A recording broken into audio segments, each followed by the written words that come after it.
The old world calls.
How's it going, guys? Hope you're all doing well. Welcome back to another extremely balanced and competitive tournament.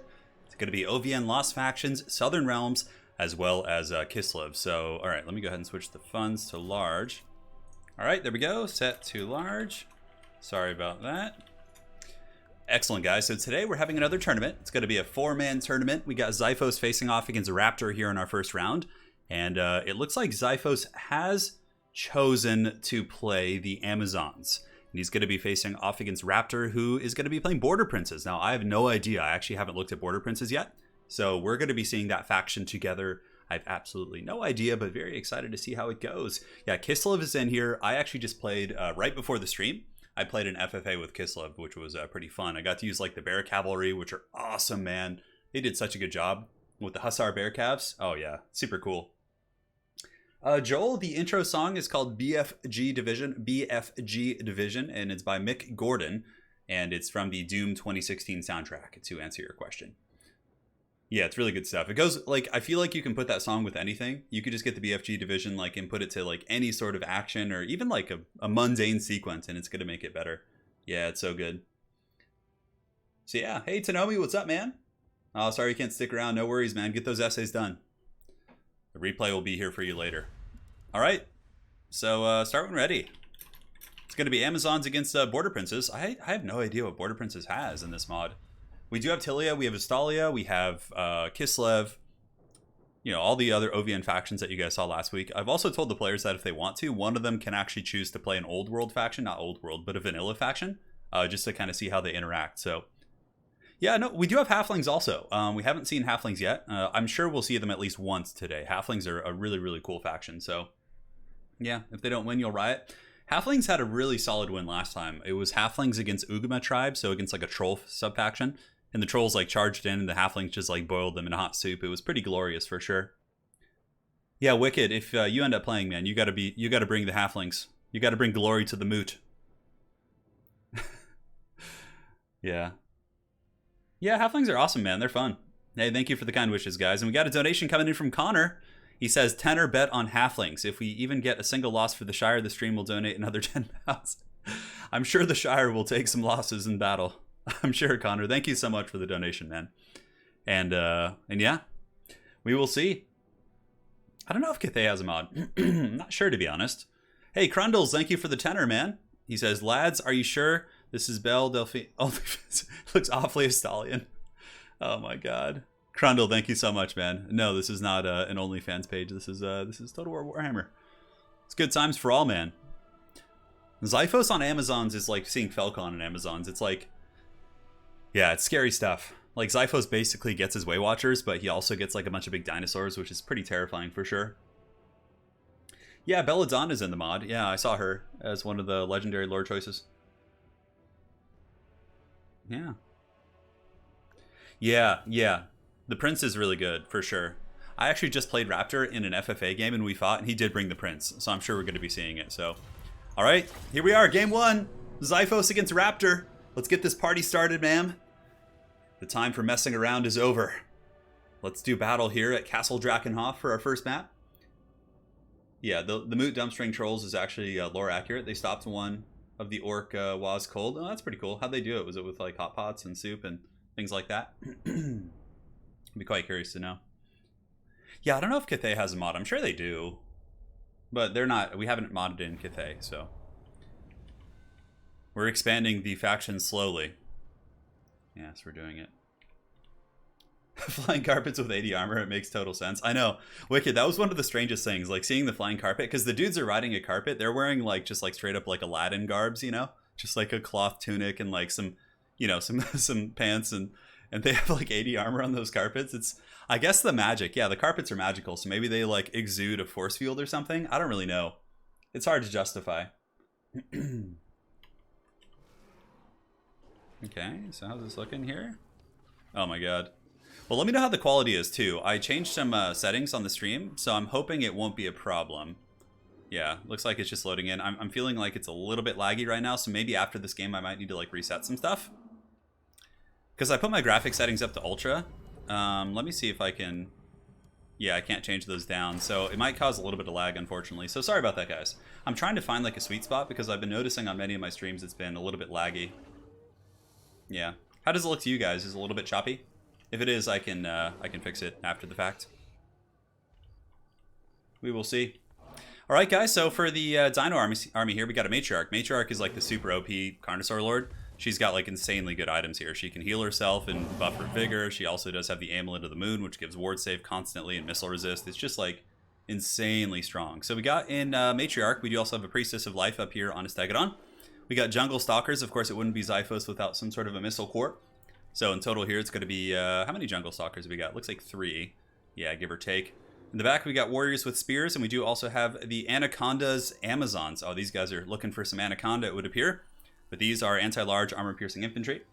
Yeah, it's very choppy. Yeah, it's a little choppy. Yeah, I was trying to, like, smooth, but stream could use more picture quality. See, that's the thing. I changed the quality to be better, but it should... Yeah, I might have to change some of the settings back. We'll take a look after this. But anyways, it's going to be the Anaconda's Amazons back here. These are the anti-large armor sundering, so they're kind of like the Wood Elf Sith-Roll Guard, to be honest. Yeah. Around 30 FPS, I'd say. Yeah, okay. I'm going to have to change some of the settings back. We can do it after this game. So after this game's over, I'll change the settings back, and we should be okay. And over here we have Kulkin Riders. So these guys are really good. These things, I think, are one of the most broken things on the Amazon roster. They have armor-piercing shots with poison, anti-large melee, so they're kind of like Cock Riders for the Halflings, but they also are just straight up better because they have armor-piercing missile attacks with their skirmishing. So, yeah, there you go, guys. That is it for the Amazon's roster. So we do have the Huntsmen, or the Jungle Stalkers over here, Poison Archers. We got some big monsters, some infantry. Zypho's playing them just like he plays his Wood Elves. So now for the forces here of the Border Princes. Oh my god, what is this thing? So you have Arsenal the Dragon Lord. Oh my god. So it's like a big Star Dragon Lord. That's pretty cool. Aside from that, we have... What the hell are these things? Look at this, guys. So these are Birdmen of Katraza. So these are like dudes with like kites flying, and they have like crossbows. Oh my god, this is some wacky shit. We also have some Enforcers. So Enforcers appear to be armor-piercing poison kind of skirmish cav. Aside from that, it's going to be Dwarf Warriors mixed in here with the Tercio of Paravan. So these appear to be some like special pikeman type units with anti-large. Of course, going to be helpful. And we have Gashnag the Black Prince. Yeah. I think the extra graphics quality just gets murdered by the stream bitrate. Yeah. The stream bitrate's pretty high, actually. It's up at 6,000, which is like... YouTube is like telling me that like it can't do more than that, so... We'll take a look here. But yeah, we got Gashnag the Black Prince. This guy apparently is like really, really good. Yeah, he's got ward save in an AoE radius. He's got some shadow magic. And at the back we have Knights of the Starry Shield. So these are just some specialty knights, which lower melee attack and defense, also do magic and fire damage. And then he's got Knights of the Righteous Spear over here, which are just anti-large spearmen. So, alright, start when ready. I'll adjust some of the settings after this game, guys, and it should go back to how it normally is, but I've been having problems getting quality on my videos lately. I don't know, maybe my computer's like falling apart or something, but yeah, those Birdman games are just so janky. Oh my god. Look at this, Birdman of Katraza. These are going to be the units I'll be watching like the entire game. Oh man. Yeah, the Black Prince I think is undead, if I'm not mistaken. Let me go ahead and double check here. Yeah, he's got the Staff of Strigos here, and he also regenerates. He is undead, and yeah, he's got Pendulum, Melkos, and then he also has Slippery as well. And Illusory Shadows. That's pretty good, actually. Affects allies in range also. It's a big AoE ward save. So yeah, in total, I mean, he's giving ward save from his staff and also from this when he activates it. Really, really crazy stuff. He is a scary man indeed, and the battle rages on. Sorry about the lag, guys. It'll only be for this game. I'll be able to fix it after this. I just wanted to test and see if I could get some better quality, because I noticed it was like looking like it was such crap quality on my previous stream. So we have the Kulkin Riders. These are the Amazonian Riders, so they're going to be circling about here, and of course they do have AP missiles, so the skirmish game is going to go pretty badly here. The Enforcers are skirmish cab, but I mean, Amazons are all about this life, and you can see immediately the Amazonian Kulkin Riders going to be dropping some fat shots on those Enforcers and forcing them back. But fear not, we have the Birdmen of Katraza coming in here. And yeah, they're going to be with their flying kites and trying to skirmish. Not sure how that's going to go. I guess if you're playing this, you got to be prepared to deal with Zyphos' Wood Elves, because he's playing the Amazons the exact same way, which is so funny. So here comes the Matriarch. The Matriarch appears to be wanting to get some action here on these Dwarf Warriors. Border Princes, of course, have a bunch of units from different factions, so they have some basic Dwarf Warriors too, which is cool. Though it looks like they start with more models. They start with 100 models. Maybe the model count is a little bit higher for both players. I'm not sure. Let's go ahead and take a look. The Matriarch is here. The Kulkin Riders have... Yeah, I think one of the players might actually have it, or maybe I do. I'm not sure. So Pendulum going down in the back from the Black Prince, and it looks like he misses the Jungle Stalkers for the most part. And now Zyphos' Skirmishers here, the Jungle Stalker, is able to just absolutely dumpster those Enforcers. So, yeah. FPS-wise, you lose a lot when you look at the Amazons. Interesting. Yeah. Yeah, so I'll just play a little bit further out. That's fine. We'll fix it after the game. I know what it is. I turned up the graphics settings super hard, and yeah, I also adjusted a couple settings with my CPU to try and get better quality, but it seems like it just tanks my computer, which is a shame. So the Tercio Paravan, these spearmen here, unshielded with only 30 armor, pretty much a prime victim for all these Amazon missiles. And now the missile's going to be coming in and just wrecking that dragon. So Arsenal the Dragon Lord here, getting dunked on pretty good. I don't think there's any healing either here for the Border Princes. Granted, Border Princes do have that heavy cav core, and the Knights of the Righteous Spear, as well as the Knights of the Starry Shield, these very elite cav units can certainly hammer into these elves if they're able to get a good jump here. So the matriarch here, still just getting in there, getting some freebies, but it looks like the big old Dragon Lord, Asernil, the Dragon Lord, going to be coming in to do some battle here with the matriarch of Xiphos. And the Heavy Cav, the Knights of the Righteous Spear, and the Knights of the Starry Shield preparing to engage here, but the Kulkan Riders are going to be able to pull out. They have decent speed, I guess, only 66, so it looks like they're about the same speed as these Heavy Cav. Granted, they do have a little bit of poison, so we'll see how that goes. So here comes Arsenal, the Dragon Lord, moving forward, going after the Kulkan Riders. We do also have the Birdmen of Katraza. They're actually rampaging, which is interesting. It looks like there must have been something on the Amazon roster that did rampage them. But so far, Xiphos just kind of kiting back with his Amazons. The Jungle Stalkers are trying to kite out the Heavy Cav, and the Knights of the Starry Shield are trying their best to get past this Matriarch. But the Matriarch is so insanely tough to kill. Looks like a Breath Attack is going to be coming down here from the Dragon Lord, a big Star Dragon Breath. It makes okay contact with those Warrior Spears. And now the Curse Company. I don't know if you guys have seen these, but this is the Curse Company, so it's like an undead ROR regiment here for the Border Princes, which is pretty cool. So it's like this, yeah, these cursed men. Some of them look a little bit more living than others, but that's to be explored here. So far, Border Princes are still pressing in, trying to get on the Amazons, and obviously Amazons kiting pretty well, but ammunition is becoming a bit of an issue for them. Granted, Balance of Power is looking pretty good for the Amazons, as they're really starting to pick apart this army, and yeah, they break off the Knights of the Starry Shield. I just feel like I'm watching Xiphos play Wood Elves here, but instead he's got big dinosaurs to support him, which is pretty funny. So yeah, here comes the big Dragon Lord, Arsenal the Dragon Lord going in there to fight the Matriarch, but Xiphos able to pick it apart super easily. You can see here the Matriarchs fighting fisticuffs here, the Kulkan Riders with their insane AP missiles, which is just absurd, doing so much brutal damage against the Dragon Lord. And the Kite Riders, the Birdmen of Katraza, shooting in and doing very minimal damage here to the Kulkan Riders. They're finally able to shoot, which is cool, but I don't think they're going to be able to do too much. Now, a big contingent of Heavy Cav coming in, Knights of the Righteous Spear, but they just get peppered with a torrent of fire right there, which is just straight brutality, man. And yeah, I don't see too much more that the Border Princes are going to be able to do here. Xiphos showing that he can really utilize these Amazons quite well, basically like playing as Wood Elves more or less, which is really, really funny. And Border Princes are crumbling down. They still have their Dragon Lord. They still do have the Black Prince, who's an insanely difficult character to kill. Actually, in the FFA we were doing beforehand, it was a nightmare to try and drag him down. Do you have the Birdmen of Katraza? They're shooting in on their kites, but definitely going to be getting wrecked pretty bad here by the Jungle Stalkers. Jungle Stalkers do poison, and these guys have 15 armor, which means they're pretty much going to more or less be taking full damage. The Matriarch getting poked a little bit, but she does have that self-healing. The Elixir of Life able to top her off, and it should be relatively close to army losses soonish here. We do also have the Priestess on the far side here for the Amazons just running in and running over the Dwarves and the Curse Company and some of those other units. So yeah, Amazons are really strong. I mean, there's a couple factions that can definitely crush them, like Chaos Dwarves can do really well, and I think Araby is pretty balanced against Amazon. Not balanced, but Araby has some OP stuff. You have to remember too, Xiphos has like immaculate micro and control, and that's like perfect for a faction like this. Balthazar Gelt, thank you for the tenor. If Estalia loses, I will not lie. The chances of your survival are small, says Gelt. Thank you so much, man. And yeah, here comes the Matriarch going to do battle here with the Gashnag, the Black Prince. He's certainly a very cool lord, but he's a foot lord here, so he's not going to be able to keep up per se. And it looks like the big Dragon Lord Arsenal is broken and is going to be running for the hills. And the dreaded Kulkan Riders should be claiming victory here in this first game. We will see. Oh, I'm sure we'll be seeing some Black Hero Knights. Don't you guys worry. They'll be coming in at some point over the course of the stream. And yeah, it's getting danger close to army losses here. The Border Princes have the Curse Company, which are really strong. Those guys take forever to kill, and they've already racked up 71 kills. But now this whole pocket of resistance here is just going to get dunked on by the Kulkan Riders. And Xiphos is more or less out of ammo, though, which is kind of an interesting situation. Like, is there going to be a chance that some of these Cav could come back? And, you know, look at these guys. The Birdmen of Katraza are still shooting over here in the top right, which is hilarious. And down here on the low ground, we have the big Priestess of Life doing battle here with these Dwarf Warriors. Should be an easy victory there. The Curse Company fighting against the Anaconda's Amazons. Obviously, these are the RORs, and they have armor piercing and armor sundering, so definitely going to be very efficient at taking out the Curse Company here of the Border Princes.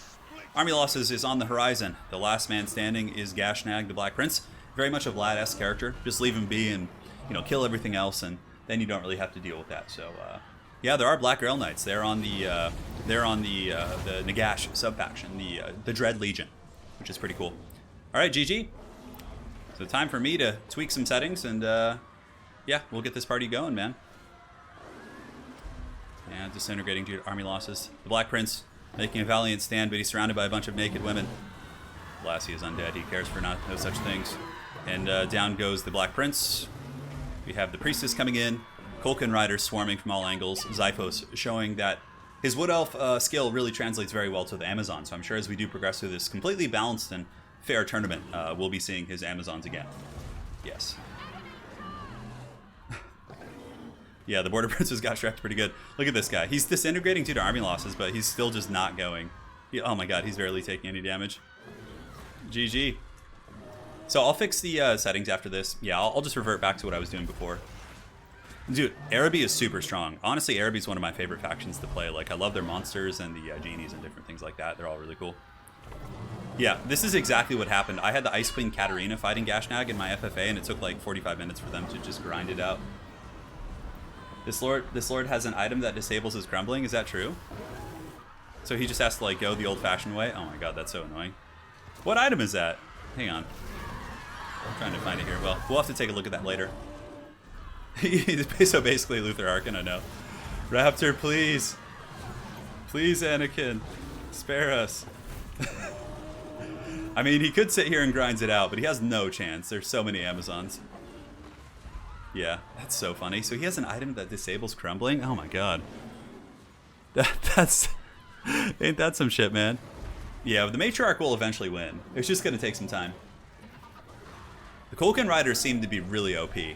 Like, the fact that they have anti-large melee with decent stats and also 150 range with armor piercing and poison, that's like pretty broken. I think they only cost like 650 too. Those guys seem to be one of the more OP assets on the Amazon roster. For multiplayer, that is. For campaign, it's whatever. He's even regenerating. Yeah, I think he's still healing. Yeah, look at this. Oh my god. Yep. So apparently this guy's immune to army losses, and he's going to step out there and do us a favor. Alright. Perfect. One sec. One sec. I need to rehost. BRB. Alright, so let's go ahead and fix some of those settings. So we're going to go to graphics, and we can go to, we'll just go to high settings. That should be fine. And then we'll change the bitrate settings on my stream back to what they were. It's a shame. So the stream might crash for a quick second, guys, and then it's just going to come right back and should be fine. Alright, so let's go ahead and do this. I can't do this while streaming. No problem. That should be fine, to be honest. I don't know why it's giving drama here. Maybe the mods had something to do with it? Okay, I'm going to reset real quick, guys. It might crash, but the stream will be back up in literally like 30 seconds. So just bear with me for just a second. We'll see you guys in just a moment.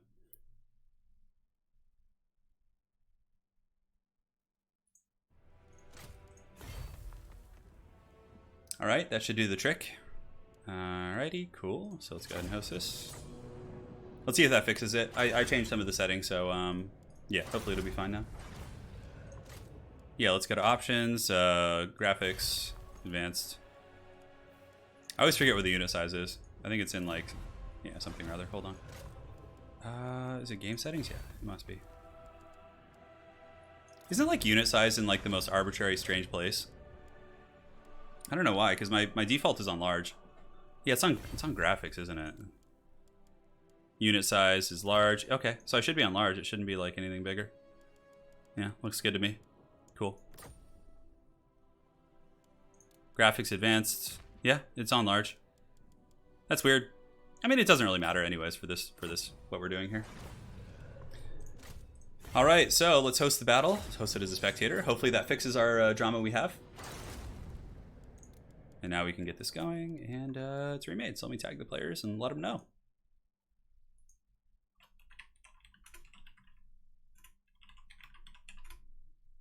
Hopefully it won't lag this time, and we can go quietly into the good night. We got to update the scorecards. Zyphos, of course, won in this best of 3 here.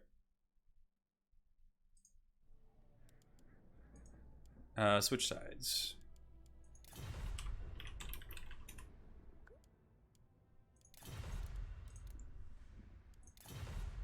If you could, switch sides, please. All right, very good. So now they match with the scorecards, and we have to find our next map. Raptor, pick, and ban. Go, go. So yeah, I lowered my settings a little bit. I went back to the simple settings for the stream, so hopefully that will deal with everything. So, look, the Kulkin Riders must be from the Kulkin Plains here. That's pretty cool.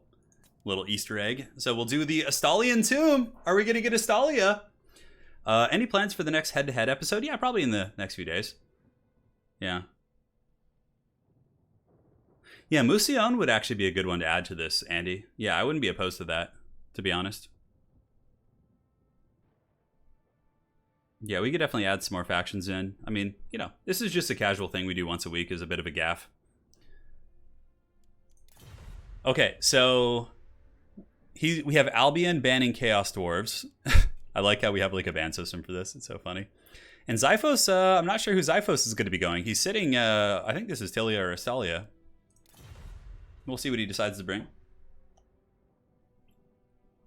They should add Gelt as a sub-faction lord. Yeah, that'd be pretty funny, wouldn't it? I'm putting him on the Estalian tomb. I'm trying to bait him into picking that. We'll see. Like, do it, Anakin. Pick it. Come on, you know you want to. Yeah, I don't remember which faction this is. Oh, well, okay. Yeah, okay. Oh, I think he's doing it, man. Oh, we can actually look through some of the units now. Like, honestly, stream sniping doesn't even matter here because nobody even knows what these units do. So we can look here. All right, so Xiphos, is that Estalia or is that Tilia? I don't know the difference between their flags. You guys are going to have to let me know. Yeah, Chaos Dwarves are like perma-ban for sure. Oh, dude. I'm so hyped for this right now. Yeah, check this out. The Mad Lad is doing it. Welcome to Estalia, gentlemen. That's Estalia, perfect. And we're on the Estalian tomb.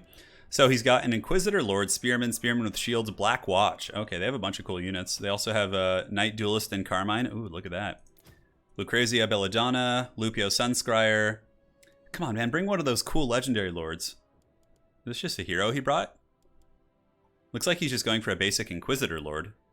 And this guy has like Spirit Leech and Spirit Drain. Oh, he's got like some good sniping. All right. Welcome to Estalia, gentlemen. I know. It's perfect, dude. This will be fun. Aside from that, yeah, they got a pretty big roster. Lots of like RORs and different things like that. So much to choose from. We'll take a look at the units once we get in the game, obviously. Yeah, they have Arsenal, the Dragon Lord also. So it seems like they share many things with the Border Princes that we saw earlier. That's pretty neat.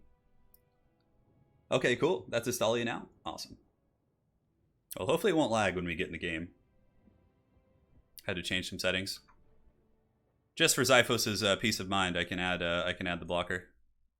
There we go. Perfect. I'm gonna look at my stream settings here in the meantime. Yeah, my bitrate's pretty high, honestly. It doesn't seem to be my issue. Yeah, that's fine. Streaming looks good. We have simple settings, so it should just be efficient. Yeah, we'll see. We will see. Does it say how much FPS I'm getting in the corner? Yeah, how can I improve that? I really got to figure that out, man.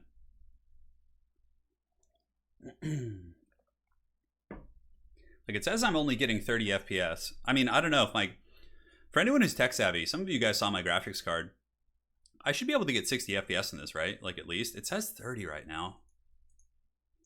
My video bitrate's 5,000. I'm using the proper encoder. Like, I don't know what else to do. I could... If I go any higher on bitrate, it might start to troll the internet too. Yeah, it's so annoying, man. I gotta get to the bottom of the switchcraft. Nonetheless, though. Ooh, yeah, he's got some cool units, man. Got some cool units. Yeah, I plan on getting a new computer soon. Probably like in the next like 2 or 3 months. My graphics card, it's if you go to my YouTube channel in my About section, it has all my graphic settings there. Could be a YouTube streaming thing for sure. Like compressing the quality of the stream. Because I feel like my stream quality used to be better. I don't really know what's going on with it, but it is what it is. OVN really messes with FPS. Okay, that's good to know. Yeah. Oh man, I'm loving it, dude. So we got Albion against Estalia, which I think is a really cool matchup here. Xiphos has like a very Empire-looking army. Oh man, I'm hyped to see these guys in action. It's going to be cool.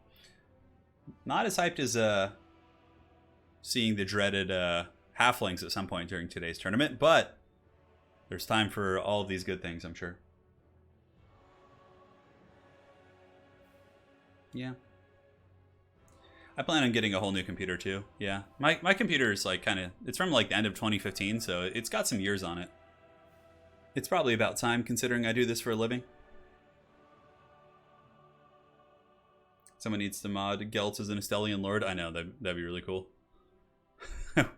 There's a guy who kind of looks like him in the portrait. We have Sunskyre here. He's wearing like a golden mask. Perhaps he's related to Gelt, and they share their golden mask collection. Alright, so I'll click start battle. Both players should be ready here. Not too complex, I don't think. The new Ryzen is nuts. Yeah, now's the time for sure. Yeah, I'm going to have to do it probably. What's cool is, too, is I can use it as a tax write-off as well. Chill out, man. You only missed one game. Yeah, we had one game at the beginning. We had Amazons versus Border Princes, with Zyphos playing Amazons, which was quite terrifying. And now we're in the second game. Kevin McLaughlin. Hey, Turin. It's been a while. Slammed with work and other BS, but made a point to catch your stream live. Hope all is well and keep up the good stuff. Hey, man, thank you for that very generous donation. And, yeah, we're here for you, man. Sorry to hear life's been real busy. But, well, I guess it's a good thing in some ways. That you've been busy with work and other things. Yeah. Cheers, man. Kevin, really appreciate it. It's a very generous donation of you, bud. And now we have Estalia versus Albion. This is going to be an interesting one. Zyphos' army like looks like an Empire army, but with some like elite troops. It's pretty cool for sure. Yeah, my pickled Buddha, my computer's becoming a potato as well. It needs some help. I'll have to talk to Italian Spartacus, see if he can help me with it. Because I have like zero technical prowess, like zero. So I would definitely need some help, dude. I'm just like straight up a caveman. Or I gotta like track down a sponsor or someone to help me. Give me a free PC, please, Anakin. I'm too weak. Yeah, we'll see. For sure. I'll look into it. Alright, let's get rid of the condom wolf. Let's take off the old condom here. There you go. Okay, this seems much smoother. Like, I'm not even noticing lag on my end. Will you guys please let me know if it looks smoother on your end? Yeah, okay, I'm watching the stream replay here. It looks like everything is moving a bit smoother, but you guys are going to have to let me know. Albion is good at swarming, yeah. Zyphos is used to being swarmed, though, as a Wood Elf player. Yeah, it seems like it's a little bit better quality. You guys have to let me know. So, for the front line here for Zyphos, he's got Spearmen, it looks like. 2 Spearmen, and aside from that, I think he's got, like, some elite units here. Yeah, it looks better. Yeah, looks smooth. Great. Yeah, okay, so my experiment in trying to find the proper settings failed, but today we are here with the proper setting. The condom wolf has been taken off. It's time to go in deep, boys. Let's have some fun. So first, if we take a look here at the Albion army, this is going to be Raptor. He's got Albion warbands, so these are kind of like these. Yeah, I like the models for these guys. Very cool. So Albion warbands, we got some half giants here in the back, and on top of that, we do have a chieftain. So chieftain are anti-large specialists. So it looks like they have the potion of foolhardiness too. And we have a truthsayer. Look at this. So the Truthsayer must be some sort of a caster. Okay, he has the Gift of Life. He's got healing. And it looks like he's got some like ward save things. And yeah, some War Fury. That's pretty cool. So a Truthsayer caster lord with healing. Double Chieftain. Half Giants pretty much all over the place. And we do also have the Viridian Lords, which are probably my favorite unit on the roster. The Viridian Lords are really, really badass. These guys are...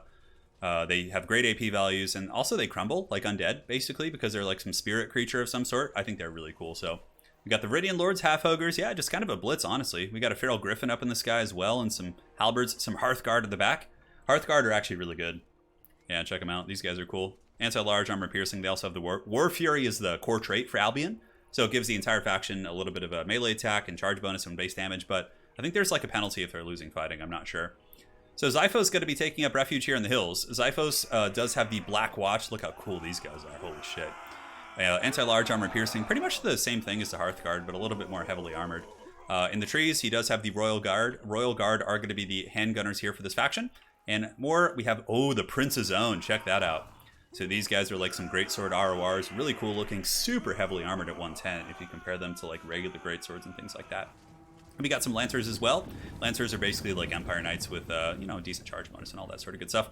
And up in the sky, we have the Inquisitor Lord. So Inquisitor Lord is like a witch hunter that rides a griffin. Oh, that's cool, man. Yeah, he's going to be coming in to do battle. So Zyphos is, of course, on Estalia. Welcome to Estalia, gentlemen. Zyphos' chances of survival are small, but we will see how it goes. Yeah, he's got his handgunners, the Royal Guard, shooting at some of the chieftains here. But Raptor's front line is quite scary. However, I love the inclusion of the Black Watch. The Black Watch are going to be quite meaty for sure. And don't worry, Chris. All the mods for the stream, after the stream is over, there'll be links to all the different mods and all that sort of good stuff. Now, the Half Giants are being peppered pretty good. Zyphos playing this very much like an Empire Pike and Shot build. He's got Royal Guard mixed with the Black Watch, and the Half Giants definitely getting pounded pretty good. Now they're engaging with spears. And yeah, so that's some brutal damage coming in. The Albion Half Giants really overextending super hard. A bit of a mistake there from Raptor sending them in ahead of their support.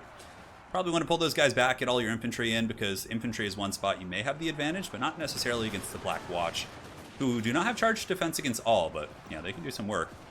So here we do have the Inquisitor Lord here for Xiphos. He does engage, but it looks like Raptor might be able to head him off here. If Raptor can get his 2 chieftains to get on the Inquisitor Lord. Nope, looks like he is able to get away there. And the Estalian Royal Guard continue to blast into those Viridian Lords and those elite units. The front line of Spearmen, of course, going to be crumbling eventually. There's a lot of resources kind of put into this one fight. On the far side, we do have the Half Giants are completely destroyed.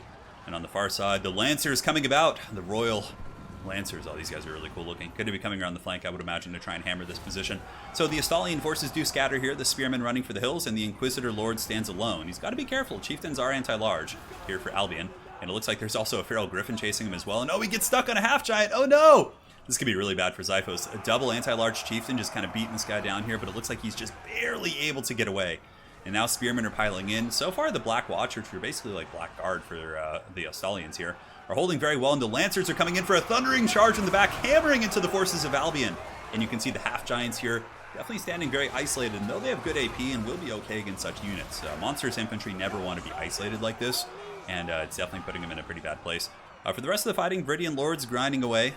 We have some Viridian Lords who've gotten into the back line, but they've been intercepted by the Prince's Own. So these elite kind of greatsword units now fighting the Viridian Lords, and honestly should be able to win. They're definitely in very, very good shape here, and we will see how that goes. So the battle rages on. Currently, Xiphos pulling ahead in the Bounce of Power. In all honesty, Xiphos is just getting the better engagements. I don't feel like either of these factions have a huge OP advantage against one another like I do with Chaos Dwarves. I honestly feel like Xiphos has just gotten the better engagements across the board. And, you know, for example here, the Hearthguard and a lot of these Albion troops have really kind of blobbed up here in this fight, allowing them to be isolated by gunfire and other pressure tools. The Inquisitor Lord up in the sky flying about. Who dares call me? God, I hate getting phone calls.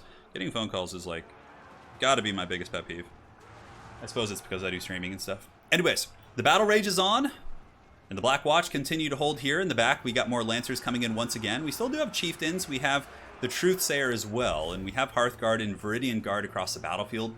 But you can see here on the other side of the battlefield, the Black Watch and these elite Estalian troops, the Prince's Own, have been able to absolutely destroy the Albion troops. But mainly because of the gunfire, honestly. The Royal Guard have been pounding those Half Giants. Half Giants, in theory, could be good against this armor with infantry support.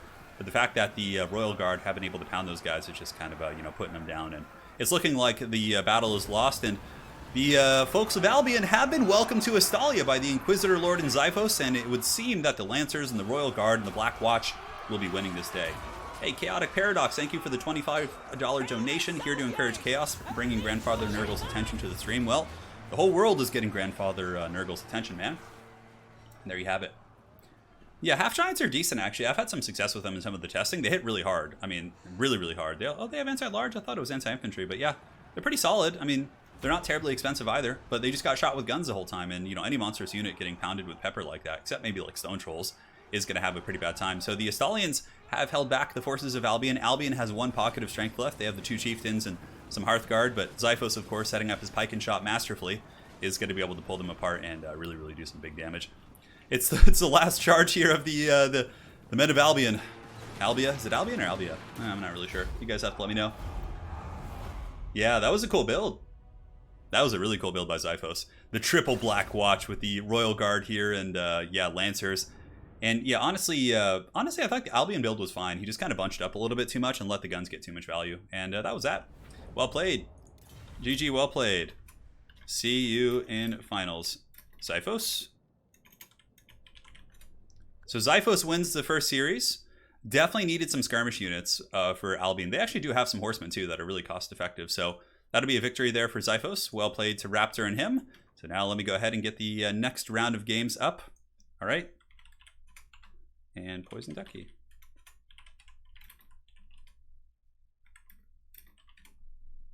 Excellent.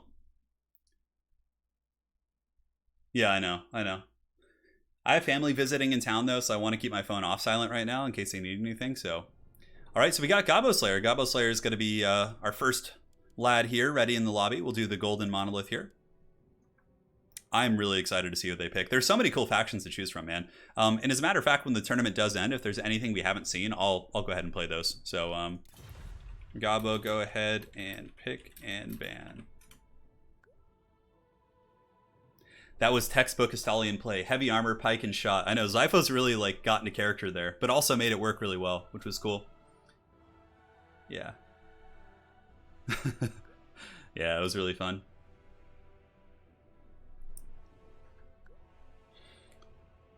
Banner rules, yeah. Oh, yeah, dude, we're getting Kislev. Dude, give us the bear cavalry. Oh, yeah. So we do picks and bans here just to kind of make it fun and feel like a tournament, even though, you know, I definitely would just say ban Chaos Dwarves. The Chaos Dwarves are perma-banned. Okay. The players seem to have agreed that Chaos Dwarves just aren't going to be getting played. Yeah.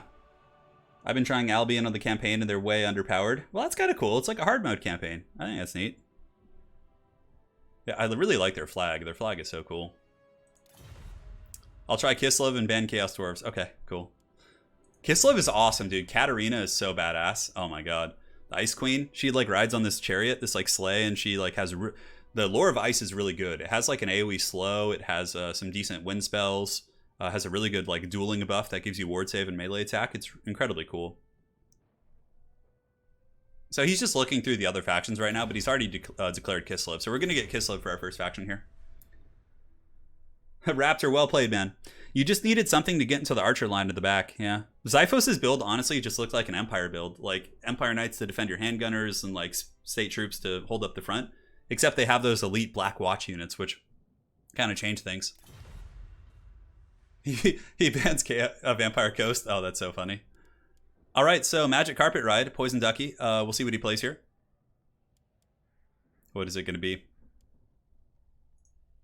And once set, you... Oh no, the Dread Legion of Nagash is coming, dude. The Black Grail Knights. Oh no.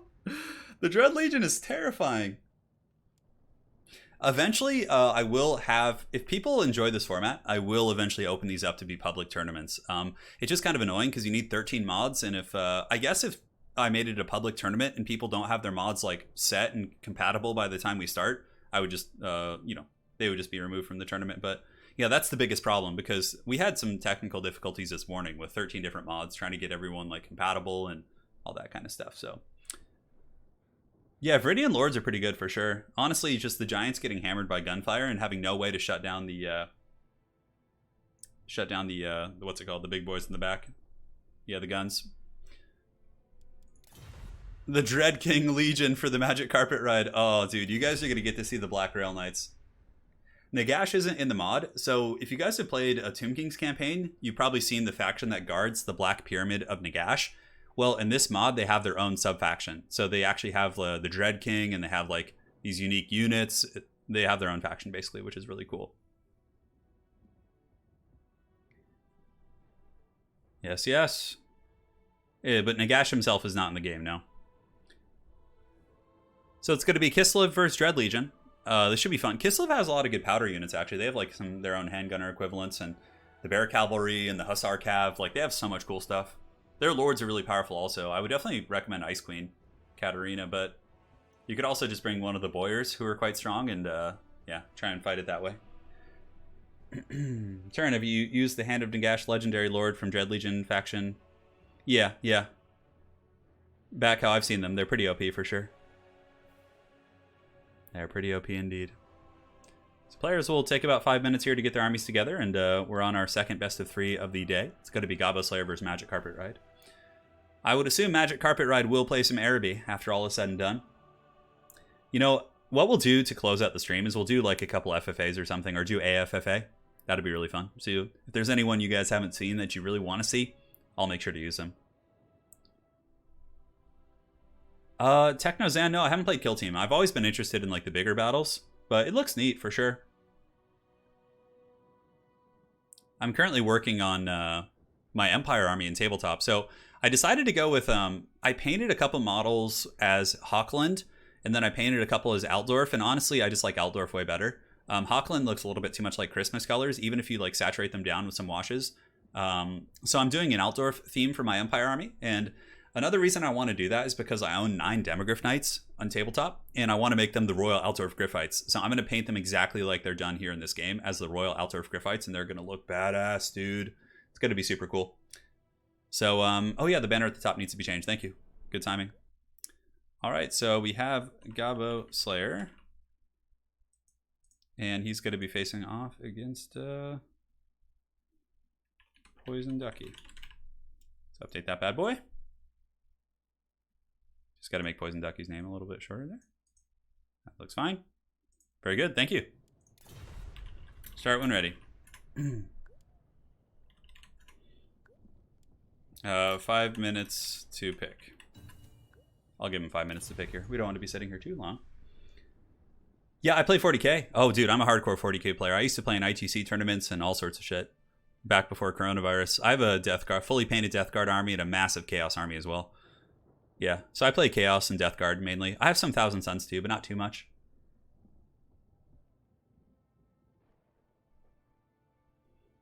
The Bear Cav are good. The Bear Cav are anti-infantry in this, so they might struggle against the Black Grail Knights is my only concern, because Grail Knights, these elite Grail Knights that the Dread Legion has, are like super good at killing such things. You might still want to bring one, like Bear Cav, just to like kill infantry. They're not very good against enemy heavy Cav though, or against anti-large Cav in the testing I did, yeah. Any predictions when they'll announce the new DLC? I have no idea. Hopefully soon. I got the itch, man. I got the itch. Rhesus Monkey says, painting your Seraphon Lizardman. Oh, right on, man. Yeah, it's really fun. What's it gonna be, man? What is it gonna be? So Kislev getting its final army picks together. The Dread Legion waits. Yeah, Death Guard are really fun. Hey, Jedi Mazda Money, thank you for the $14.99. Really appreciate that. And I see you say 4. Not really sure what that means, but nonetheless, I really appreciate the donation. And I will paint my Altdorf troops in your honor tonight. Yes. Necropolis Knights with Invocation sounds pretty OP too. Yeah, I guess because like this is Tomb King's like sub-faction, and they also have access to Lore of Vampires, which is pretty crazy. Hey, Jedi Mazda Money, thank you again. Alright. Gabo Slayer is here. He is hopefully picking his army. The dreaded wait time in lobbies, but it's okay. It gets more people before the game start. Dude, I want Total War Warhammer 3 so bad. Oh my god, just give it to us already. Stop teasing. Although we haven't even really been teased yet, to be honest. Yeah. The pickle hasn't even been tickled, metaphorically speaking, regarding Warhammer 3. Hopefully soon.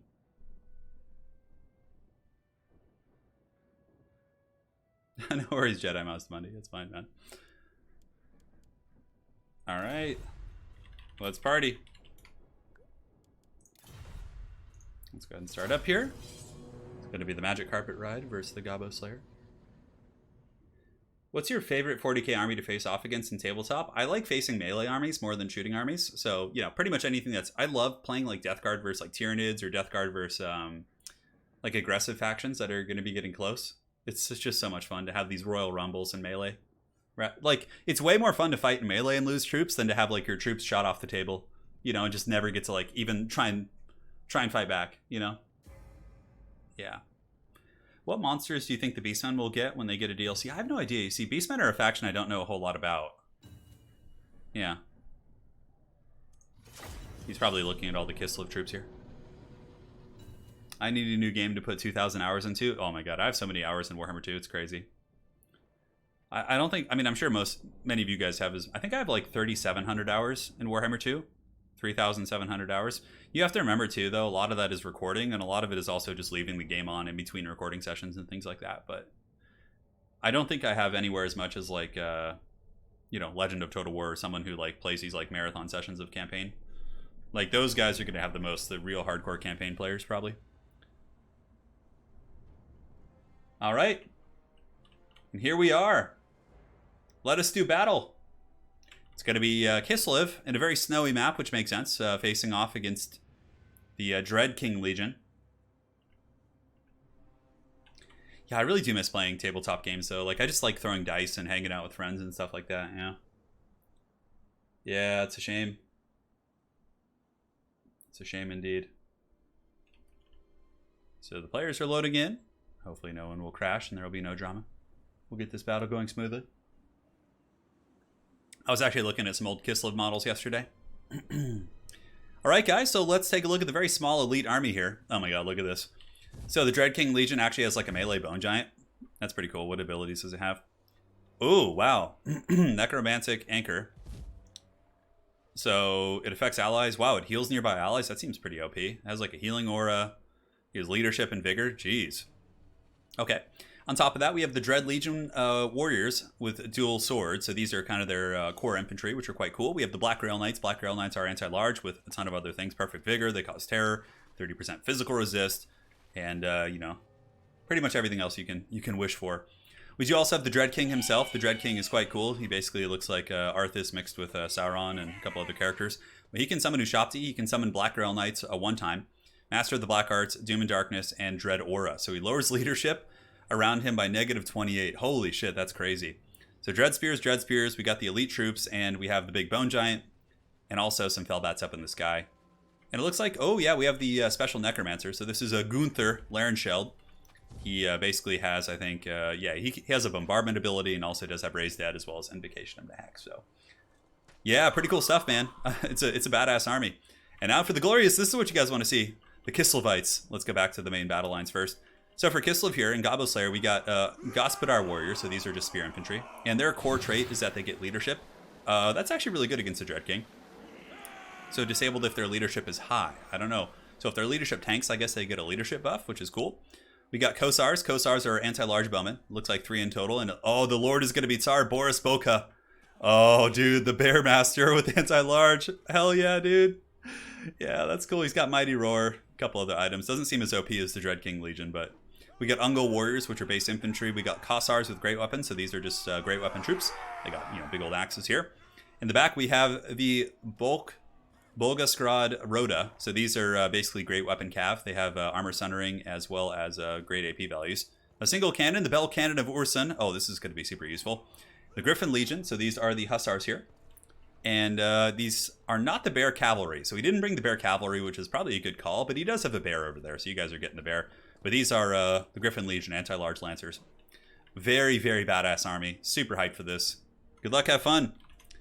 I feel like the Dread King Legion is very strong. Oh, look at this. We got a Hag Witch, too. I didn't see this. Check this guy out. So the Hag Witch actually has... Oh, she has like her own lore of magic. So, oh, wow. She can snare. She has a snare. She has an unnatural presence. So she slows... Whenever she casts, the entire enemy army gets slowed. She's got Fortune Told, so she buffs someone. And she does also have the Hag's Blessing to give combat buffs to a certain character. We'll see how this goes, man. So immediately the cannon is going to be shooting at the Bone Giant, which is definitely a good call. That Skeletal Giant needs to go. You can see how the Dread King army is very elite, very small. Like, everything is super expensive. The Grail Knights come in pretty small numbers, too. But they're incredibly difficult to kill. The physical resistance is insane. But the Kislev actually does have the cannon, the Bell Cannon of Ursun, which does do magic damage. That's actually quite nice. I think he's shooting at the Giant, though. Let's see. We haven't seen the cannon shoot yet. I definitely think you need some heavy firepower. Ooh, yeah. First shot's getting in there. The Skeleton Giant getting pounded. A couple of shots are missing here. And it looks like the Hussars have arrived in a way. They're up on the high ground. But they're designed to be fighting the Grail Knights, probably. So honestly, just like using them to countercharge the Grail Knights and, you know, defend the spears is going to be the way to go. And you got to make sure that the Tsar doesn't get in there and fight on his own. If he goes and tries to fight the Grail Knights on his own, he's going to have a bad time. Although he does have 125 armor, which is cool. Oh my god, look at the bear. That's so freaking cool. So now the cannon... Oh man, the cannon doing a ton of damage against those Grail Knights. And the Griffin Legion charging in. Dude, I love the Hussar charge. Oh, no, they stopped their charge. Way to blue ball us. It's okay, they're still fighting. It's going to look cool. And here are the Skeletal Giants getting absolutely destroyed by the cannon. And the Tsar Boris is going to be falling back while the archers... The Huntsman equivalent, the Kosars, are going to be shooting in and trying to bring down that Skeletal Giant. Boris is going to be charging in as well and trying to do some damage here. Very risky, though. If he gets surrounded here by the Black Grail Knights, that could be incredibly painful. But those cannons from Kislev seem to be doing a ton of work. And here the Hag Witch is trying to fall back, and the Skeletal Giant just being destroyed by the Kosars as well as the cannon. And the Skeletal Giant's dead already, so pretty painful loss for sure. In the meantime, though, we have some Black Grail Knights getting into the Kosar lines, and we have the big fight here, and the Bolgaskrad Rhoda charging in, and here they come. Now the Hussars have charged, and they are certainly getting some decent damage on the Grail Knights considering, and the Cursed Pledge is active, so currently the Grail Knights are slowed down, and there's also Gospodar Warriors here with Stand Your Ground, and it looks like the Dread King is going to be using a Dushapti summon. Yeah, he's going to be using it on those bows right there. And look at the Bearmaster. Oh no, the big bombardment. That's actually going to... Oh, a huge misplay here from the Dread Legion. Oh no! They use their bombardment spell, but it does do friendly damage, and it nukes the Grail Knights into the Shadow Realm. Oh man! And from there, the Rota are going to be falling back here. And Tsar Boris is going to be going after the Dread King on his bear. Oh yeah, punting him around. Dude, this is so badass. Oh my god, I love it, dude. Look at Tsar Boris, dude, on the bear, just manhandling the Dread King. Such an alpha he is. Anyways, Dushapti summons back here, and it looks like the Kislevites are trying to defend their cannon, which is about to be compromised, potentially, as the Black Grail Knights are getting back here with a couple models. I don't know if Kislev has anything to help. They do have some Gospodar Warriors, and also are pulling back the Griffin Legion. So here comes the Hussars once again charging, not down a hill per se, but still very epic. You can see the Griffin Legion's going to be coming in. Hussars, oh, these are the great weapon dudes. Oh, that's so cool. And the Black Grail Knights going to be doing battle here, but they shall be smashed by the might of Kislev. And the Black Grail Knights are retreating pretty soundly. Now back in the frontline fighting, we do have a duel of duels. We have Gunther, the Necromancer, battling the Hag Witch, as well as Tsar Boris, who's getting some good damage in there. Gunther is not the tankiest of lads, and he's certainly having a pretty bad time here. But so far, Kislev seems to be doing pretty well for themselves. Frontline fighting, a bit of a wash. The Kossars are just battling the Dread Legion, infantry, and the Black Grail Knights back here, still at 9 of 9 models. They are able to break the Bell Cannon of Urson, but they should be taking some damage from the Gospodar Warriors and the Griffin Legion, so we'll see how this goes. I mean, now they're starting to lose models, which is pretty big. And another Skull Bombardment going down from the dreaded Necromancer here from Gunther, but it looks like it didn't do too much damage, and those Kossars are able to pull back. Now, this appears to be an even balance of power, but you have to remember something, is that the Lord of the Lord of the Undead here, the Dread King, really is heavily overpowered on the balance of power in my experience, but he is no match for Tsar Boris Boka here. Oh man, he has the Hag's Blessing. He's going in there, and the Dread King definitely taking a beating. He has Mighty Roar too, which is really cool, so yeah, the Tsar, dude, I love it, because they gave the bear like the lion attack animations, which actually like kind of fit it kind of well, which I think is cool.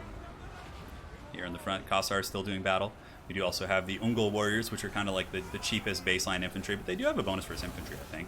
Yeah, Dread Legion spears are really tanky. The Dread Legion infantry are 52 melee defense, 100 armor, so they're going to be a pain in the ass to take down. But as long as Boris can, win his fight against the Dread King, and it looks like he is, still taking some damage in response, and it looks like the cannon in the back has been saved. So, yeah, look at that. It's like the Battle of Vienna. The Griffin Legion coming into with the epic charge, coming to rescue the back lines, and now they're going to be saturating forward to deal with the zombies. Very, very cool stuff for sure. Yeah, the bear animations are good. They just took it from the war lines of Krace, but it looks really good on the bear, to be honest. And the Griffin Legion's still going strong, man. Still lancing about. The Dread Legion infantry are very, very strong, but I think if the archers, the Kossars, can get back online, can start shooting, it's going to be a problem for these Dread Legion spears. I think we still have some AP infantry too. Yeah, there's still some Kossars with great weapons there. It could be a bit of a problem, honestly, for Kislev in the late game, dealing with all these elite infantry. They brought a lot of stuff to kill the big monsters, but can they deal with the infantry is the question. And this could actually throw the game for Kislev too. If Tsar Boris stays in here too long, he gets a little bit over greedy here against the Dread King. I think he needs to pull back. He's fighting amongst spears. The Dread Legion spears are here, and they're a big problem. Yeah, Boris needs to get away here. For sure, that's a bad fight for him. Just get Boris back, use him to kind of secure your back lines, and then eventually go after the Dread King when he's isolated in the late game here. So yeah, we got some spears back here, and there's obviously a bunch of cav units trying to fight them. The cannon crew trying to get back online. I think the bow units are shooting as well. But the Dread Legion spears, very, very tough to kill, guys. We got a relatively even balance of power here. The Kislevites do have the advantage of cycle charging, and it looks like Gunther was able to use his Foul Necromancy to heal back up. Yeah, there's so many of these elite spears though, man. Yeah, you can see that Tsar Boris is trying to get in there, but he's kind of getting mucked up by a bunch of the spears here, which is a problem. Yeah, he's going to have to pull back. The Kislevites getting their Griffin Legion and trying to get their boys back in ranks. And I definitely think it's time to kind of split up, kite, try and pick them apart, because the Dread Legion is making its way back into this game. Despite taking a huge beating early, mind you. Like the big giant, but that's very much the undead way, right? Like wear down your foe and, make your way back in the late game here. Yeah, the Kossars are running a little bit low on ammo. There's honestly not much AP in this army here from the Kislevites, which is my biggest concern for them. The Mighty Roar is active. It's not going to do too much. It will lower the speed, and the Hag Witch getting in there as well, and all the elite cav trying to grind them down. And yeah, the non-spear infantry are getting worn down for sure. It's getting some of those Kossars back from the distance will be quite helpful. Yeah, but you can see the Griffin Legion and the boys are getting quite worn down. The Dread King is going. I mean, God, man, he was so close to killing both Gunther and the Dread King, but just couldn't quite finish it.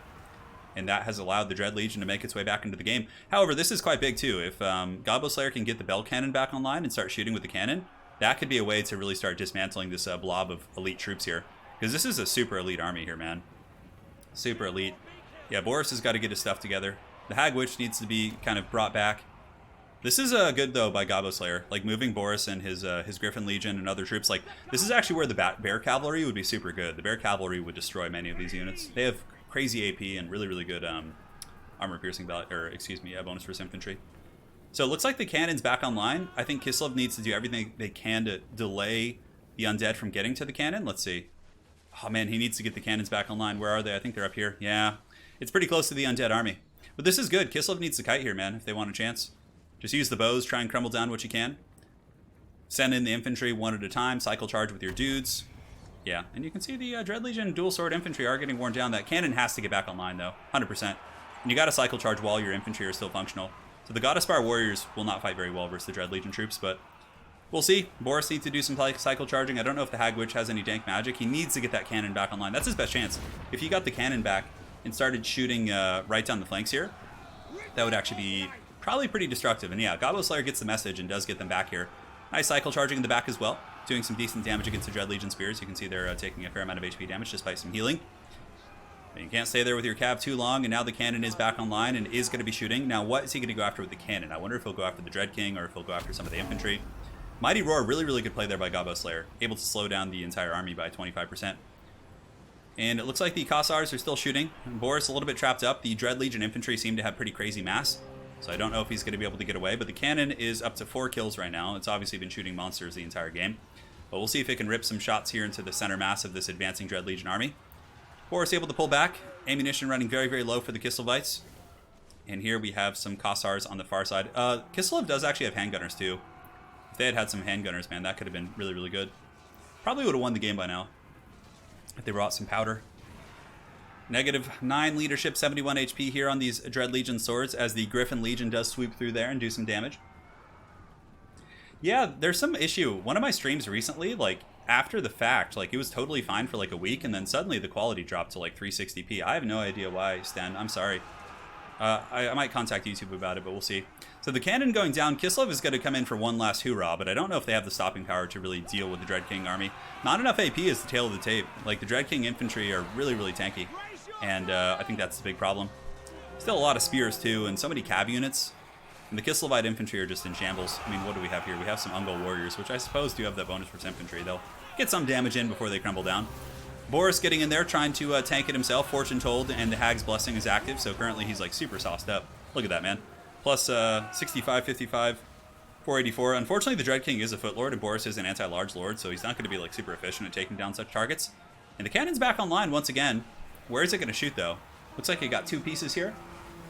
Yeah, who knows, man. Yeah, Stan, that sounds like a good idea, man. Just hang tight. Hopefully it'll fix itself. YouTube has been pretty trolly lately. And now we got some spears. It looks like this game is going to be going to the Dread Legion. Honestly, just a bit of an army picking mistake, I think. I think if those bows had been handguns, they would have been able to destroy these armored infantry like no problem. But the bow infantry just weren't terribly effective against this army, which is, you know, pretty armored. But again, how could he know that? It's probably his first time playing these mods. So here comes the Kossars. Not the best in melee, but those boys are going to be trying. And Boris will live to fight another day. A glorious fight for sure. A really even one. That actually went 11 minutes long. He almost killed those characters. Yeah. Crazy stuff. GG. GG indeed. GG, well played. Needed more AP. Bear Cav plus handguns. Alright, so let's go ahead and switch on back here. And update the scorecard. Poison Ducky going up 1-0 here. The cannon definitely paid for itself, though. It killed that bone giant. Like, you know, like you can't complain. You can not complain about the cannon, but you can't accuse the cannon of failing you. Dutchy, thank you for the $10 donation. Love the new content. Who needs a DLC? I need a DLC, bro. Don't put that evil on me, but Dutchy, thank you so much. All right, so for the next map, let's do the Glooming Wood now. Do the desert. Bands. and 5 minutes to pick armies after bans. Very good. Hey, Squid, thank you for the kind words. Yeah, there was just no AP for those infantry. I mean, he did bring a couple Cossars or units with great weapons, but I think they died pretty early. Yeah, Black Legion is certainly OP, Guac, but I think he could have won it. Yeah, not with his army per se, but yeah. Yeah, that's actually true too. Yeah, the Black Rail Knight's like getting destroyed. All right, so we have the Flaming Scimitar, which is an Araby faction. Oh, yeah, man. Oh. Dude, the Giant just got wrecked so hard. Oh, my God. Dude, these games are super balanced and fair. No, please don't do a mirror match. I pick the Magic Carpet faction. Okay, so we got the Flaming Scimitar has the Grand Magus, and he, like, floats around on a boat, Mortis Engine. So, yeah, Gobbo Slayer should take a look for sure. Gobbo Slayer, and he bans Vampire Coast is a joke. All right, so it looks like we're going to get Estalia. Yeah. We're not seeing some of the factions we saw last time, like the Fimir sub-factions and things like that, which is kind of cool seeing some diversity here. Yeah. I mean, we're just kind of messing around with the bans. Like, Gobbo Slayer said he was going to go coast. Oh my god, that's so funny. 32-team faction war. Oh god. That would just be so much.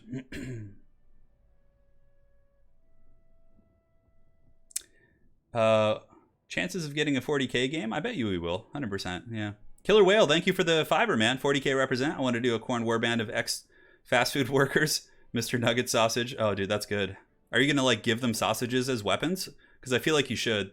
Like, cut out their chain axes and just put, like, a little haggard, like, Burger King toy in their hand. The Golden Magus, yes. That's it, Lich 109. Who, apparently, I think you taught me, is Agent of Tzeentch in reality. Quite cool.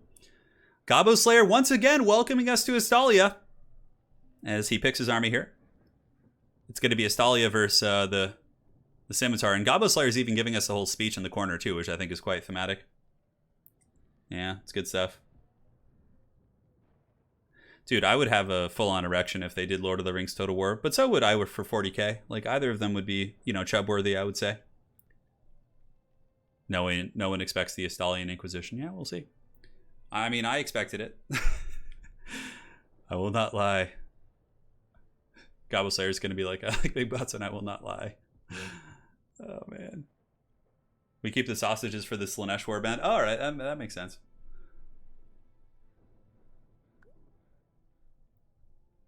The sands of Araby shall blind you. Many of you will not survive. All right, well, it looks like the full speech is coming. Don't forget to pick your armies. They're just like getting into flavor here. Don't forget to pick your troops.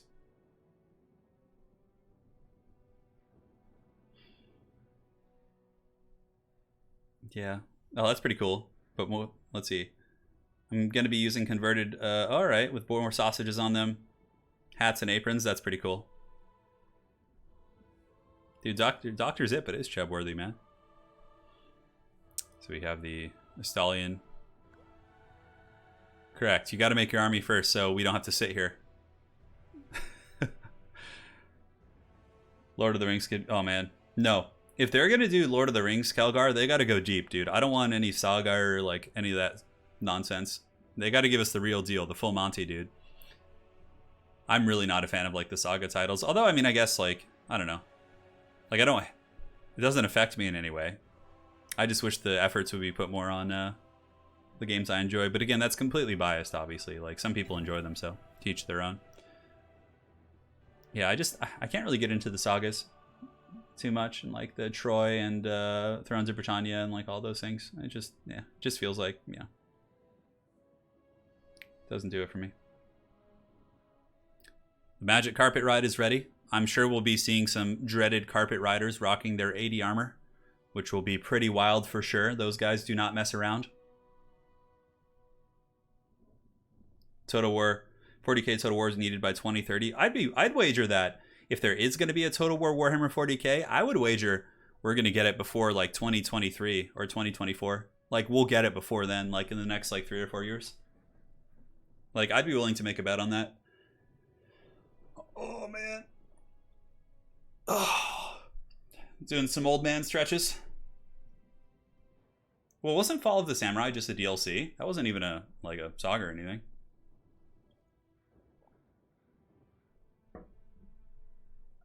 All right, the magic carpet ride is ready. The Grand Magus. Every time I see the Grand Magus, it makes me think of the Grand Nagus from Deep Space Nine. God, that character is such a meme. Holy shit. I'm pretty sure it's the same actor who plays the guy from Princess Bride, who plays the Sicilian.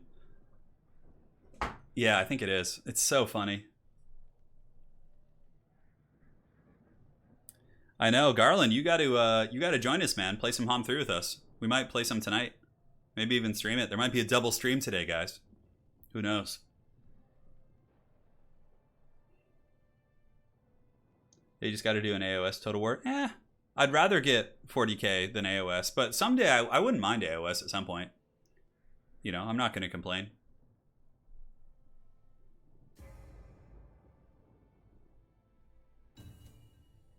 I think Warhammer 3 will come out before the world ends. I sure hope so.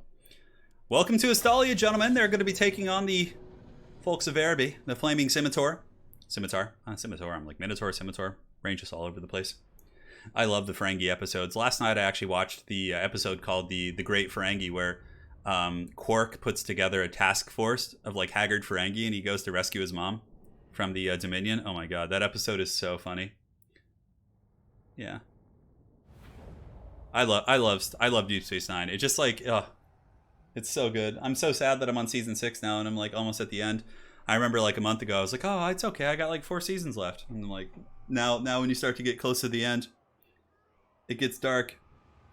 Yeah, it's the guy from Princess Bride. That's what I thought. That's what I thought. 40k is like super mainstream. If they did a 40k game, they would pull in so many people, like who've never played a Total War game before, just because of the battles. All right, guys, now it's time to take a look at the OP forces of Araby.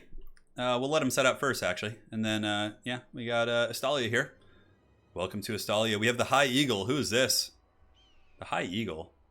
Let's see. Provincial magisters of Meridian cult are both trained politicians and extraordinary men of war. Looks like it's like a caster lord or something. A very, very cheap caster lord. I'm surprised we're not getting like the cool legendary lords.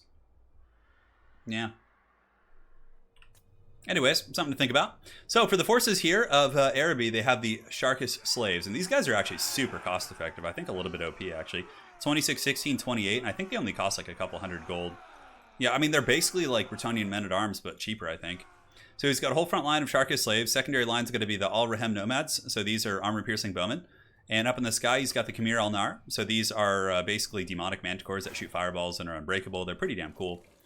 We got some spears in the back, the Arabian spearmen, and we do also have the Sipahis, which are the elite cav. Or they're kind of like Empire Knights, or I would say the most similar thing for them is probably the Reichsguard Knights.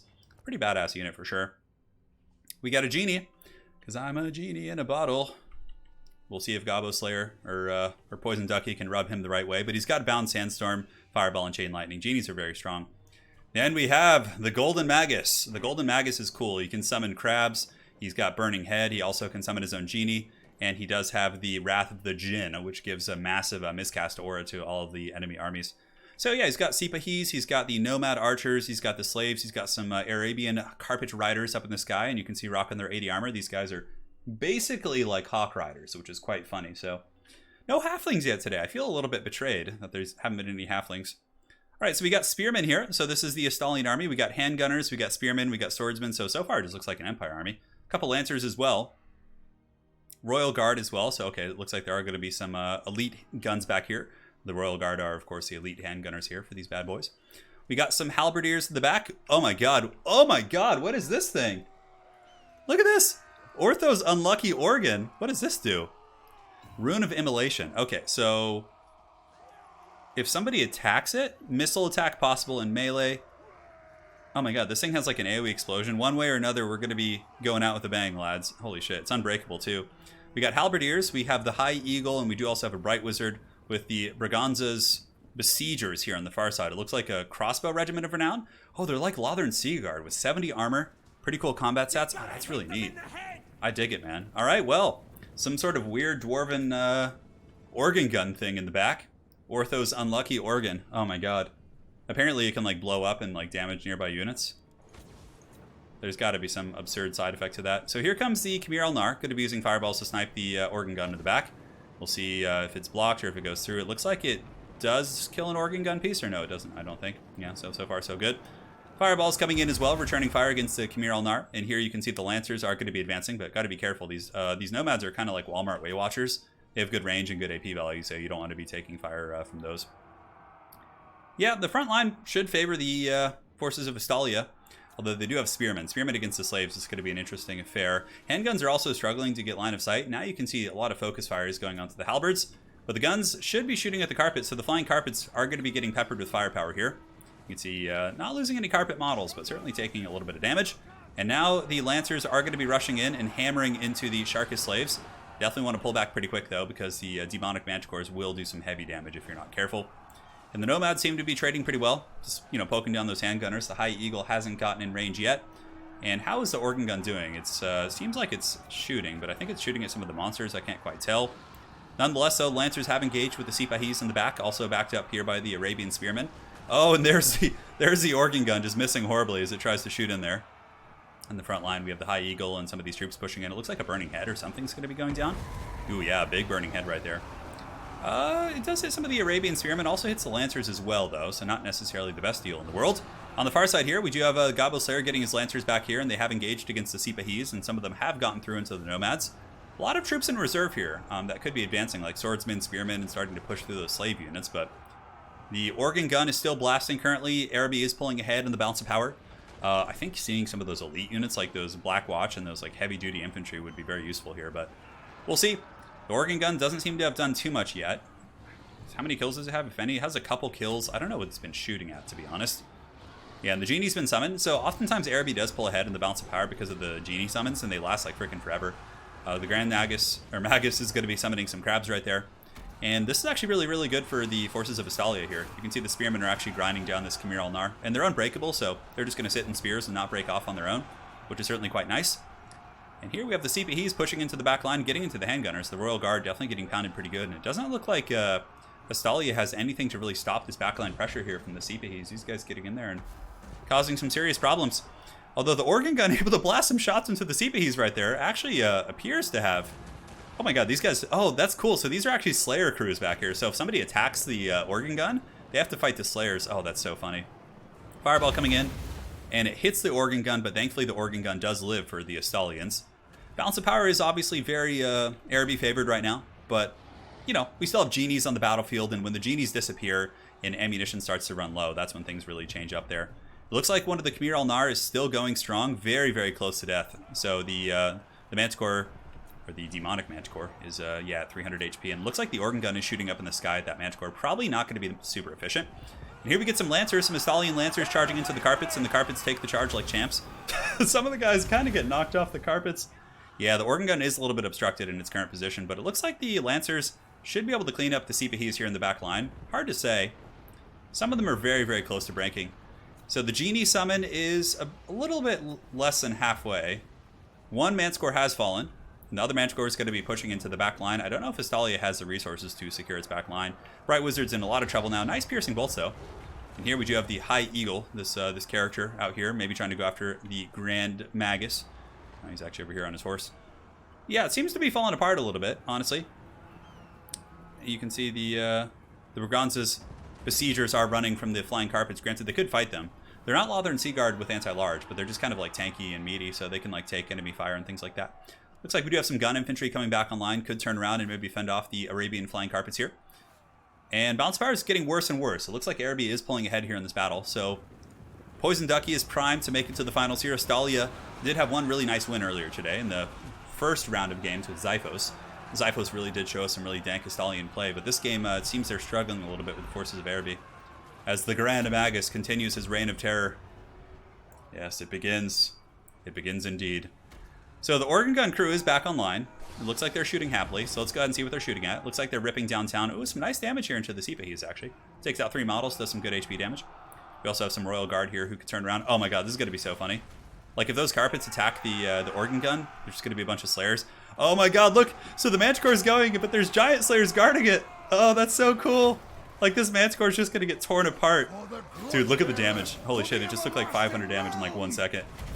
Dude, the Organ Gun crew! This is so cool!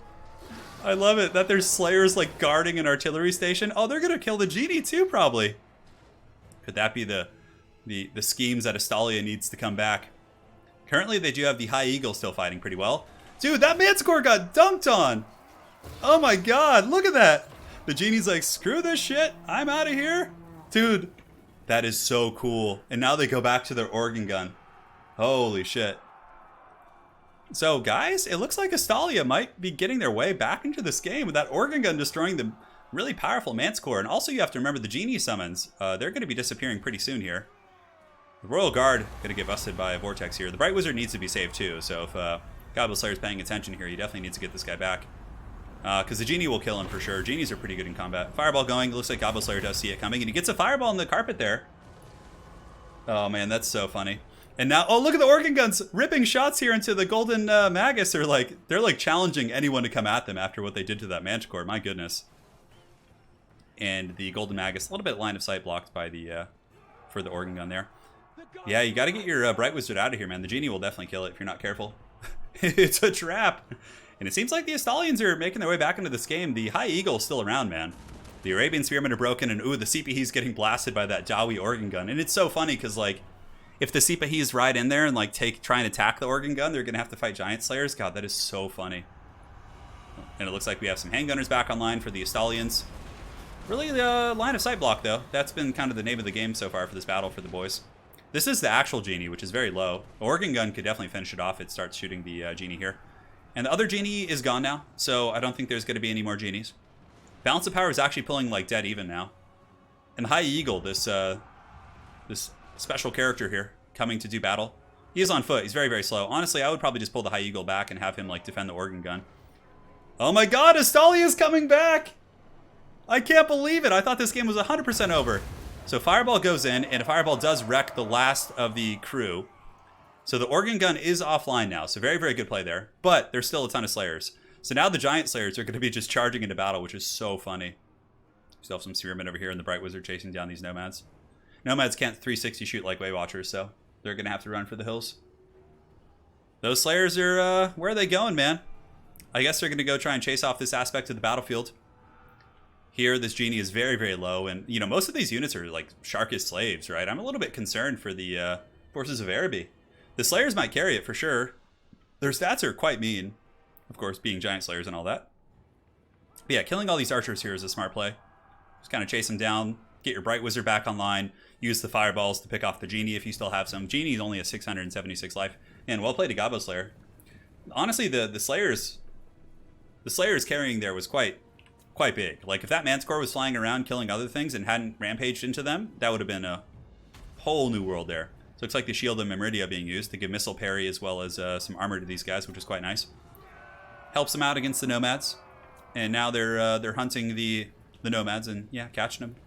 Nomads are not long for this earth. Estalia able to get some Spearmen back together. The Genie and the Golden Magus coming to do their final battle. They still have some Sipahis, some Elite Cav, but... oh my god, this is so great. I love seeing like an artillery crew icon and then just seeing these crazy berserk dwarves chasing down these units. Yeah, you gotta chase down the Nomads though. They can't come back. If those Nomads come back, they can put a lot of firepower into the Slayers. Fireball coming in. Is it gonna hit the Bright Wizard? It does. He's shaken, but I think he's gonna hold. Yeah, it looks like he's just barely gonna hold there, man. Fireball coming in from the Genie. The Genie, I think, has like 2 or 3 charges of the Fireball. Yeah, it's hard to say. Yeah, those Slayers are serious business, man.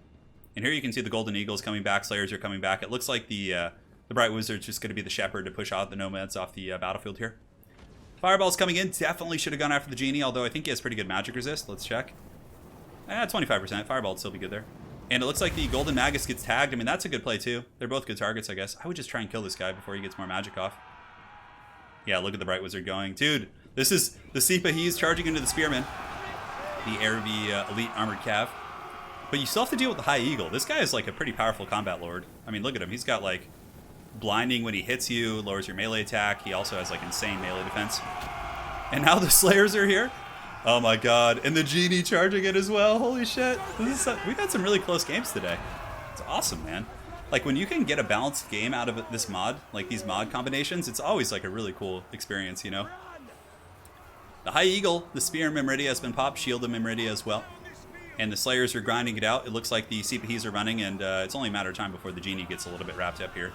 You can see the High Eagles pushing in, and so are the Slayers, having abandoned their organ guns that they were manning, which is so funny. Some of the Slayers being rode down, of course. How are they doing on models? Getting pretty low. Araby might be able to pull this one out. It's going to be hard to say. The Slayers are now surrounded by chaff, and it seems like Estalia doesn't have too much support. That Bright Wizard needs to come back here and get some help to these guys. Yeah, they're getting a little bit worn down, man. And the Genie's just kind of sitting here cackling. So, if Gobbo Slayer is able to come back with his Estalians, he will go to game 3. But, if Magic Carpet Ride, aka Poison Ducky, wins, then that is going to be the series, and he'll be going to face Zyphos in the final. We'll see how that goes. Zyphos seems to be very familiar with these mods, too. The Genie took a little bit of damage there from the Slayers. Yep, he's at 597, so it looks like he took a couple shots. Those Slayer crews, man, are just going ham, though. 73 kills. And you can see that the High Eagle is actually in a little bit of trouble. Taking some damage here from the Genie. He needs to turn around and kill that Genie. See, that's what I'm saying. The Fireball, killing this big boy, damaging it, I don't know. Where's that Bright Wizard? The Bright Wizard is on the edge of the map. It looks like he's wavering. He needs to get back here. Genie still hasn't been hit. His melee defense holding pretty firm at 38. And the Slayer's still getting buffed up, man. Oh, there's going to be a burning head. That's actually going to kill a lot of the Spearmen, the Araby Spearmen. It will kill some of the Slayers for sure. Oh my god, it's so close. Yeah, the Araby Spearmen probably going to be breaking there. There's only 7 Slayers left, but those Slayers are quite meaty. The High Eagle with all the buffs pop, the Shield of Mimridia and the armor and all that sort of good stuff, currently has a golden block chance, which I think is really cool. 371 in the Genie, guys. We have a very, very close fight on our hands. The Estalians do have some Spearmen coming back, and the Bright Wizard probably has a Fireball in his back pocket. So basically, the Golden Eagle just needs to hold a little bit longer. The Magus has pretty bad combat stats, so you definitely just want to kill the Genie, if possible. Genies do crumble. I believe they have a crumbling mechanic, and it looks like he's pretty close to crumbling there. Yeah, he's at 300 HP. The High Eagle's at 977. The Sharkus Slaves have piled in. That should deal with the last of the Slayers. But where, oh where, is the Winds of Magic here for the Estalians? Oh, a Fireball from downtown from the Genie. Look at that, man. Oh, that's going to get him. Oh, the Genie with the Fireball. Oh, and he jukes it. Man, what a play. And now, the brave Estalians charge in, but not before the Grand Magus washes them with the waters of the desert, apparently. Perhaps the Oasis waters. But the High Eagle seems to be holding with his one Slayer buddy. He's got like 1 Slayer left. I guess that might be Gotrek embedded in that unit there. And it seems like the Genie's on death's bed, man. Yep, that's going to be game. Holy shit, Gobbo Slayer brought it back. What a champ. Army losses for Araby. Welcome to Estalia, gentlemen. They hold firm. I can't believe it. Oh, dude, that's so cool. What a game. Holy shit. That was so even. The Golden Eagle and the dreaded Estalian Otho's Unlucky Organ. Talk about a cool unit. Wow, GG. That was nuts. All right, let's go ahead and switch on over here. I thought Gobbo Slayer was 100% done. Like, I thought he was going to lose. You could probably tell by my commentary, but that organ gun crew carried. The organ gun crew, like, slaying that Manticore and then, like, killing, like, the cavalry and, like, yeah.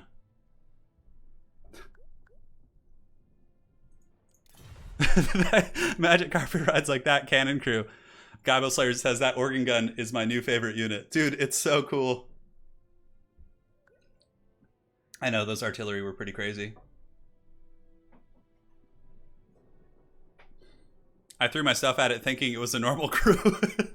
But little did he know, it's like an ROR giant slayer just waiting. Dude, that's so cool, because that like addresses one of the big weaknesses of artillery, right? Like being attacked by monsters and cavalry and things like that, but... Okay, so do the banner pick 3 system. Good luck. Dude, that was so cool. Yeah, he's saying he didn't know. That's really funny. I would have done the same thing. I would have just seen an organ gun. Dude, yeah, they dumpstered that Manticore. Like full health down to nothing. Yeah, that was really funny. Holy shit. Well, guys, hopefully you're enjoying these wild-ass battles we're having here. I certainly am. It's pretty fun to see, like, what could be, right? My picks. Okay, Gobbo Slayer. I think we need some halflings, dude. We need some halflings. They have to come. I could say don't forget the halflings. So now Gobbo Slayer will pick 3 factions and ban 1.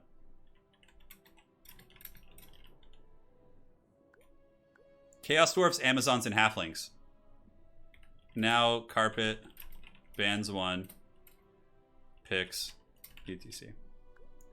So Magic Carpet Ride will probably ban the Chaos Dwarves. Amazons and Halflings are both contenders. So he picked Chaos Dwarves, Amazons, and Halflings. Chaos Dwarves are like super OP, but we did see them lose in the last tournament. Falcon was able to defeat them twice, I think. But that is Falcon, so take it with a grain of salt.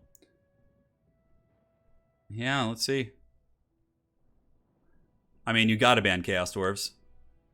Oh, is he gonna go Albion? Looks like he might pick Albion, we'll see. Yeah, Amazons are pretty OP too, I think. I feel like Amazons are really overpowered. I'll ban Chaos Dwarves.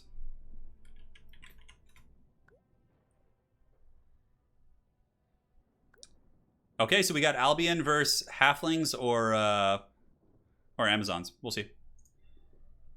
We will see, my friends.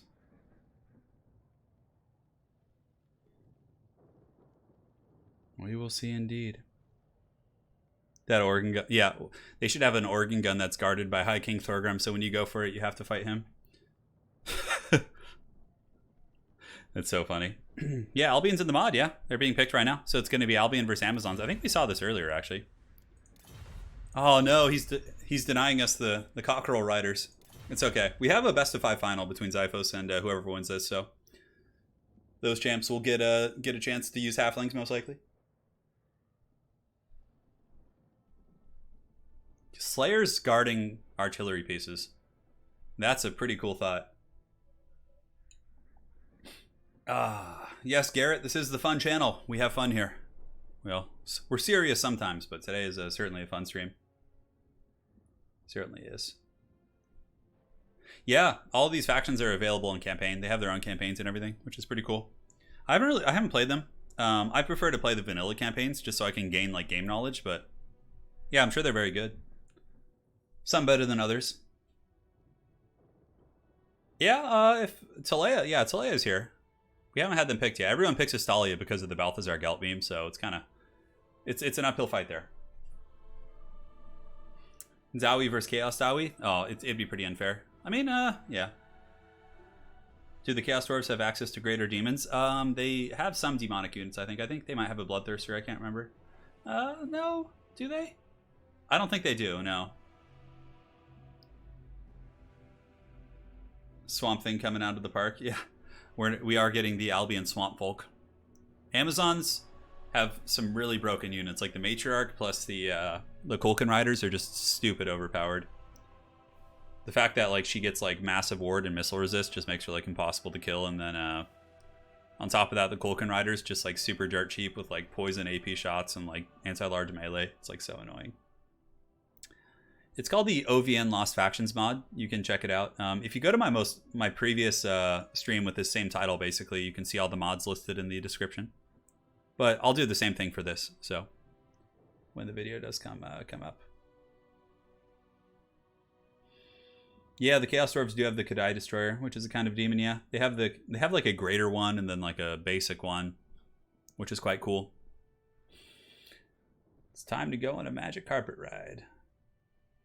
Organ Gun kills 9 and then gets 70 in melee. I know that was like the highlight of that last game. I thought Gobbo Slayer was 100% done. Like his lines were crumbling all over the place. Araby tends to kind of have like a really strong early game though, because they use their genies and their summons and then they disappear, kind of like Beastmen almost. And then when the genies disappear and the crabs disappear, like the different summons they have, like I found that that's when you start to lose the game. Yeah, you can get all these mods in the Steam Workshop, correct? Yeah. You can indeed, my friend. Well, I'm glad to know that the stream quality isn't trolling anymore. Yeah.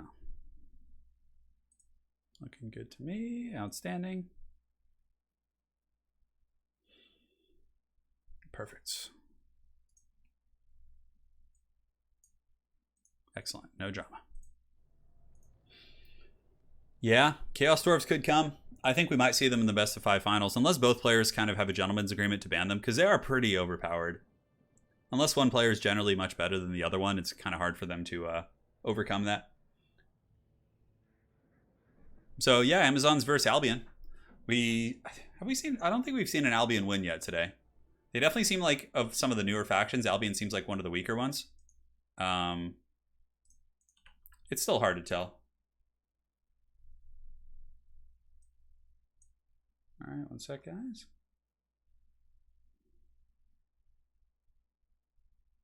Looks good. Just checking my emails real quick. I was waiting for one here. Outstanding. All right. Turin, can you make a mod pack with 100% balanced tournament required mods? Can you make a mod pack with the 100% balanced tournament required mods? Yeah, I had no idea how to do that, but I can take a look for sure. Yeah, I'm not sure. I'm terrible at technology and all that sort of stuff. So, which faction is the closest equivalent to the vampire counts? Definitely the Dread Legion of Nagash. Yeah, the Dread Legion is. They're basically like vampire counts, but with Tomb King's units and like some really OP lords. Aledron says he played an Albion campaign and they were super fun. That's cool. Yeah.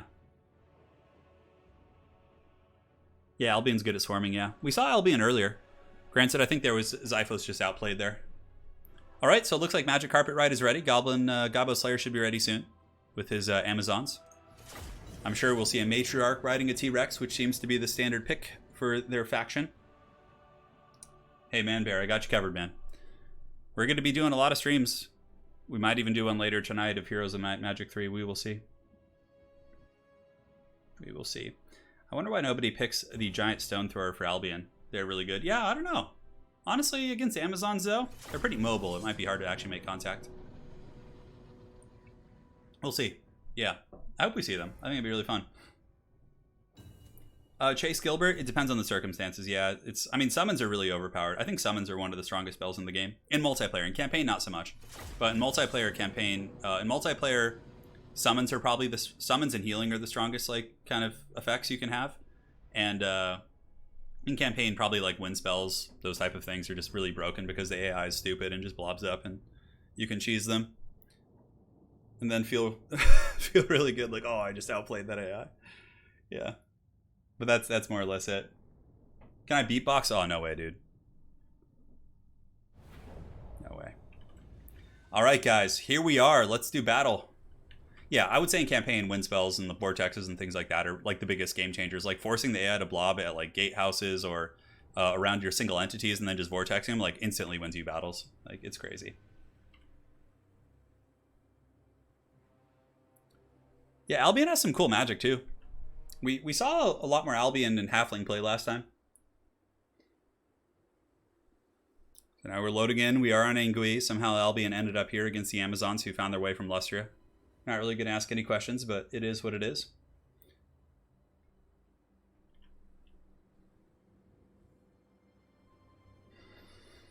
Yeah, Vortexes are really good. Not reliable in multiplayer. I agree 100%. All right, guys, so let's go ahead and take a look here and look at the Amazons. So, look at this. So, Amazons actually have Pterodon riders, but they're being rode by Amazonian ladies here.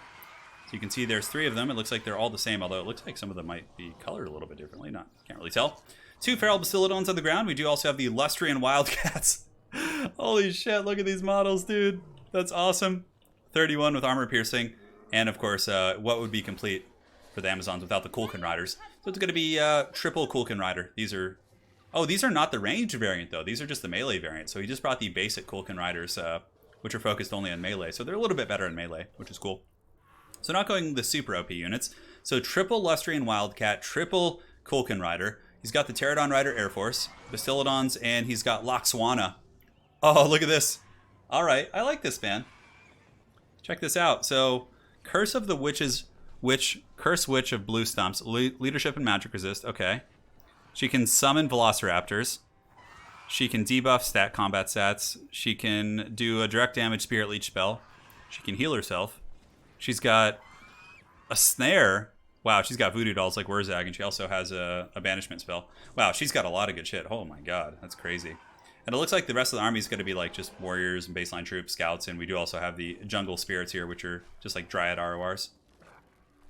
That's pretty cool. That is pretty cool indeed. And now for the forces of Albion, who shall be led by the Magic Carpet Ride, aka Poison Ducky. He's got a front line of Albion warbands. He's got the Hearth Guard, who will be very good against Amazon infantry. They're basically like Marauder champions. They'll beat the hell out of the Amazon infantry. We got Albion warbands. We got a couple of huntresses. So these are the archers. We have the Albion giant, which is way better than the regular giant because he has a physical resist. So he's got 15 plus 25. So in total, yeah, that's really good, like 40. We got Albion at noble cavalry. So these are spear cavalry in the back. And they have their legendary lord as well, which is Dural Durak. Sounds like a Cardassian from Deep Space Nine. He's got Amulet of the Old One, so he heals himself. He can summon Fen Beasts. He's got like a Flock of Doom ability. He can get more healing. Arcane Conduit, and he does also have the Imperfect Shield of the Old One. So it's not quite as good as the Lizardman one. It's like the Walmart version, but it's still quite decent. Yeah, very cool armies. Let's get this party started, man. Good luck, have fun. Yeah, Amazons can summon Velociraptors. Yeah, they can. It's pretty damn cool, man. Yeah, the Celts are coming for them Amazons. Yes, they are. Amazonian ladies ready to do battle, I'm sure. Yeah, the Albion Giant is really cool. See, this is when I was talking to Italian Spartacus about doing the Everchosen, this is the haircut I wanted him to get. When I grew the mullet out, I wanted him to get like the Friar Tuck, like the bald on top with the hair on the sides, which I'm pretty sure he can still grow. But alas, a dream for another age. Albion Warband and Hearthguard going to be pushing forward, and the Cav, of course, pulling up the rear. Amazons coming in for their skirmish phase, going to be using their Pterodon Riders to kind of poke, and of course the Huntresses with 160 range should be able to put some fire back on them against the 140 of the Pterodon Riders. And here comes the first volleys. Does a little bit of damage, not much. It kind of tickles the hides here of these Pterodon Riders. Of course, Albion is going to want to get in melee as quickly as possible. Granted, both armies are kind of melee focused, honestly. The Amazons didn't build much of a kite build, like kind of how you expect Xiphos to play them. And here they come. Looks like some light debuffs here on the Albion Warband. Taking a little bit of fire here from the Scouts. Scouts are pretty cool, cheap archers for the Amazons. Yeah, they can do some work here. Albion Warband down to about 75-80%, give or take. The Albion Giant taking a little bit of poke, but now being pulled back just to avoid the firepower coming in from the Pterodon Riders. And it looks like some sort of a snare is going down. Yeah, they have like 2 debuffs on them. Let's go ahead and check what those are. So the Albion Warband is getting hit with, yeah, so it's Poison, and War Fury is currently active. Okay, I thought there was like some other debuff, but it's just their natural passive there. In the forest, Loxwana of the Amazon tribe awaits, preparing to strike. Yes. And the Pterodon Riders still poking the Albion Warband, but that Warband has, shields. It's not going to be super effective here. Oh no! And the Jaguars emerging from the tree line! Look at this! Oh my god, the Lustrian Wildcats charging into the infantry! Oh, the impact! Does that crash the game? Oh my god. Whoa. The impact of those units, like, crashed the game. Well, we can just restart with the exact same builds. Oh my god. Like, those units collided and just, like, blew up the game. Holy shit. That's so haggard. Jesus. Okay, well. Let's go ahead and launch. Let me check with the lads. They probably crashed too, I would imagine. Somebody did. I think we all did. We all crash here. What a shame. The impact of the lions emerging from the trees was, or the panthers or pumas or whatever the hell they are. The Jaguars just... That's so funny. What a catastrophe, dude, I know. Dude, the charge was too much to bear, I know. Alright, we'll remake it. Alright. Let's talk to those guys.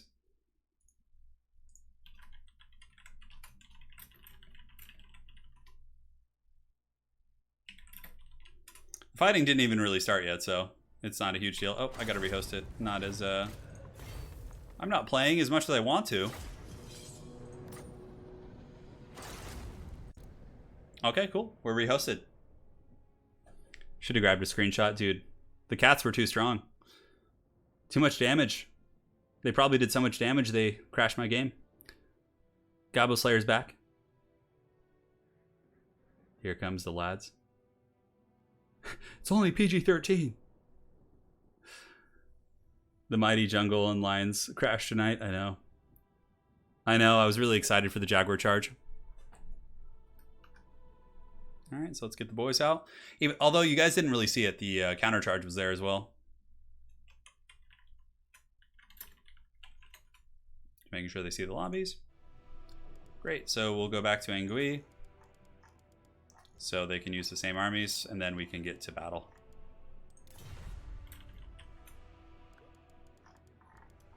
That shouldn't take too long.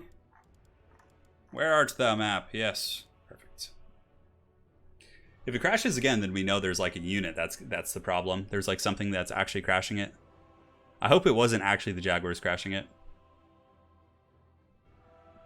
Yeah.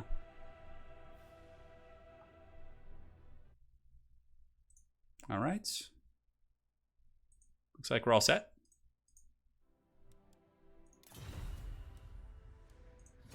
All right, looks like Magic Carpet Ride is ready. Poison Ducky. It's going to be a rematch. Hope you feel better, Horace, if that's actually true. I don't know if you're just memeing there. You actually do have the Rona, but if you do, I hope you get better quick, man. Yeah, Amazons might be a tad bit buggy for sure. We'll see. We'll see what happens. That was a pretty cool charge, though. It was like the two cavalry forces engaging with the... Oh my god, those units are so janky looking. I love it.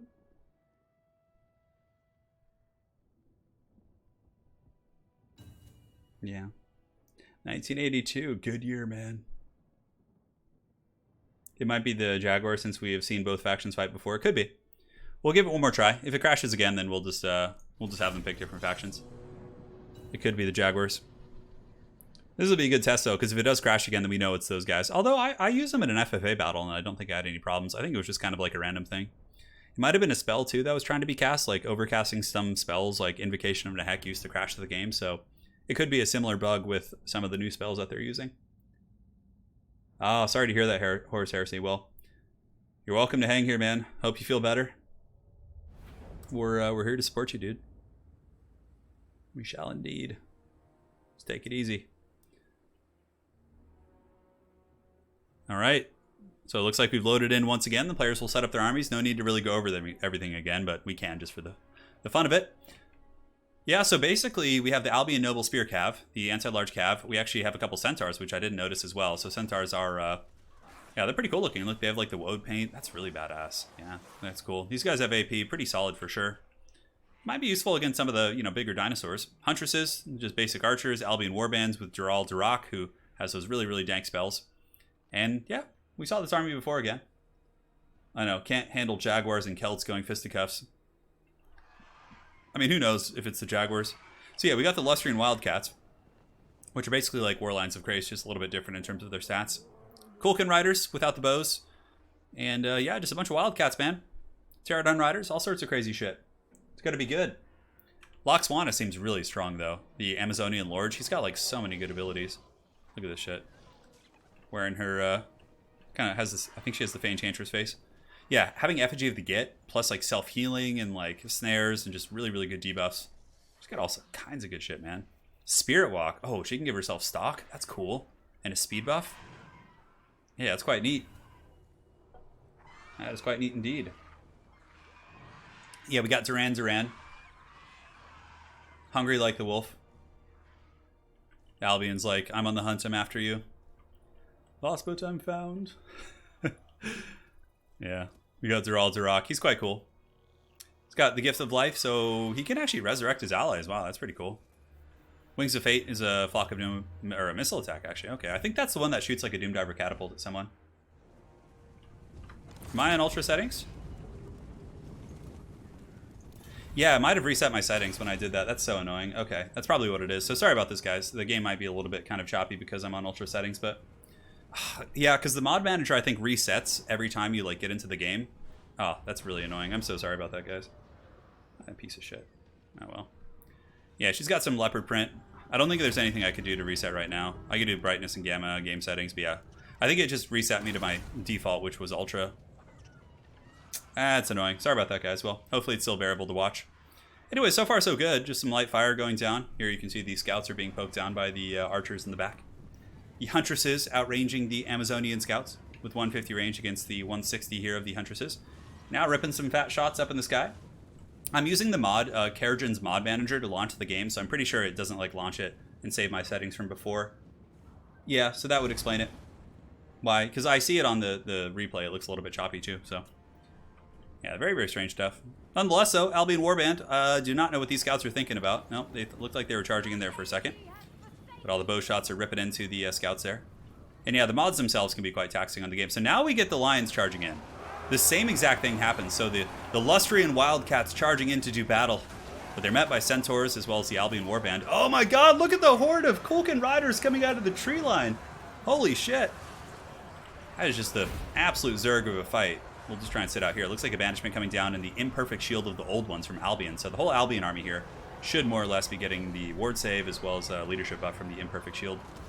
Some of the Centaurs, though, are being beaten down. Pterodon Riders flying overhead, perhaps looking to drop some rocks. And we do also have the Albion Giant in here fighting as well. And the fight is on, man. The fight is on. Huntress is still dropping some really good firepower into this Air Force. And you'll notice here that Poison Duck, he's actually keeping some Albion Spear Cavalry back here, which is really smart. Because then if the Pterodon Riders decide to land... Ooh, Rock Drop's going down to the back. Kind of misses. Yeah, that was a massive miss right there. Didn't do too much. But holy shit, talk about a big, ugly Zerg fight. A million of these Kulkan Riders battling the Centaurs, and the Fen Beasts have also been summoned. So if you haven't seen the Fen Beasts, these are the unit that Albion can bring. But Durak has summoned these guys, and these are the pretty much like Treekin, but actually not terrible. It looks like there's going to be an Embrace of the Serpent going down on the Fen Beasts, and certainly causing some problems. So yeah, the frontline fighting very, very pitched. Balance of power is looking like it's pretty good for Albion here, as the Gobbo Slayer's army seems to be taking a hammering according to the balance of power, and now the Albion Noble Spear Cavalry are going to be chasing down these lions. Oh my god, look how janky they are when they run. And the Kulkan Riders swarming as well. Kulkan Riders in great numbers should be able to do well against the Albion Noble Cav. Granted, the Albion Noble Cav have good armor. Kulkan Riders not so much. Here comes a charge from the Centaurs, coming in with the hammering shots. The armor piercing won't be great, but the charge bonus of 45 still helps.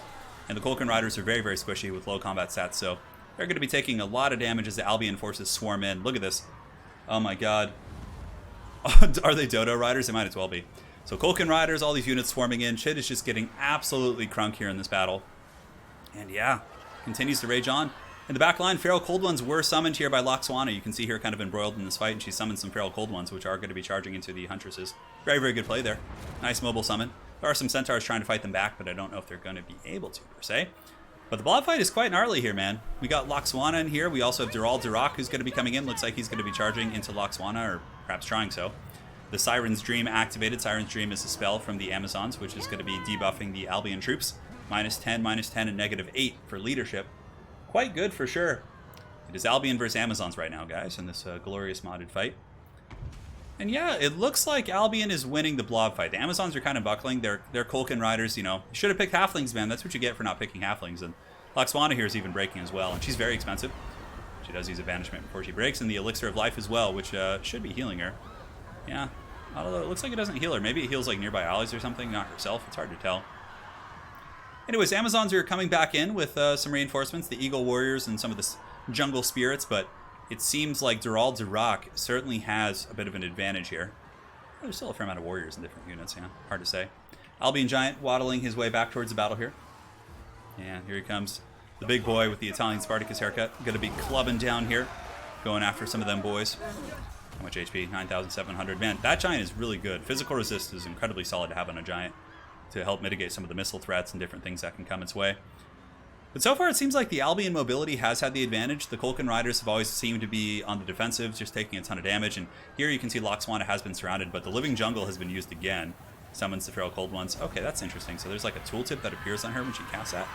More Kulkan Riders coming back in and actually able to lance down a couple of those Centaurs on impact. Albion Giant still fighting the good fight, but having a Giant to fight against the Feral Bastiladons is definitely very useful. And the Albion Warband still fighting very, very hard here in the pits against the Spirit Folk. Yeah, they have a pretty cool mechanic, the War Fervor. I think it's quite neat. Balance of Power is actually pulling back a little bit, though. It's looking like Gobbo Slayer may be able to get this game back because he's able to win some of the big engagements over here. If you look here, you can see the Albion Kulkan Riders and some of the summons, these Feral Cold Ones, were able to clean up those Centaurs. And now these other Centaurs are kind of in trouble. And Albion seems to be kind of reduced to a bit of a static army here, whereas the Amazons are suddenly starting to secure advantages in the mobile game.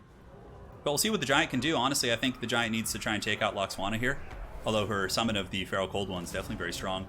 Not that Cold Ones are insanely good units, but it just gives you mass and buffers against it for your single entities and your characters and all that sort of good stuff, as the Albion Giant is knocked over once again by some of those Bastillodons right there. Over here we have another pit fight. We do have some Albion forces. We have the Albion Warband and the Huntresses fighting against the Lustrian Wildcats. The Wildcats are going a little bit crazy. A little bit crazy indeed. Yeah, here they come. Wildcats are on the hunt, man. That was my high school mascot, was the Wildcats. Balance of Power is really even, man. Yeah, you can see here these Centaurs do get the Gift of Life, which is a really good spell. It heals them and also resurrects models, so it's like Invocation on the Heck, but for living units. And they're actually able to fight off some of these units, maybe able to fight off the Pterodon Riders, but not if the Wildcats have something to say about it. Who let the cats out? Here they come. Cats coming in for a rear charge. I believe the Lustrian Wildcats also do have good AP, not that there's much armor on Centaurs, but yeah, the Centaurs get completely broken there by the Lustrian Wildcat charge. Just absolutely karate chopped. And now back here, we do have the Albion Giant still fighting the good fight, and Gerald Duroc is still going as well. The Woad Paint Lord here. He's just kind of riding back and forth as that Albion Giant pretty much terrorizes everything near it. Definitely should finish off the Bastillodon, though. That thing's going to keep knocking it over, which is very annoying. Also causes terror, so it can break off some of the Albion troops, which are not immune to psychology. Yeah, the Giants... I know. Yeah, Loxwana should have a Giant Guardinger named Ham. Yeah, I know. Nice reference there, man. So it looks like the Amazons do have more stuff left on the battlefield in general, but Duroc is very strong, and also we have Hearthguard here. It's a really powerful infantry. Hearthguard are incredibly tough to kill. Good combat stats. Also do, of course, have 80 armor, which is great against many of these units. But the Jaguars might be able to come in and send a message. We'll see. Here comes the Jaguars. The charge of charges. Duroc. I'm so sorry about the lag, guys. I see that happening. Oh, that's so annoying. They must have reset all my settings and just put it up to ultra lag fest. Glorious, man. Glorious. The Embrace of the Serpent is active. Duroc. Able to push off many of those Lustrian Wildcats. Actually, they all get terror routed, it looks like. Yeah. Shit's getting absolutely wild, man. I don't know. It looks like Albion might still be able to pull this out. Duroc is very strong. As long as he doesn't take too much damage from this Bastillodon. Now, but there's still so many of these Wildcats. Albion has some Huntresses coming back as well. Looks like here the Huntresses have stabilized. We'll see if the Pterodon Riders can finish them off. The Pterodon Lady Riders. Yeah. We got some ladies riding them there. Albion Giant might get swarmed here, actually. Duroc might break. Gobbo Slayer might come back again. Albion Warband coming in, but the Giant's coming in. Oh, and the Giant gets a huge blow on Loxwana right there. The Empath running for the hills. Yeah, she's very squishy. How fast is she, though? 38 speed. The Giant is 46. And it looks like Duroc is wavering, and it looks like he's back now. That's really big, but then he breaks again as the Pterodon Riders are able to close the distance. And it looks like the Amazons are going to come back here. Yeah, there's not like stream lag. It's just that the game is lagging because the mod manager reset all my settings to like the highest, which my computer can't handle. So that's what it is. And it looks like the Albion Giant will be able to finish off this Bastillodon most likely. We'll see. No, it actually stops and attacks the Jungle Spirits there. We got some Huntresses coming back as well. I mean, can the Albion Giant carry? That's really what it's going to be. Albion doesn't really have much else. I mean, they have a couple Huntresses and loose units around, but yeah, they're going to be fighting the Bastillodon here. Probably not going to go super well for these Huntresses as they get rode down. 846, a couple attacks could break this thing. I mean, it's very low and it is a feral beast. Yeah, who knows? There it goes. -2, 10, 8. Down you go, my friend. And here, the Albion Giant's going to be karate chopping these Jungle Spirits. Jungle Spirits seem to have very good leadership, though. They're sitting at 72, even at this point in the battle. Oh, and look at this. Duroc was able to summon. Oh, man, he summoned some Fen Beasts when I wasn't looking. Oh, that's nice. And that actually breaks off all of the Lustrian Wildcats. But are the Fen Beasts going to be able to protect Dural? Yes, they do. And Duroc comes back. Oh, that might spell doom for the Gobbo Slayer. Oh, my God. This is a crazy-ass game. So now the Fen Lurkers are here, and they're probably going to be using all of their summoning mojo here to go after the Jungle Spirits. I don't know what tricks Loxwana has in the back pocket. Here comes the Fen Beast charging into their fellow woodland folk. But they are of the swamp, not of the jungle, so I suppose they're you know, they got a little friendly rivalry going on. And the Imperfect Shield of the Old One's going down as well to mitigate damage from the Jungle Spirits, which are now taking a bunch of damage. But there's a Bastillodon coming back. We got some Jaguars coming back. Balance of Power is pulling even, but now that the summons are gone, Duroc is about to be attacked by that Bastillodon, which the Giant dearly needs to finish. Yeah, he's getting low in leadership. Very, very low, 794. The Albion Giant seems to be a little bit stuck on the tree right there, so he's just going to decide to smack a Pterodon Rider, and Durak gets terrified. He'll be back, though. He's not completely broken. And I don't know if the Albion Giant can do it. Durak is here. Bounce power is pretty even. I guess it really depends on the magic that these guys are holding. Yeah, you can see the Feral Bastillon actually breaks there. Dural in his chariot, able to run through some of these Amazonian warriors, these eagle warriors kind of here in the tree line, which is just absolute lunacy. It's crazy how, like, these games are actually even and long, despite, like, the mods being so wild, like some of them. Oh, no, it's Durak, it's the healing proc! So, he has a rebirth proc, and he got it. He has, like, a Heart of Avalorn type thing. Holy shit. That's insane. The Albion Giant's still fighting here, but it looks like Durak is taking quite a bit of damage. Loxwan is getting in there as well, but she's pretty bad at melee. And Dural should be able to finish off that character, we'll see. Jungle Spirit are ethereal, are they? Okay. Oh, they're ethereal. Okay, so it's going to take the Giant like 10 years to finish him off.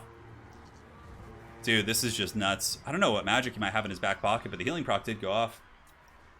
Yeah, Spartacus there fighting the Jungle Spirits. But the fact that they're ghostly units and ethereal definitely makes that much harder. And now Dural is being swarmed by a bunch of these Lustrian Wildcats. Loxwan is running. I don't know if she has any magic support. Yeah, she's probably out of wins. I mean, if she could summon a cold one, that would probably end the battle for them. But it looks like the Jungle Spirits probably gonna get broken here. I don't know if they're unbreakable. No, they're not. Okay. But let's check. Yeah, they have 75% physical resist. Wow, and a ton of HP too. Like, that's pretty OP. A unit that has like 8,000 HP plus physical resist. God, talk about annoying to break. Jesus. Dural does magic damage though, I think. No, he doesn't. Okay. He does not. So they're gonna have to do this the old-fashioned way. Yeah, I have no idea what's happening. It looks like Loxwana is running in the trees. Maybe she's trying to get away to just save some wins of magic. She's currently hidden. She does have stock, so you can't really see what's going on there.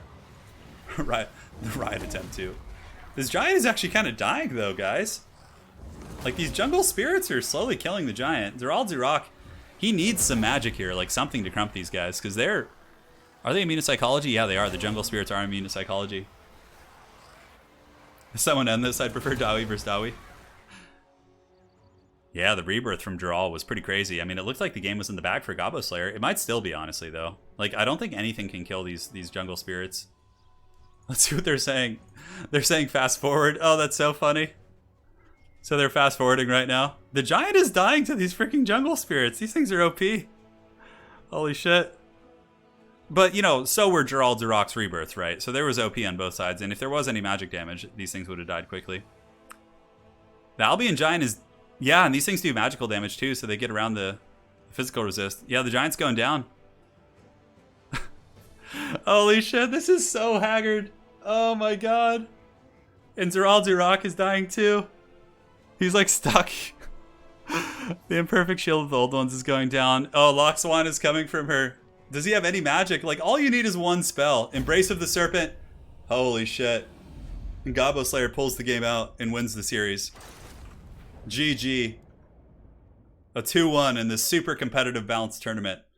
The Gobbo Slayer will face Xiphos in the grand finals. Jesus. Okay, so let me fix my freaking graphic settings now. God damn it. Why you gotta do this, man? Why you gotta do this to me? That Giant was very brave, he was. Alright. So sit as a spectator. Hilariously unstoppable indeed. Alright, so let's tag the boys now, Xiphos and Gobbo Slayer.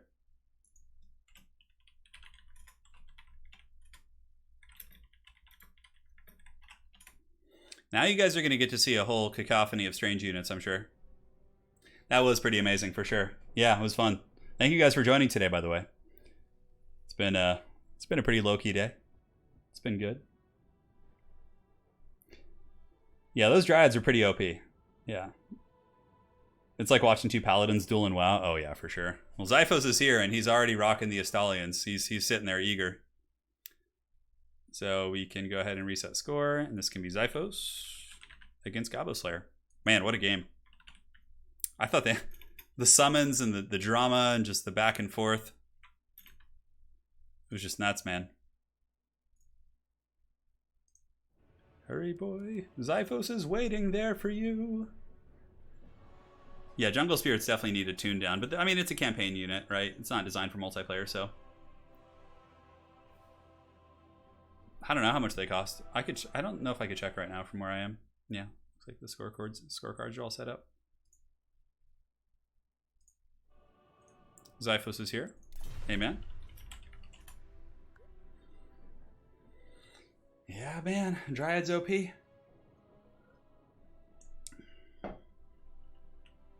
Single bands here. Xiphos starts. Pick armies swiftly. All right. We could do the Black Ark Landing. The Cairn Woods. Death's Pass. I want to do a map we don't normally do this. I don't even remember what this map's like. We'll pick it. Yeah, it'll be fun. Nifty Night, Turin, completed my first Warhammer live stream today. So hyped, right on, man. So you're saying you streamed Warhammer yourself, or you were watching one, or? It's fun to see like how wildly. Oh man, Xiphos, not a man to disappoint. So Xiphos is going Halflings here for the first game here in the Grand Finals. And we'll see what he can do with the Halflings. The Cock Riders will emerge in the night and terrorize the old world. The Dawi Juggernaut mod. Oh yeah, there's some. I would love the Dwarves to actually get a Malachi Mycosyn DLC and get like really cool like contraptions and runic things. So Lich 109, I see you in chat. You know about Warhammer Fantasy. Did Dwarves have any like cool constructs or golems or things like that that could actually be like lore friendly and added into the game? So it's Halflings. Cool. So we got Halflings from Xiphos. I know, Pascal, for sure. Kislev versus Ugma tribe on Troll Country next. We could do that. I'll put them on some trolley maps. We'll have some fun with it. Might as well, right? There, bounces out the window anyways. It's just the become the Wild West here.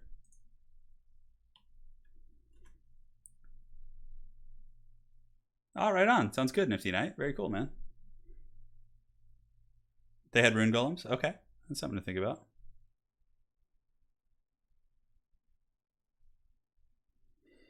Very good. And pull the game back up. Gobbo Slayer will be back in just a second. Yeah, rune golems would be really cool. They had rune golems and shard dragon. What is a shard dragon? Oh, that sounds really cool. Lich 109 says, Turn, there's a rare mentions of golems in the lore, but they never made it into tabletop or were properly fleshed out in lore. Okay. They had a steam train with mortars and stuff, both normal and chaos had golems. Okay, yeah, so apparently in lore they existed at the very least, huh? Hey, what's up, Sotek? How you doing, man? We're doing a modded tournament, the absolute jank today. This will probably be the last mod tournament for a little while. And then I'm going to go back to hosting ECL style tournaments soon. Even though it won't be an official ECL season, it'll be like the preseason practice. So we'll be having big tournaments with prizes and things like that. Also, in the next couple weeks, we'll have Faction Wars coming back. I don't know, have the date yet, but it'll be pretty soon, actually. Yeah, it'll be pretty soon.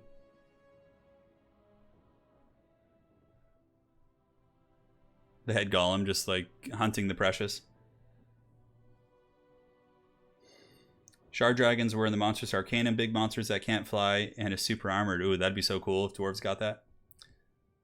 Yeah, that'd be neat. I'd be down for that.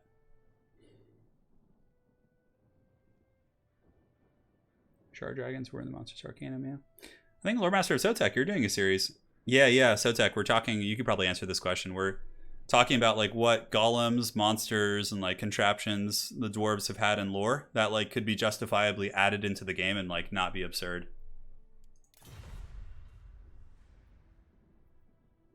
So we got Halflings against who is this? What faction is that? Is that a Kislev? What is that faction? Yeah, this will be interesting.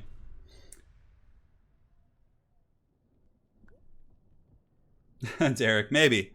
Yeah, maybe so. I prefer to just paint minis and play some Heroes of Might and Magic 3 in my off hours, so. The rules for the tourney are pretty wild. We just use banner rules for engagement and army picks and stuff, or army or band, picks and bans. But aside from that, we're being very loose on the rules here for this tournament. Lich 109 says a shard dragon is a type monster that dwarves used to collar and control at the height of their power, but they haven't been able to do that for thousands of years. Okay, so that wouldn't really make sense for them to add back in. Yeah. Erengard, it's a Kislev faction. Yeah, he's looking at some of his options here. I think this is one of the Fimir sub factions too. So Goblet Slayer is going to be going for a Fimir faction. So we got Fimir versus Halflings, which is actually quite fun. Dwarfs could have many things added: shard dragons, thunder barges, rune golems, doom seekers, goblin hewers, and dragon/demon slayers. That'd be really cool in like game 3 if they like would do a free LC adding like demon slayers with chaos demons. That'd be really badass. Yeah, it's cool that there's still stuff to be added. It's a shame because dwarves are just so. I mean, what, they haven't gotten anything since the King and the Warlord, which is like what, 3 years ago. Meanwhile, like, Skaven, High Elves, Dark Elves are all just getting a million DLCs. Yeah, it's a shame. And dwarves are really popular too. Like, I feel like a proper dwarf DLC would sell super well. Like, dwarves are very popular in the community. I don't know why they haven't done anything to add some cool stuff for the Dawi. They had the old world rework for Dawi, which added like the workshop and a couple other things, but like it didn't feel like that crazy,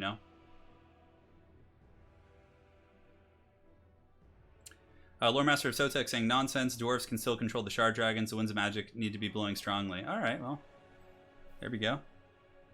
Doom Seekers were a ton of fun on tabletop. Yeah, like a Slayer hero would be super cool. Like, instead of Thanes, if you could get like a lightly armored, like a Slayer hero, right? Like that just had like was like a mini Gotrek. That would be super gangster. Yeah, it's a shame. So we got Halflings versus Fimir, which is really funny. This map has some chokes on it and weird terrain and things like that. Hopefully we'll see some hot pots from Zyphos with his Halflings here. We'll see. Yeah, Beastmen are definitely another very neglected faction. But like, I don't know. I feel worse for dwarves, I guess. Beastmen are just like used to being neglected in everything, including tabletop and Age of Sigmar, and but the dwarves, I feel like, need some proper representation. They're like one of the main factions, right? Like, oh my god, Steam Terminators, that'd be so freaking cool. It's tricky, man. Yeah, dwarves need something to fight Skaven, because like in multiplayer, dwarves just get annihilated by Skaven. It's like super unfair. A mini Gotrek would be more worth than a whole squad of Slayers. Yeah, it'd be really good. I think dwarves could use that. That'd be nice to help them fight monsters. Like if they had a Slayer, like they had a very, like a minor slow. Like imagine if you gave a Slayer like an ability to like slow something on contact by like, like the Dragonback Slayer ability. I think that'd be really cool.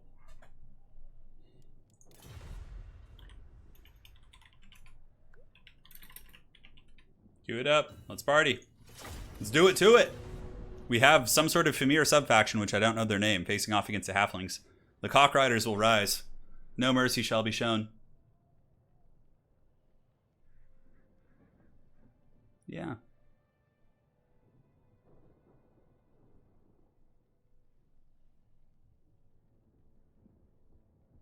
Well, why not both? You could have a unit of Slayers and a Slayer hero. But you have to think about this, right? Let's say you have a Dwarven cannon in your back lines. You're defending it with a group of Slayers. Said cannon gets charged by Empire Knights. You intercept with Slayers, and Slayers have pretty good mass and enough width and numbers to actually kind of stop the Empire Knights. Whereas if you try and stop the Empire Knights with a Slayer hero, he's either going to get punted or he'll stop like 1 or 2 models, and the rest of the Knights will get through and can push past you. So there's pros and cons to both, right? Like the single entity Slayer will be better against monsters for sure, but against like multi-unit, I think that generic Slayers will be better. Yeah, so it's all, variance there.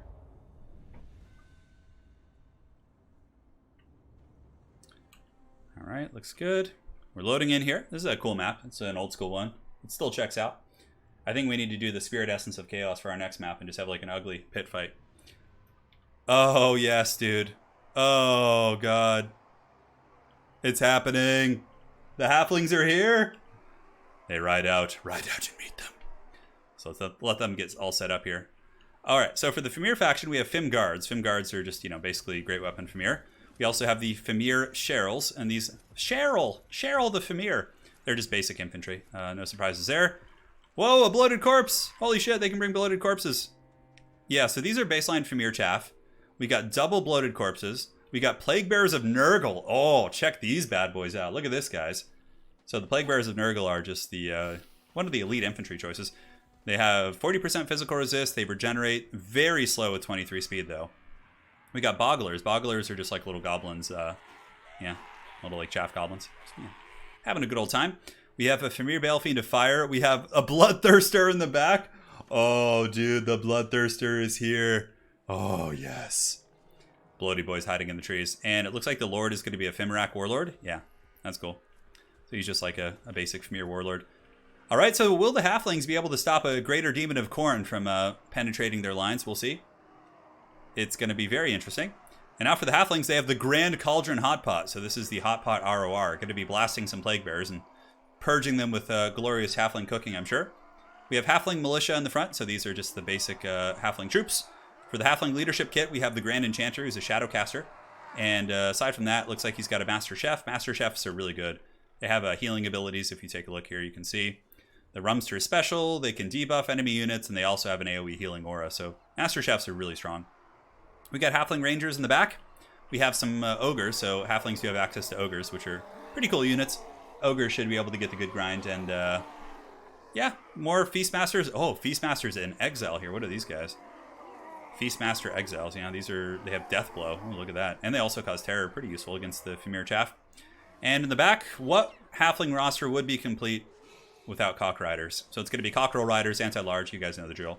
They're riding giant roosters. And yeah, I don't know. The Halflings are going to be fighting a Fimir horde. And it looks like the Bogglers do have From the Mist, so they don't regenerate in water, apparently. Which would be really funny. Good luck, have fun. We got to see what that Hot Pot can do, man. That thing's going to have to carry. The Halflings have a nice defensive position, for sure. Cutting off the angles of attack here. The battle's on. The fate of the old world shall be decided here in this fjord by the glorious Halfling legions. Will they stop the Bloodthirster of Khorne? Certainly a tall order. That bad boy's got 100 armor. And fire resist, actually. So the Halfling Hot Pots, I think, do fire damage, so they won't do too much against him. Yeah. Rune Golems can still be found. Yeah, you guys still talking about Rune Golems? Yeah. Pretty cool, man. Here they go. They're charging out. The glorious Legion of Fimir. Preparing to meet the Halflings in battle. Okay, the first Hot Pots have been launched. Here they come. Roasting a couple Bogglers here. Yeah, there you go. Definitely need to target the other Fimir, but I think it's just collateral damage. So we'll see what kind of damage it can do here. I've seen it do really brutal damage against like monstrous units too. I'm curious to see how it'll do. Oh my god, that Bloodthirster. I don't know how Xiphos is going to handle that. And the Hot Pot not doing too much damage. It's tickling the pickle. Is it like a mortar or something? I'm trying to learn its like attack animation here. But the Halflings are actually charging forward, it looks like, with the Master Chefs and the Grand Enchanter. Pendulum will be very nice against these tightly packed Fimir as well. Yeah. Here comes the Fireball going downtown. And it looks like it does hit the Master Chef, but he should be healing. Yeah, he's already healing up from that, which is fine. And now the Hot Pot's starting to do some good damage. The Fimir Shirls are getting really, really beat up there. Hot Pot definitely should hit pretty hard. It has a discouraging effect, which is quite nice too. So in the blob fights, it could be nice. Oh my god, talk about a mismatch of the ages. A Bloodthirster and a Fimirac Warlord just like, oh, and the Master Chefs are charging with their pots and pans. The bravest Halflings in all of the moot. Preparing to do battle with the Greater Demon of Khorne is the Halfling Militia. Absorb the charge, but the Ogres are coming in for the countercharge. One Halfling getting punted right there. The Ogres should be pretty good at holding this back, but that buff you see right there is the Fury of Khorne or something. Rage of Khorne, it just like buffs everything. And the Halflings are actually trying to fight this. The Feastmasters in Exile are pulled in as well, and the Fimirac Warlord is hit with Enfeebling Foe. Hot Pots are also shooting in and appear to be hitting the Bloodthirster, who's taking quite a bit of damage. Halfling Rangers shooting in as well, going after some of the bigger targets, able to break some of the Sherrills as they continue fighting. A little bit of a blob here by Gobbo Slayer. He definitely needs to get some of these guys pushing into the Halfling back lines, but the Halfling Death Star... Oh, these are the Master Chefs. These are the Slayers, the Grand Cauldron Cooks. So these are unbreakable Halflings that I missed in the analysis that have anti-large. Oh, the Bloodthirster is being dragged down by the Grand Cauldron Cooks. Dude, these are the Halfling Slayers, the Grand Cauldron. Yeah, they have anti-large and AP. Oh my god. The Bloodthirster's rampaging into the Halfling Doom Squad. And the Fimirac Warlord is getting dunked on by Xiphos' Ogres as well. And you can see the Master Chefs shanking these guys. We have two Halfling Master Chefs here and the Grand Enchanter with Enfeebling Foe.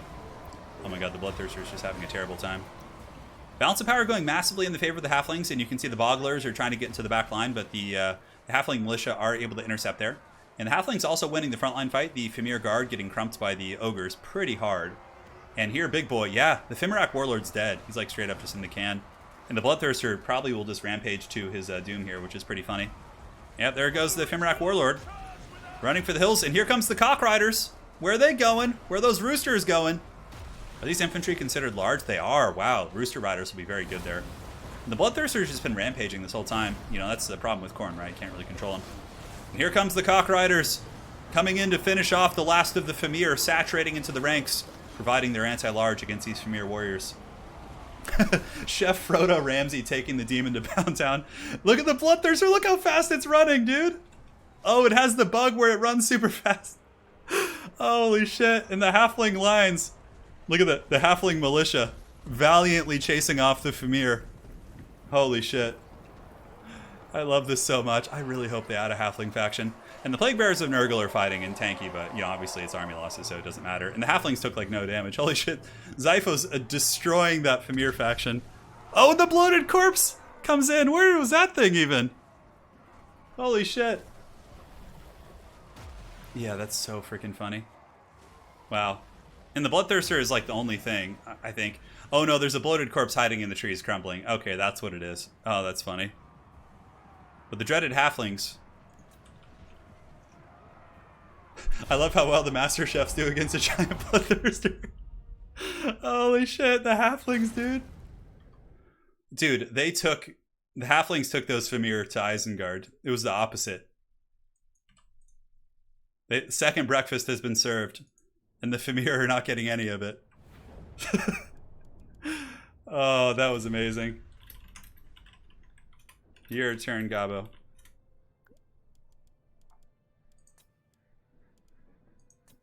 Glacial Lake is the next map. Khorne, imagine being that Bloodthirster and having to go back to like Khorne and just like, you know, the shame. All right, so this time Gabo Slayer's holding no blows. He's going Chaos Dwarves. Oh, dude, the Chaos Dwarves are here. If he knows what's good for him, he should probably ban Zyphos's Amazons. Like, Zyphos is really good at the Amazons. I would probably ban those. There's plenty of... You can beat the Chaos Dwarves, for sure. There's tons of OP shit in this mod, so you just have to find the right spot. All right. It's single ban. In best of 5. So you can only ban one of those. Yeah, so Tech, what's the probability of a group of Halflings with meat cleavers and rolling pins defeating a Bloodthirster? Call an ambulance, but not for the Halflings. Dude, I think the best Halfling game we've seen was... that game was amazing, but the one in the last stream we did where the Halflings used... what the hell was it? Their hot pots to destroy a horde of trolls. Oh my god, that was so funny. Hey, Sanior, man. I'm doing well. Thank you for asking. I don't... You know... I've actually I covered mods in Warhammer 1, and then I just kind of lost interest. But, you know, we have some time before a DLC, so I figure it's a good time to do that. Oh my god, Zyphos is, what is he going to play? Is he going to play the Fimir faction? That's what Falcon did to beat the Chaos Dwarves. Yeah. Chaos Dwarves are insanely OP in this mod. But, you know, you're down a game, man. You got to do what you got to do.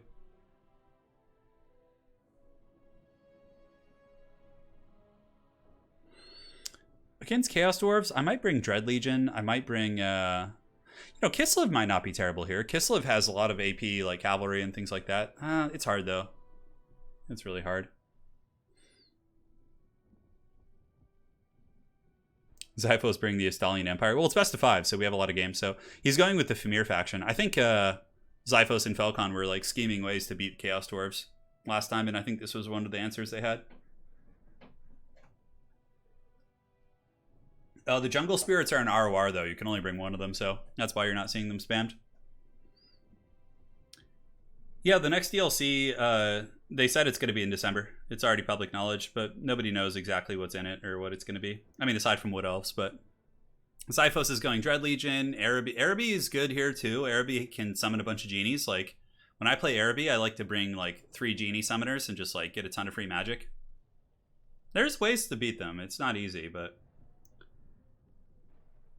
yeah, I prefer to do unmodded content. But occasionally, like having a meme tournament like this is fine. Yeah. Yeah, the Greater Demon of Khorne. Well, the thing is, like, yeah, the Greater Demon of Khorne should be unbreakable, but it should crumble. Like, its binding to reality should break. That's what happens when, like, demons get killed. They, like, fade back into the warp or whatever. They don't leave their bodies and they don't, like, flee, usually, to my knowledge. Maybe they do. I don't know. Yeah, Araby definitely has some... You have Jezzails, too. Araby has Jezzails. That might be really nice for, like, trying to snipe the Chaos Dwarf units. We will see. Turin, out of curiosity, I just did math for how many halflings it would take to kill a bloodthirster on the tabletop. You need 325. That's really not as many as you'd think, right? Like, a Greater Demon of Khorne versus, like... So, Lich 109 is saying that in fantasy tabletop, it would take 325 halflings to kill a bloodthirster. Like, on average, you're saying? It's probably, like, averages, right?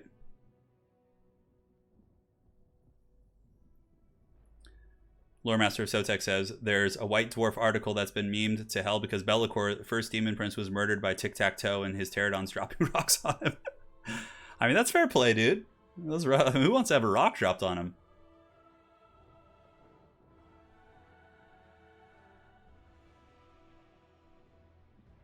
Cody Smith. No, I do. I enjoy modded content occasionally. Like, I don't enjoy things that change the base factions, but I enjoy things that add new factions that we don't have. That's my sweet spot for mods. Like, I don't want to play, like, the vanilla factions differently. Yeah. But, like, if it adds factions into the mix, that's pretty fun. Yeah. Yeah, Crazy C4, you did miss the Halflings. The Halflings were the last game. It was insane. The Halflings dominated some Fimir warriors. Oh my god, it was just the beatdown of the gods. It was really fun to watch, though, still. Yeah. Just the halfling, the Grand Cauldron cooks just getting in there with their meat cleavers. Oh my god.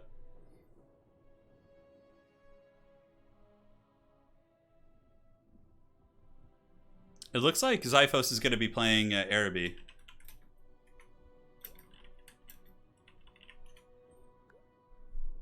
Yeah, we'll see what happens here. Xiphos is up 1-0. Yeah, I don't like SFO. I mean, I don't dislike it, but I don't, like, care to get into that, you know? Like, I prefer the vanilla factions as they are, and then, like, to add new factions into that mix. Because I'm very happy with the base game. I still really enjoy it, you know? But I've heard SFO is a very good mod, and very well done. It's just not for me. I think Indie Pride covers it a lot. What other games do I play besides Warhammer? Let's see. So I play Total War Warhammer, obviously. The other game I play the most out of anything is Heroes of Might and Magic 3. I play that almost every day. Tabletop, I play 40k. I have an Empire army, and then I have a Death Guard and Chaos army. Nowadays, I'm not playing too many games. I used to play Magic the Gathering a lot, including Magic Arena, but I've kind of stopped lately. So really just those, just HOM 3 and Total War Warhammer. Yeah, those are the only ones I play. Yeah. Let me see if they have any questions in the Discord. Looks like everything is good in the hood. Alrighty.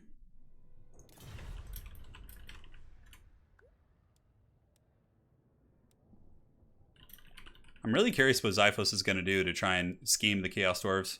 Araby can be really overpowered too. Like, if you abuse their best units, like, they can be borderline broken. Yeah, Heroes of Might and Magic 3, though, I've been addicted. That game's so fun. I love that game. It just, like, brings back my nostalgia, but I also enjoy the gameplay. It's not just nostalgia. Like, HOM 3 has amazing gameplay and a really good community still, too. We have an awesome Heroes of Might and Magic 3 community in the multiplayer Discord. We play, you know, there's always people to play whenever you're looking. All right, so Xiphos is playing Araby. I don't know which sub-faction he's playing, but Goblet Slayer is just playing Chaos Dwarves, so... Yeah, the new Age of Sigmar Giants are quite cool. See, that's the thing about Age of Sigmar. Like, I really like the models. I just, I'm very attached to the lore of Warhammer Fantasy, and it's hard for me to get going on the Age of Sigmar lore. I don't know what it is. It just doesn't call to me, whereas the old world, I think it's maybe the setting, you know? Like the quote-unquote, I guess, lower fantasy. Like, I love the level of fantasy in Warhammer Fantasy, like, compared to that, like, the lore, the really extreme, like, fantastical elements in AOS. Yeah. Yeah, Walker, we'll finish it, dude, for sure. Yeah, when I'm not streaming. Yeah, 100%. What makes them... Okay, so the thing that's really OP about Araby, and as they are, is their genies, summoning them. So you could bring an Araby Lord that can summon a genie, and then you can bring 2 casters that can summon genies. So you can summon 3 genies, all of whom have like several bound spells, which are free. You don't need Winds of Magic for them. So you just get like insane value from magic and monstrous characters. That is the most OP way to play them. Yeah. Yeah. Yeah, Warhammer Fantasy is low fantasy, Age of Sigmar. Yeah, exactly. I prefer the low fantasy, and I really like... What I like about Warhammer Fantasy is how I can relate to the characters a little bit. Like, the Empire, like... I love the historical correlations to Warhammer Fantasy armies. Like, how they have different cultural influences that I can identify with. Like, I find that really cool, right? Whereas with AOS, I don't get that, you know? I mean, the Sigmarines... You know, Stormcast Eternal are just like Space Marines, basically. I don't care for them. I don't think they're... You know, I feel like they're, yeah, it just doesn't call to me. Yeah, now the thing is, Age of Sigmar has really awesome models. Like, the models they've done are awesome for some of the factions. Like, they're really, really good. So, you know, it's just the lore that doesn't appeal to me. But when and if I do play Age of Sigmar, I'm just going to play Free Cities of Sigmar and use my Altdorf Empire army. And it's just, you know, it is what it is.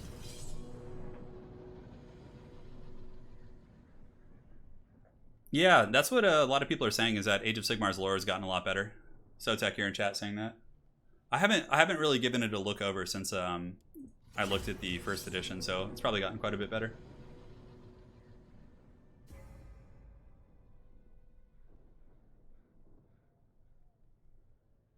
All right, let me make sure Xiphos is here.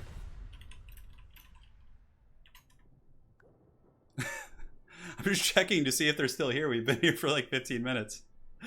Oh my god. Hopefully no one passed out of their computer and fell asleep.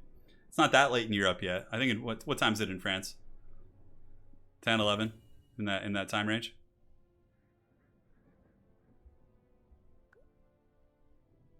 Xiphos? Maybe Xiphos fell asleep at his keyboard. Who knows? All right. I'm just checking to see if he's on Discord. Okay, he appears to be online. Not sure. Oh. He's here, okay. We're becoming concerned for Xiphos. Alright guys, here we go! Players going AFK. No, they weren't AFK. Xiphos is probably really just trying to win this. So he was probably like really trying to think of his build there. Yeah, we might even do another stream tonight. Another Heroes of Might Magic stream. I have so much fun with that game. Oh god, it's so good. So good and tasty. Here we are, Chaos Dwarves versus Araby.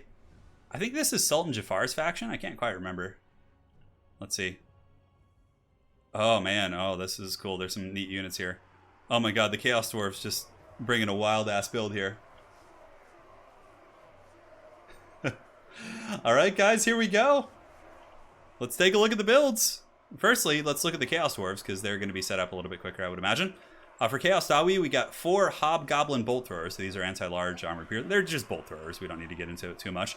We have the Kadai Fireborn. These guys are really cool. Armor Piercing Anti-Infantry. They do also have a Leadership debuff and are Unbreakable. So these guys are like... I think they're bound. I think they crumble. I can't remember. So we have the Granite Guard. These are Dawi, evil Dawi Immortals, and their trait is Relentless, so they get a little speed buff on all their units. Hobgoblin Cutthroats. We got more Kadai Fireborn. We got some Orc Slaves, and it looks like some Slave Ogres and Orc Slaves. So yeah, a lot of chaff, a couple elite Chaos Dwarves. And for their Lord, it's going to be a Sorcerer. Oh, look at this. They have a Caster with a long rifle in Lore of Shadows, and for some reason he has the Darkfire of Chaos Breath attack. That's weird, or a missile attack or something. Now, these are the real broken units. If you're playing Chaos Dwarves in this mod and you just want to dominate, you just bring a bunch of Annihilators. They have 200, they're 200 range Iron Drakes. Like, it's stupid how strong they are. And we got a Hobgoblin Khan as well. So he is one of the heroes here for the Chaos Dwarves. And honestly, I don't think Gobbo Slayer brought like a really OP army. Like looking at this army, it doesn't feel like he really used a lot of the insane elements. Yeah. Killer Whale. AOS is the idea of GW, XCO, utter wanky wanker Jack Kirby. Neo AOS is just smarter people trying to do damage control. Hey, fair play, man. Fair play. Thank you so much for the donation, dude. And again, I hope everything goes well with your corn army you're working on. Shark is slaves here. So we got just chaff. We have all Rahem and Nomads. So these again are armor-piercing bowmen. And here we do have the Sahir al-Sarah. So this is a caster which can do the OP genie summon. So he can summon a desert spirit. He's got sandstorm. He's got quicksand to snare things in place. We have an Arabian Sheik as the lord. It's basically a flying combat lord. And we also have Jezzails. So Jezzails are really cool. 275 range, if used properly, these Jezzails should be a very good counter against the Annihilators of the Chaos Dwarves. You can outrange them, they have armor piercing, and these are the Mad Mullah's Aklan's Death Jezzails. Ooh, that's badass. Yeah, honestly, Xiphos really thought this army through quite well. He's got some Arabian Guard in the back. Arabian Guard are the elite halberds here for Araby. Very cool. Very cool indeed. The battle will be underway soon. The Chaos Dwarves in a very defensive posture. Interesting choice of the Hobgoblin Bolt Throwers. I think Araby definitely wants to use its Jezzails. Oh, there's 2 Annihilators. Okay, so that he is using the OP stuff. The one thing he's not using that's really broken is the Chaos Dwarf Cavalry. The Chaos Dwarf Centaurs or Centaur variant is just insanely good. But here he's got the Annihilators, man. So we'll see if Xiphos is going to be able to pick those guys off before they do too much damage. Annihilators are just insane. Yeah. Anti-large. I don't think they hit quite as hard as Trollhammers, but with 200 range, who gives a shit?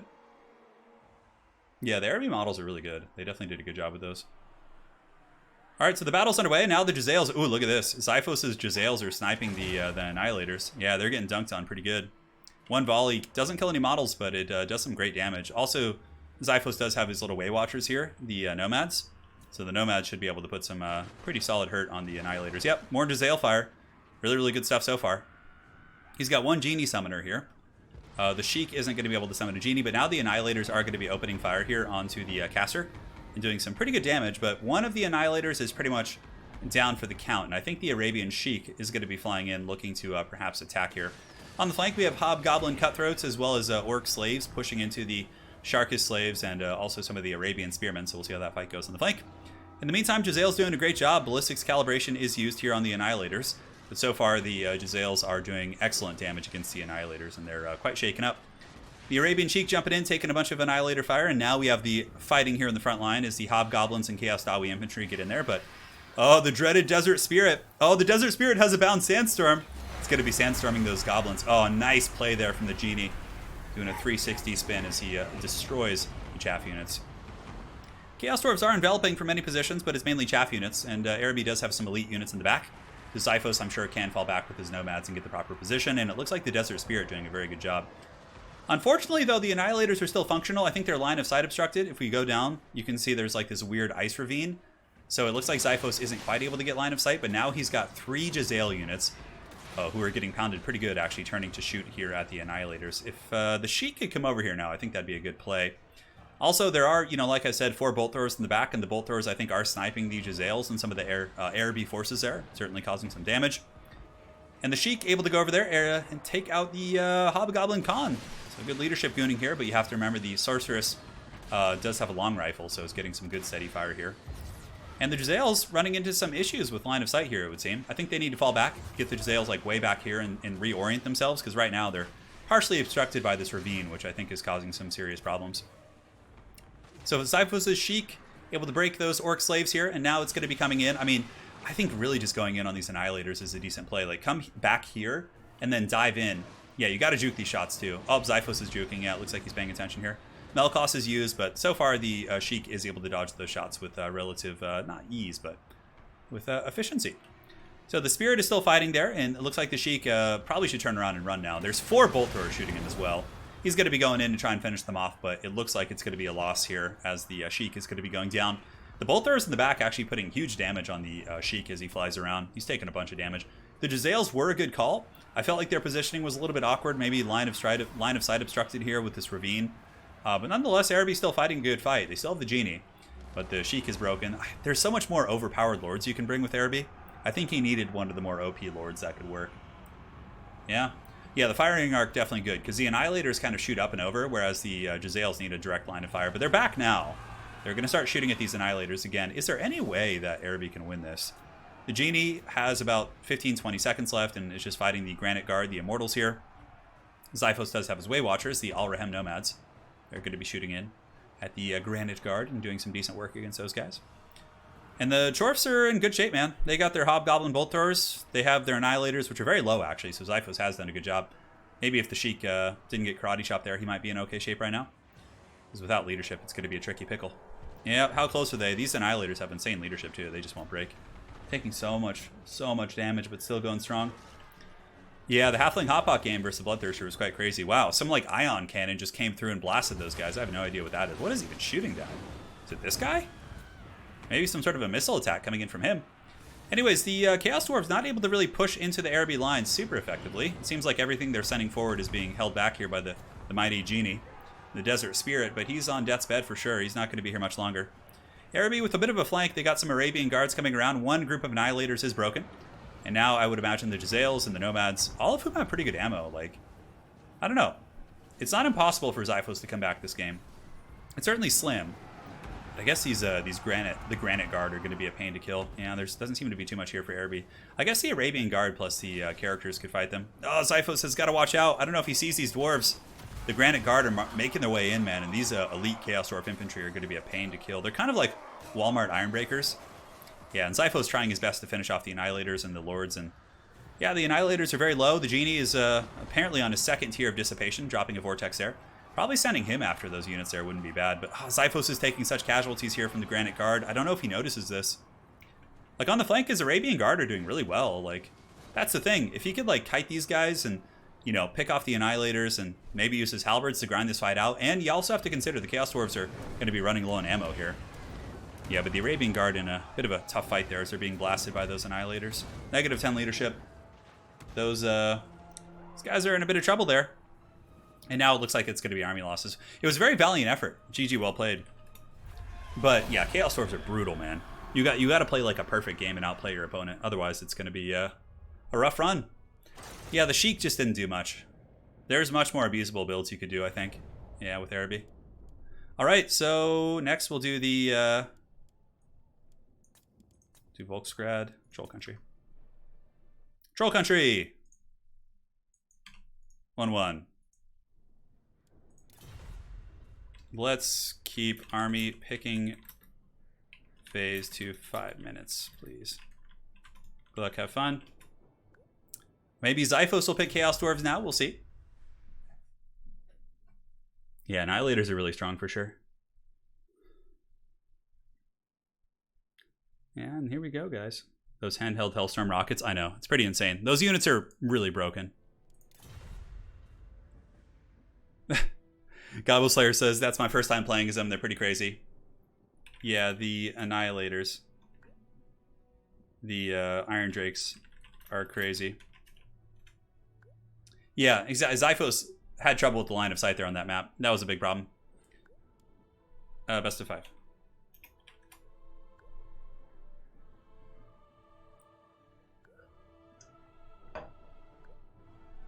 All right, so Goblet Slayer is going to be going Kislev, and then he can ban something. I mean, you can ban Chaos Dwarves or whatever. I don't know if Xiphos wants to play Chaos Dwarves, though. He'll probably play his Amazons. Yeah, 6 Annihilators would lag the game with their barrages. So we got Kislev here, and Xiphos is hovering over Albion, so we could have Albion versus Kislev, which would be fun. We saw a really good Kislev game at the beginning of the stream. It was crazy close. It was the Dread Legion versus Kislev. That was a real close battle. I know, they're coming for blood, man. They're coming for blood.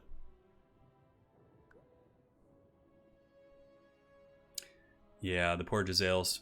You know, they actually have Jezzails that ride camels, too. They're really cool. So you could get, like, mounted Jezzails. They're a little bit overpriced, but the mobility could be useful for sure.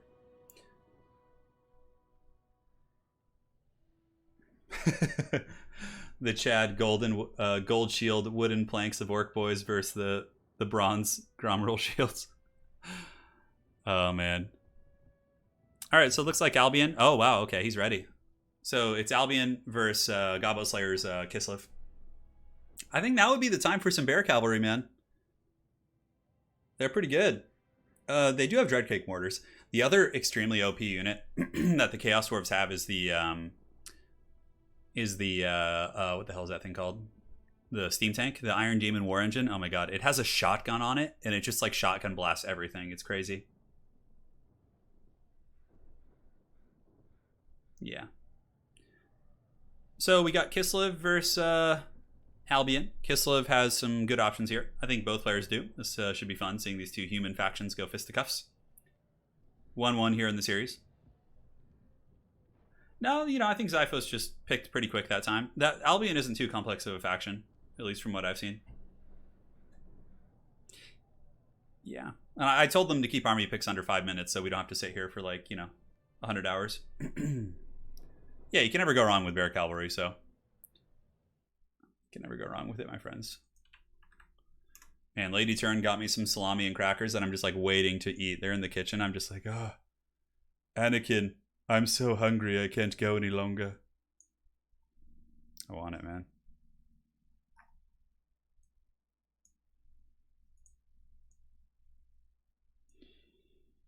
Ah, very good.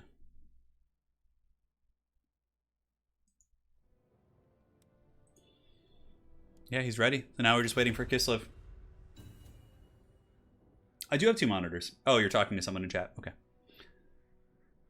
the swamp versus the bears. I know. It's pretty badass.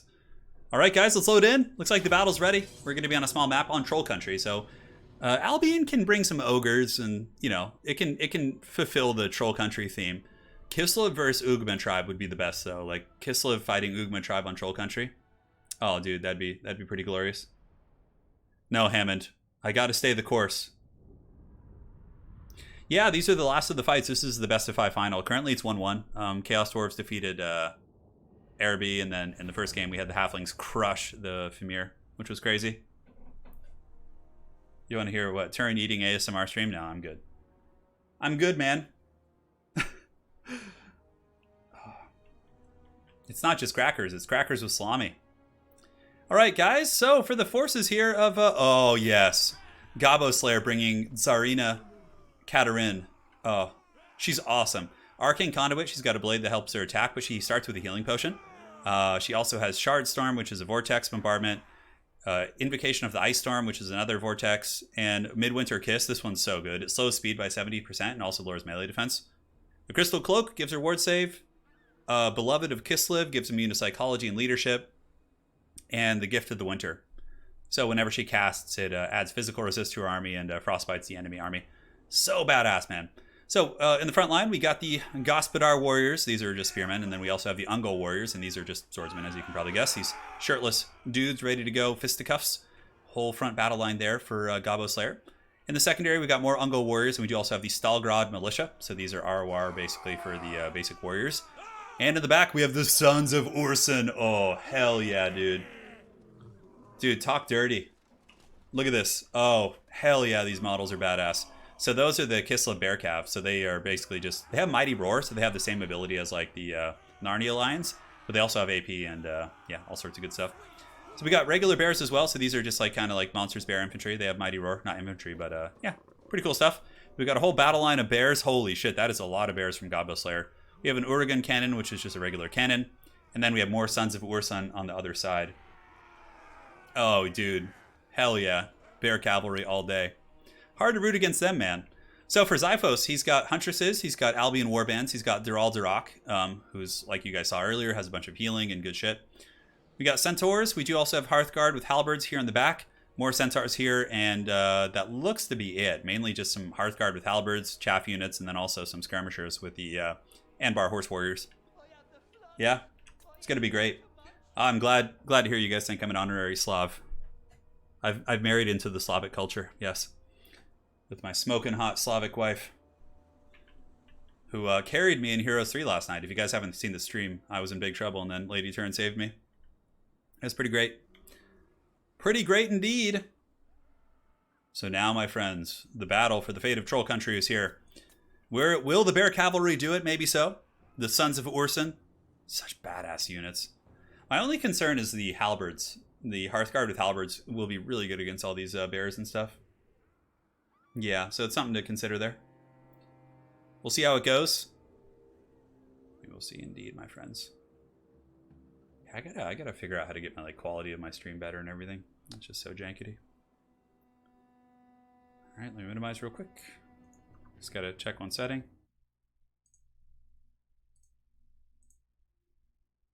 Perfect. Looks good. There's something wrong with the chat for a second there. All right, very good. Can I squat like a Slav? Yes. I can do a perfect squat. Yeah.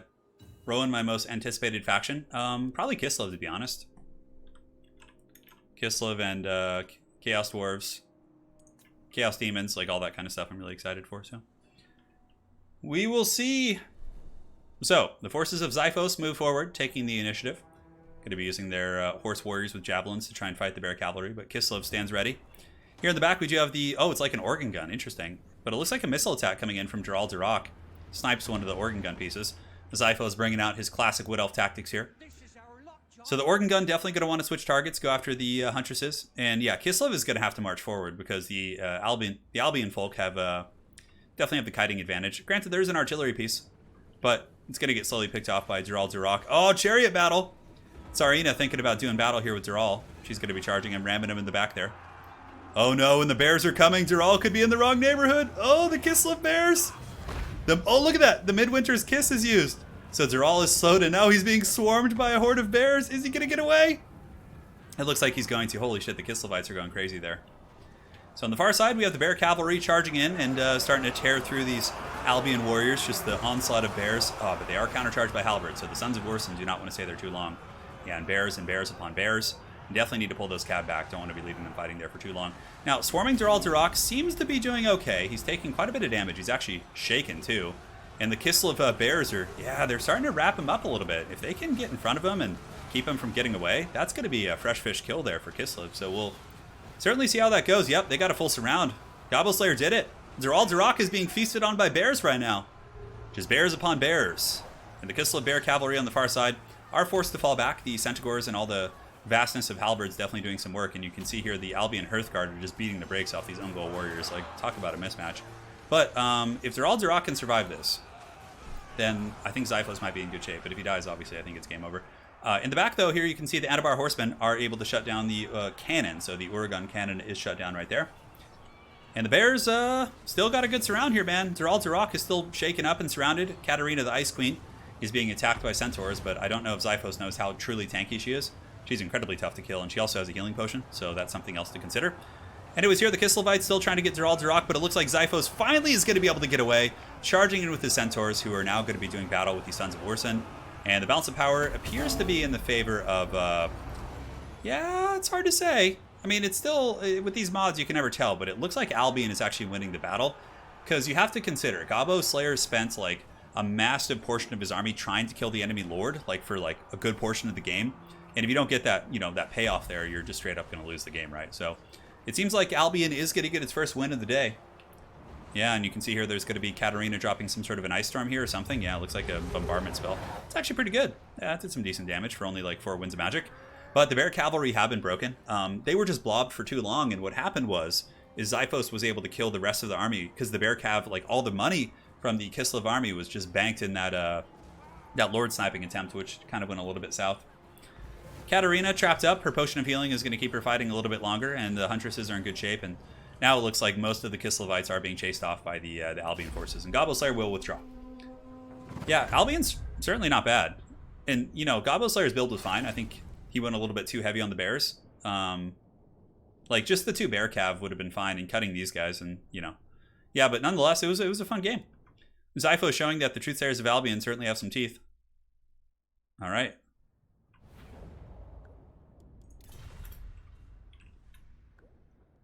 All right, so next up we have... Yeah, the bears just weren't effective against the halberds.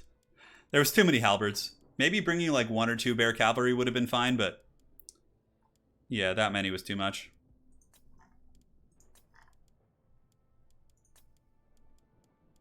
Map set. Yeah, there was too many bears in the cav, and then the bear hussars arrived. I know, Gallahan. I know. Xiphos couldn't bear that many bears. I know. And Zarina goes back to Narnia. So yeah, some gunpowder would have been good for sure. I know. Nothing on this stream will ever beat the Slayer organ gun. Like what that thing brought to the table. Holy shit, that was so freaking cool. So Gabo Slayer, what faction is this? I don't even know what faction that is. Oh my god. I know. I really can't wait to see what Kislev actually gets in like a balanced Kislev faction. Get some water real quick. They're looking at the sub factions right now, it looks like, guys.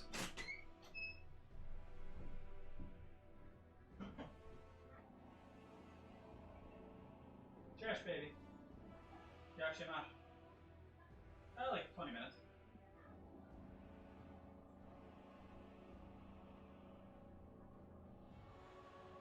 Co to robisz? Dobrze.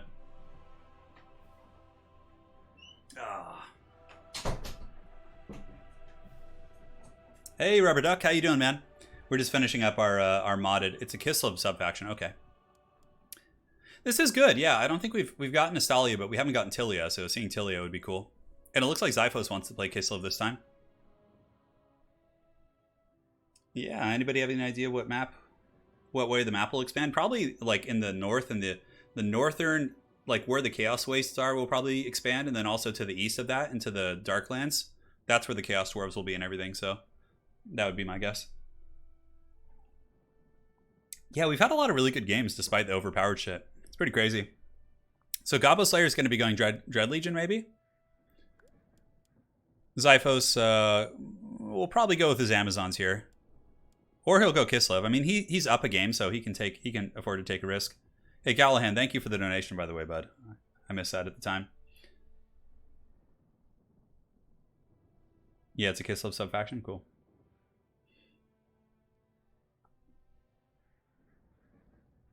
Yeah, we've had some really cool mods, man.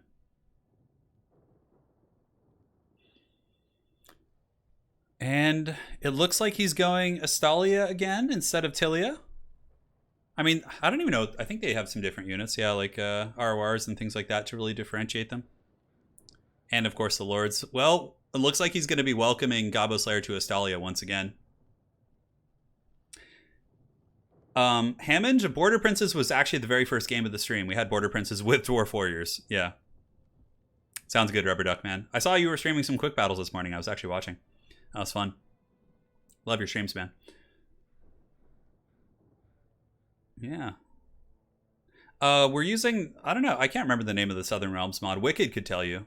But yeah, after the video's over, there'll be a link to all the mods. A couple hours, probably later tonight when I get back. Because I'm going out after this. So it's going to be the Dread King Legion versus Estalia.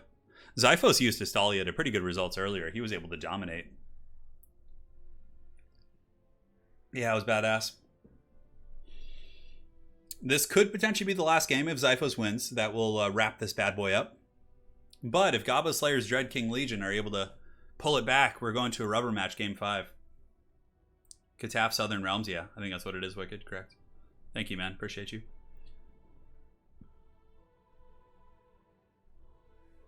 All right.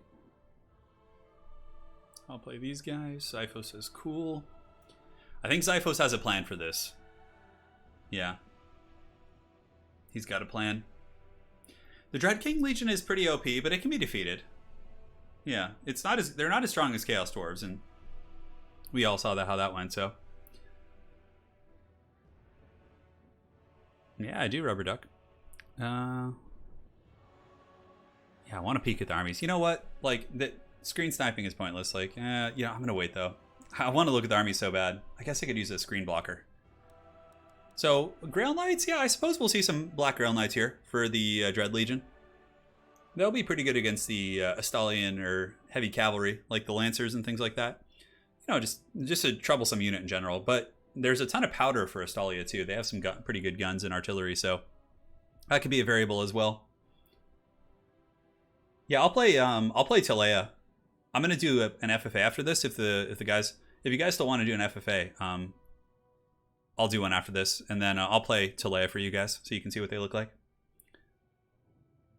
Borgio the Besieger, I could try him. That'd be fun. Yeah, so we'll do an FFA battle to close it out. So Poison Ducky, if you're still around, yeah. Hey, I'm glad, Tamanuk, you've had a good time playing the mod after you saw it on the last stream. My favorite faction on the mod so far? That's a hard one. Halflings, probably? Yeah, it's got to be Halflings. It's just, like, so ridiculous. I'm not very good at playing them, though. Yeah, the Halflings, though, are the ones I find the most entertaining. But I haven't gotten a chance to really explore the Southern Realms. Although my favorite unit has got to be the Arwar organ gun, which has like giant slayers manning it. That thing was just absurd in that game earlier we had. Oh my god, it was just like lunacy, dude.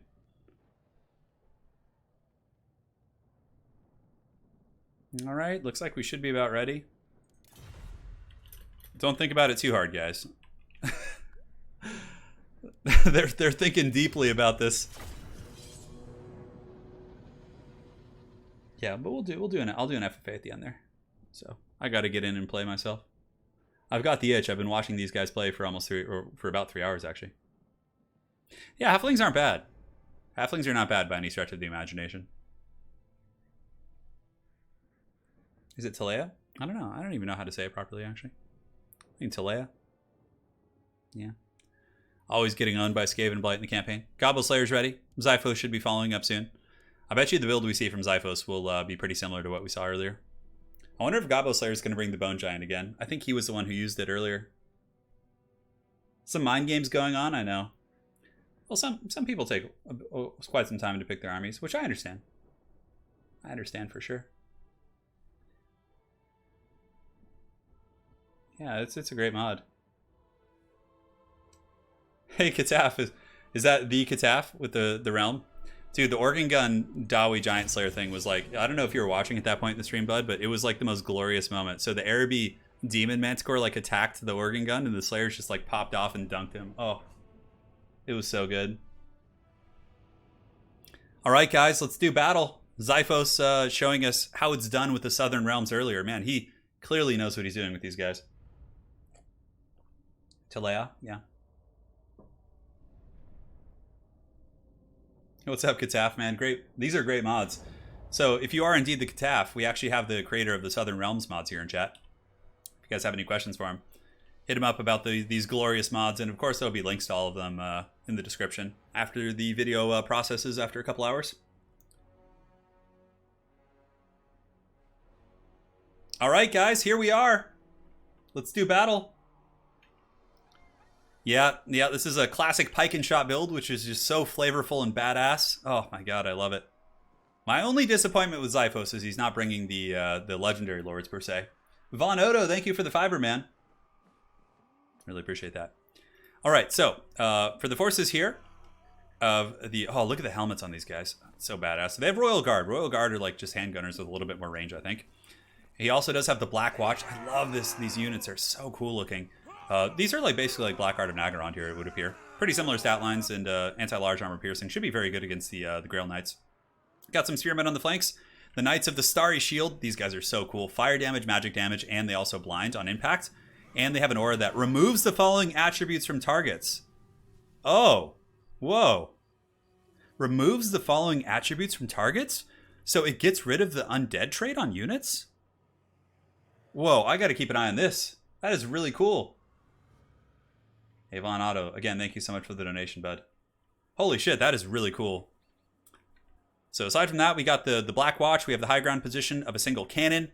We have some Royal Guard, and it looks like for his lords, he does have an Inquisitor Lord, which does appear to have a Spirit Leech and a direct damage accusation type ability.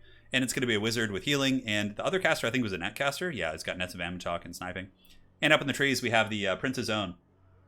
Oh, this is so cool. Check this out. It is the Prince's Own.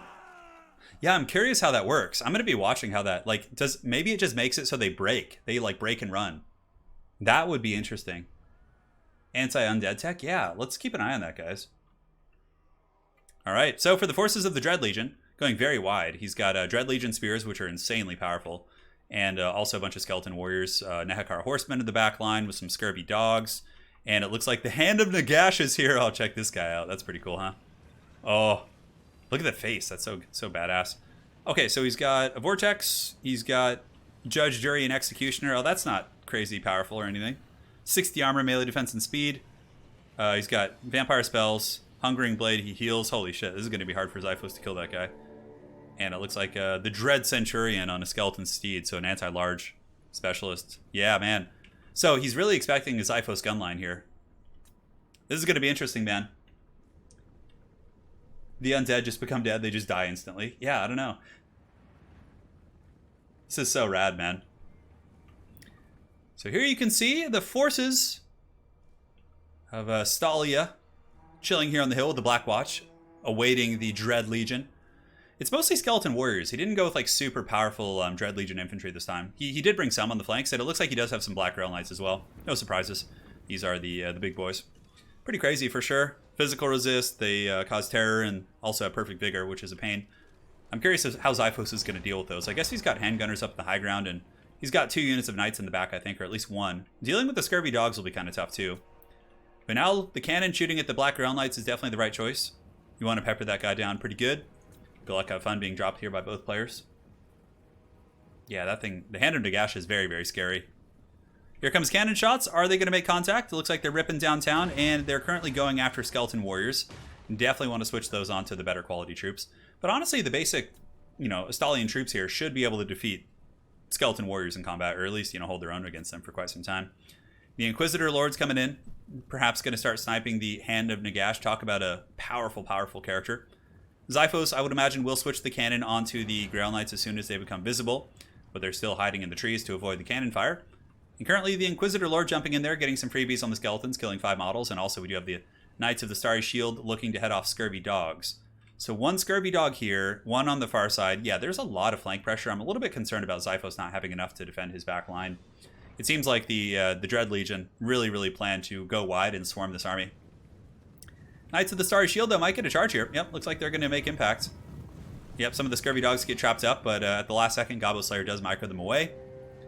And now the handguns are beginning to saturate into the advancing troops, but again, they're skeletons, they have silver shields, it's not going to be too impactful, even though they are very, very squishy.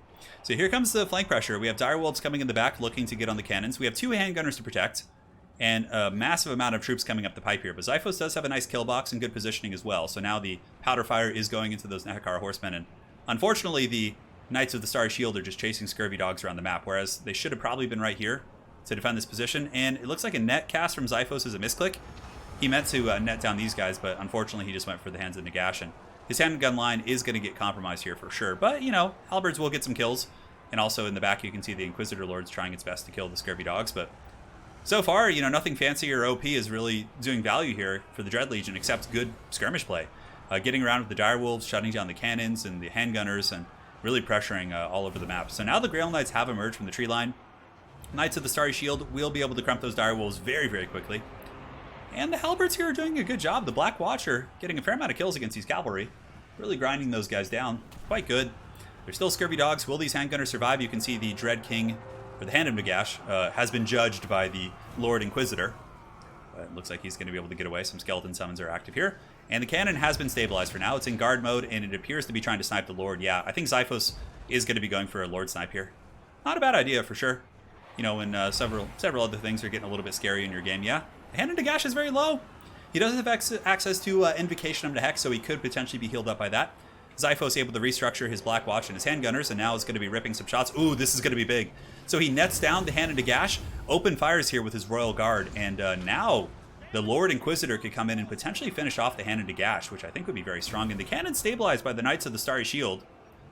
And this is a very pitched fight, but I have to say the Black Watch are really, really MVPs. They're holding several key positions on the battlefield. Over here, holding a 2v1 versus these infantry. In the Prince's Zone, these elite ROR Greatsword infantry are just beating down the Dread King's front line.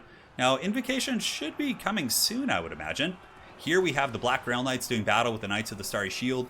It should favor the Black Grail Knights, but they also do have the support of the Inquisitor Lord here, so that's something else to kind of consider. And let's take a look at the battlefield overall. Balance of power currently is in the favor of the Estalians, as they're welcoming the Dread Legion to Estalia, that's for sure. The Black Watch, I think, are going to be probably too much. Like, there's not a whole lot in the Dread King's army that's going to be good against elite halberds.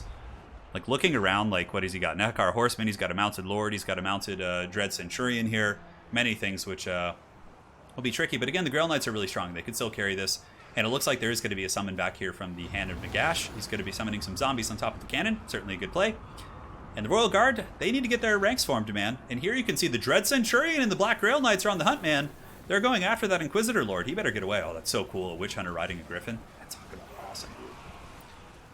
Yeah, so here we have the Nehekar Horsemen, the Grail Knights kind of swarming up on the high ground, going after these cannons. So the cannon shut down. Balance of power is kind of ebbing back a little bit. And here you can see the Hand of Nagash is attempting to goon out the Light Wizard, and it looks like he is able to terror out him for a moment. And the handguns in the back overwhelmed here by the Nehekar Horsemen. I think Xiphos is going to have to just kind of form ranks and have a halberd box and just try and hold. At the very least, he still has some handgunners left. You can see he's trying to get some shots. Judgment has been used on the Hand of Nagash, which is like a old school accusation from Witch Hunters before it got nerfed, and it used to do direct damage. But the bounce is pulling back. This is a very close game, actually. If the Hand of Nagash can kill the Wizard here, and then the Dread Centurion can somehow shut down this Jade Wizard, maybe. But the Black Watch are able to intercept, and they, of course, do have those halberds, and will be able to fight the Dread Centurion with his oversized axe and his mohawk. He's going to be running for the hills, man. But yeah, the Hand of Nagash still hunting that Wizard down, and the Inquisitor Lord in a little bit of a dangerous situation, but he does have Faith's Bastion and the Opal Amulet, so that does give him some nice ward save against the thunderous charge there of those Grail Knights. And that poor Light Wizard is trying to run. Judge, Jury, and Executioner used here from the Hand of Nagash. But you have to remember, he's still a Chariot character. Chariot characters are designed to actually be very poor at taking out single entity characters like this. So you can see, like, you need to pull up alongside of it and let the character kind of swing. It's a very awkward thing, but the Royal Guard unloading in the face of the Hand of Nagash, rushing to save their Light Wizard, but a zombie summon will certainly tarp at them for some time. But oh, it's time for the reckoning. The Inquisitor Lord is coming. He sees the Hand of Nagash in open field, and the Light Wizard is going to be conjuring some magic, I can assure you. Probably going to be some dank nets on this guy right now. Oh, the Hand of Nagash is in trouble. He is in big trouble. And here comes the Lord Inquisitor and the Wizard. Oh man, the Hand of Nagash in some serious trouble as this big Imperial Griffin just starts laying the righteous spanking on him here. This could definitely spell doom here for the Dread Legion. The Hand of Nagash is such a cool character too. They're both awesome. Will he get him? He's crumbling. He is definitely crumbling right now. I gotta keep an eye on those knights that remove the undead trait. Alright, so he is able to get away, but he's crumbling now, so he's taking some pretty substantial HP damage. Are the knights still around? The Knights of the Starry Shield? I don't know if they are. Yeah, it's hard to say. But the elite troops of Estalia are holding firm. The Prince's Own, up to 200... Dude, 272 kills on these elite great weapon units. That is so awesome. And, of course, the Black Watcher giving a nice anchor. Yeah, they're fighting the elite spears right now, the Dread Legion spears, but they're certainly being overwhelmed. These RORs will definitely cut them to pieces. Very, very cool looking stuff. So the Dread King has crumbled to dust. It looks like he... not the Dread King, but the Hand of Nagash. Now the Lord Inquisitor is going to have to be dealing with the Dread Centurion as well as these Black Grail Knights, which haven't lost a single model yet. I would imagine that these Royal Guard who've reformed ranks will be turning and shooting at the Black Grail Knights here. Yeah, the Inquisition came for the final blow. Yes, it did, Chosen One. It was a glorious moment to behold as the Estalians and their Black Watch, led by the Prince's Own, prepare to do battle. Oh, this could be a little bit of a throw, though. If the Inquisitor Lord breaks, that could be painful. The Dread Centurion is chasing and swinging that big old Krell axe. We'll see if he can get up in the sky. That will certainly limit their options. But yeah, getting him up in the sky will be good. He probably still has some abilities and things like that.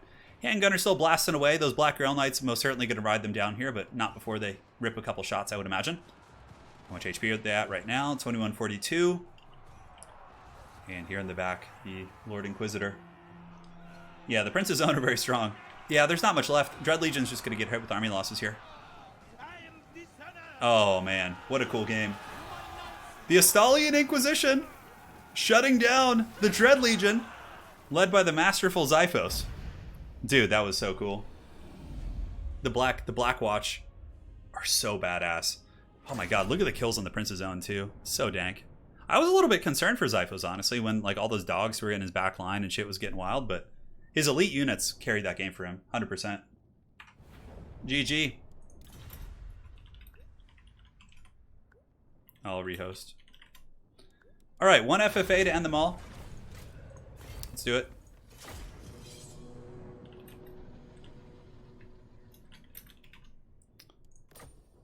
I'll be playing in this one. All right, so let's go look here. So you guys wanted to see Tilia, yeah? Or Tilia? Yeah. Where are they? They're around here somewhere. The Triumvirate. There's so many cool sub-factions. Yeah, you got Prague, and you got like all the sub-factions for Kislev. Yeah, New World Colonies. Here you go. So, ooh, Belladonna. Seems like fun. So we got Belladonna. What does she do? She's got horse characters. She's got death magic. And what items does she have? She's got some basic items. Okay, this is what I'm talking about. Okay, Immunopsychology. Poison Stiletto. Holy shit. Rally. She also has a buff there. It's pretty cool that she brings the caster package. What about Borgio the Besieger? Holy shit. Oh, I thought that was Helm Discord. I was like, oh, give it to me. Let's go ahead and do this map. This map is fine.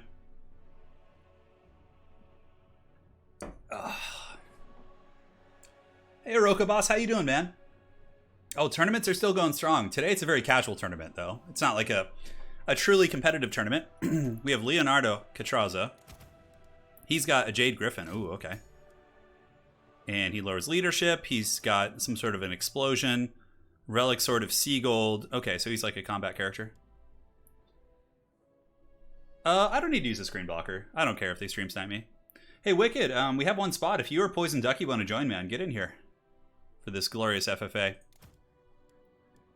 Who do we play, though? Borgio seems pretty cool. So he gets damage buffs, physical resist, and also, oh, he can make himself like unbreakable or something. All right, very good. We got Poison Ducky in here. Excellent. Huh. I don't know what lord to choose. They're all so cool. You guys want the Besieger? What does he ride? He's got a Barded Warhorse. He's pretty meaty for sure. Look at all the abilities he has. Goodness. He's got no items, though. All right, so I better start picking an army. Okay, so what do we have? Swordsmen. We got all these neat units. Holy shit, I have no idea what to pick. We have handgunners here. We have Pavice crossbowmen. All these, like, different... Jeez, man. There's so much to choose from. So what are we fighting? Trolls, Mercenary Company, and Amazons. Amazons are going to be a righteous pain in the butt. We have... Okay, guys, we have to bring the Lucky Organ Gun. Come on. Borgio's Italian Spartacus. Yeah, so we have... I feel like we have to bring the Lucky Organ Gun after what we saw it doing the previous game. So we'll get a double Organ Gun position. Aside from that, we have Grand Canneers. Oh, those are missile cavalry. Are they like pistoliers? Yeah, it looks like it. Okay. Knights of the Forlorn. Knights Forlorn of Monte Castello. Oh my god. Dude, there's so much shit to choose from here. I just can't like decide. He has items or just in his abilities. Okay, that makes sense. Monsters Kraken Helm. Causes fear. Okay. He's got the leadership buff, which honestly isn't that useful. Physical resist is good. We can cut Foe Seeker. Yeah, we got Halflings. Okay, we got some Halflings. The world can maintain its balance. So Captains, Master Duelists, Templar of Mimridia. I feel like Borgio will be fine for combat purposes. We still need a caster. Do I have any like unique casters? I'm just checking. Get a Light Wizard. Although, anyways, let's look at our infantry. So we have Spearmen, we have Swordsmen, we have Pikemen. Pikemen are cool. Against Trolls and Halflings, I mean, Amazons too. I want to get something cool. Duelists are anti-infantry. We have a lot of lightly armored infantry here, so probably just bringing Duelists will be fine. For our anti-infantry. We have the Republican Guard. Sisters of Fury. Wow, what do they do? Hold on. Vengeful Wrath. And Dismay Foes. Ooh. God, there's so many choices. The Lost Legion brings free archer units, you're saying?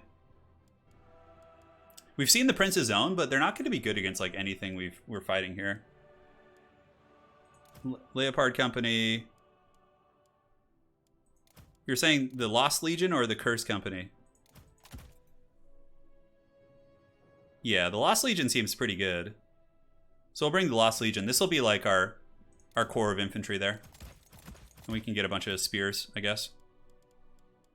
And we can get some pikemen. Paymaster's Bodyguard? Sure, why not? Let's get those. And we'll get one Republican Guard just for the looks. All right, so we're going with the defensive artillery build anyway. So let's get you. Which is fine. You can go with those spells. Slayer Pirates. Oh, do we have Slayer Pirates? God, dude, there's so much to choose from.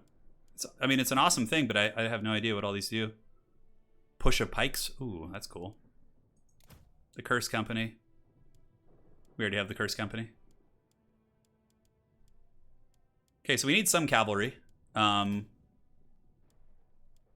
Broken Lances, Knights of the Righteous Spear. So all of these factions have like lightly armored big threats. So probably Knights of the Righteous Spear will be quite good. I think we can avoid the other ones for now. They're a little bit too expensive for my liking. Yeah, man, there's so many units I want to get. Pizarro's Lost Legion? Okay, let me find them.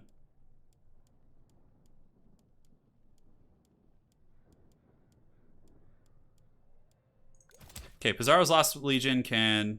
You say they bring a missile unit with them? You want me to try Pizarro's Lost Legion? Okay. I want the double organ gun, though. Although maybe two is a little bit overkill, huh? We have the duelists. And we just got those guys. Yeah, I do want the Curse Company. Okay, so we have like a pike kind of front line, more or less. We have the Pizarro's Lost Legion, which I have no idea what they do, but you guys want me to bring them, so that's fine. We have the Republican Guard. We have Borgio. I feel like I'm going to be very static this game, so we're going to have to like waddle up after people. Oh my god, there's so many cool units, man. I can't get them all. The double organ gun is an interesting gambit, but I think it should work out okay. Yeah, it looks like we have like shielded crossbowmen. Okay, so they have like dark shards. We have like basic handgunners, which is cool. And then we have Knights of the Righteous Spear, which will be nice. You know, honestly, this is fine. I'm not going to overthink it. All right, let's start. Let's do it. No, Ultra Funds will be laggy.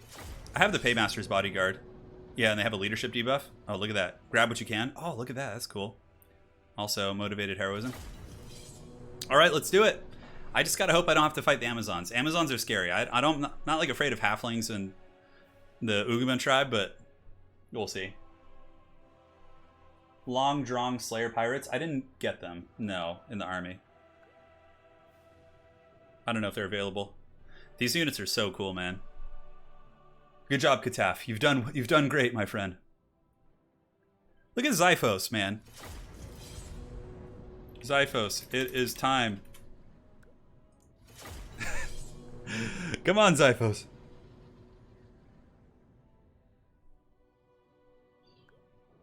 Halflings OP, I know. I brought the dreaded organ gun.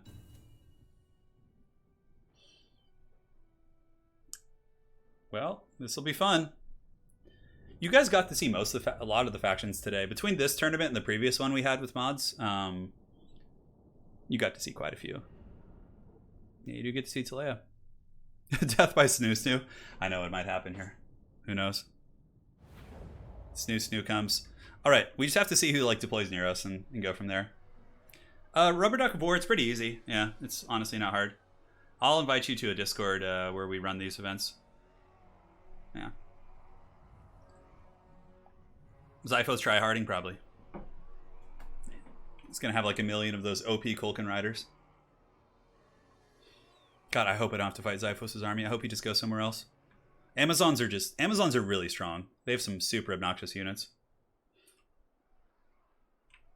Yeah, it's fun to like throw the mods in a competitive setting too.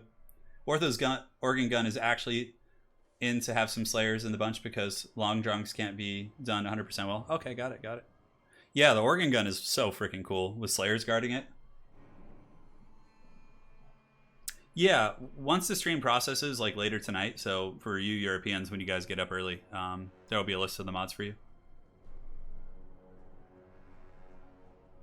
In the faction wars, yeah. I told them they could play classic factions today, but nobody wanted to. Obviously, if you're playing mods, you know, that's what you're here to try, so.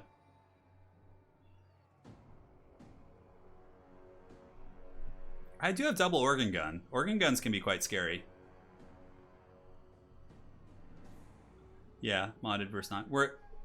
This will probably be the last modded tournament we'll have for the next couple weeks because I have some other stuff coming up like faction wars and you know, more of the traditional tournaments. So we'll be getting that going.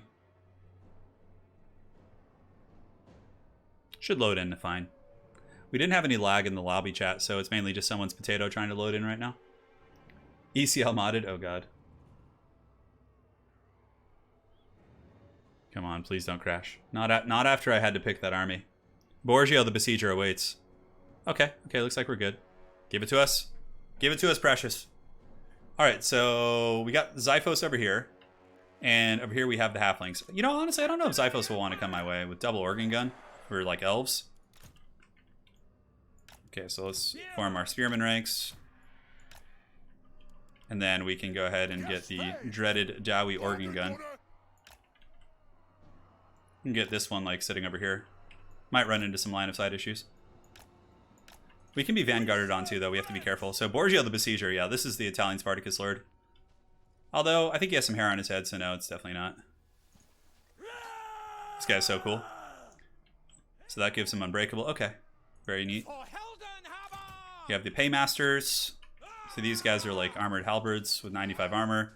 The Republican Guard are just like super tanky. They're kind of like the Black Watch we saw. And Knights of the Righteous Spear, like cheap anti-large cap. So what is this unit you guys were telling me about? Pizarro's Lost Legion. That's pretty neat. Well, we'll get to the bottom of it. So Pizarro's Lost Legion can be guarding them for now. No problemo. Borgio can be here, so it's 1 and 2. 1 and 2. We have all these Paymasters and these elite halberds kind of just waiting and hanging out. We don't know where the fighting's going to come from, so we're going to have to play it by ear. These guys can be here, hanging out. Like, I think they can vanguard behind me, so I gotta be, like, cognizant of that. 5 and 6. At the start of the game, they'll automatically pop crossbows. Oh, okay, got it. That's neat. Yeah, I'll have to take a look at that. Death or Riches. Lost Legion troopers are skilled in both pike and crossbow, and both weapons will be present in the regiment. The main pike unit comes with the squad of legionnaires armed with crossbow. Okay. Alright, got it. Xiphos says lovely map. Well, my organ gun position is ready. Let's move them a little bit closer actually so they can maybe reach across. Yeah, organ guns don't have crazy good range, so we're gonna have to like move up with them probably. So we'll start them here. This is our Slayer one. Oh my god, that's so funny. The Rune of Immolation. We await your orders. Any Vanguard shenanigans? Probably not. We'll see where the fighting goes. Yeah, okay. Looks like the elves are not going to be fighting me, so we can just prepare to fight the halflings. Okay, so they got the soup tank here, so let's get you guys going here, you guys going here, and we can just start to reform our ranks. Oh, that's neat. Yeah, look at that. They spawn some crossbows. That's really nice. Okay, so the halflings are going to be meeting up with me here, so we can go ahead and get you going here, you going here, you guys here. The Lost Legion can be ready. Halflings do actually have magic though, so we have to be careful. And move up, move up. Move these crossbows on the hill. The organ gun should be in range soon. The halflings are going to get blasted by my organ guns. I could send one cav unit. It looks like the Amazons are going to fight the troll tribe over there. The halflings are coming with their soup pot here. Republican Guard can get ready. You guys can move up. The halflings are also flanking from one side as well, so we'll have to get our cav ready to intercept them here. Alright, organ guns should be able to shoot now. Is there anything worth shooting here? It looks like they're mostly halfling militia. All right, Borgio can go forward with his wizard and start shooting there as well. Halflings are coming in hot, man. They're out for blood. So yeah, we're ripping some decent shots here. How's line of sight here? Yeah, okay, it's shooting it. Borgio the Besieger can go here. What is that? Glibfoot Bull Spanker? I don't even know what he does. You gotta be careful. Guard spears, defend. Go, prepare for battle. The hot pots are baking our dudes. So we need to just be ready. Let's pull you guys in too. Alright, so we're getting some good damage here. We could drop a net there, which will actually lock them all in place. And Borgio can go in now, I think. Now that we have some support. Yeah, my poor Pizarro's dudes are just getting wrecked. Oh, did he netted me down too? That's so funny. The double net. Holy shit. Alright, so this organ gun... Yeah, I guess it just keeps shooting over here. We can start blasting into the Halfling militia that are advancing through the choke. And Borgio the Besieger needs to get in there now. Let's move some spears up. These are just basic spearmen, so should be fine. Let's go, let's go.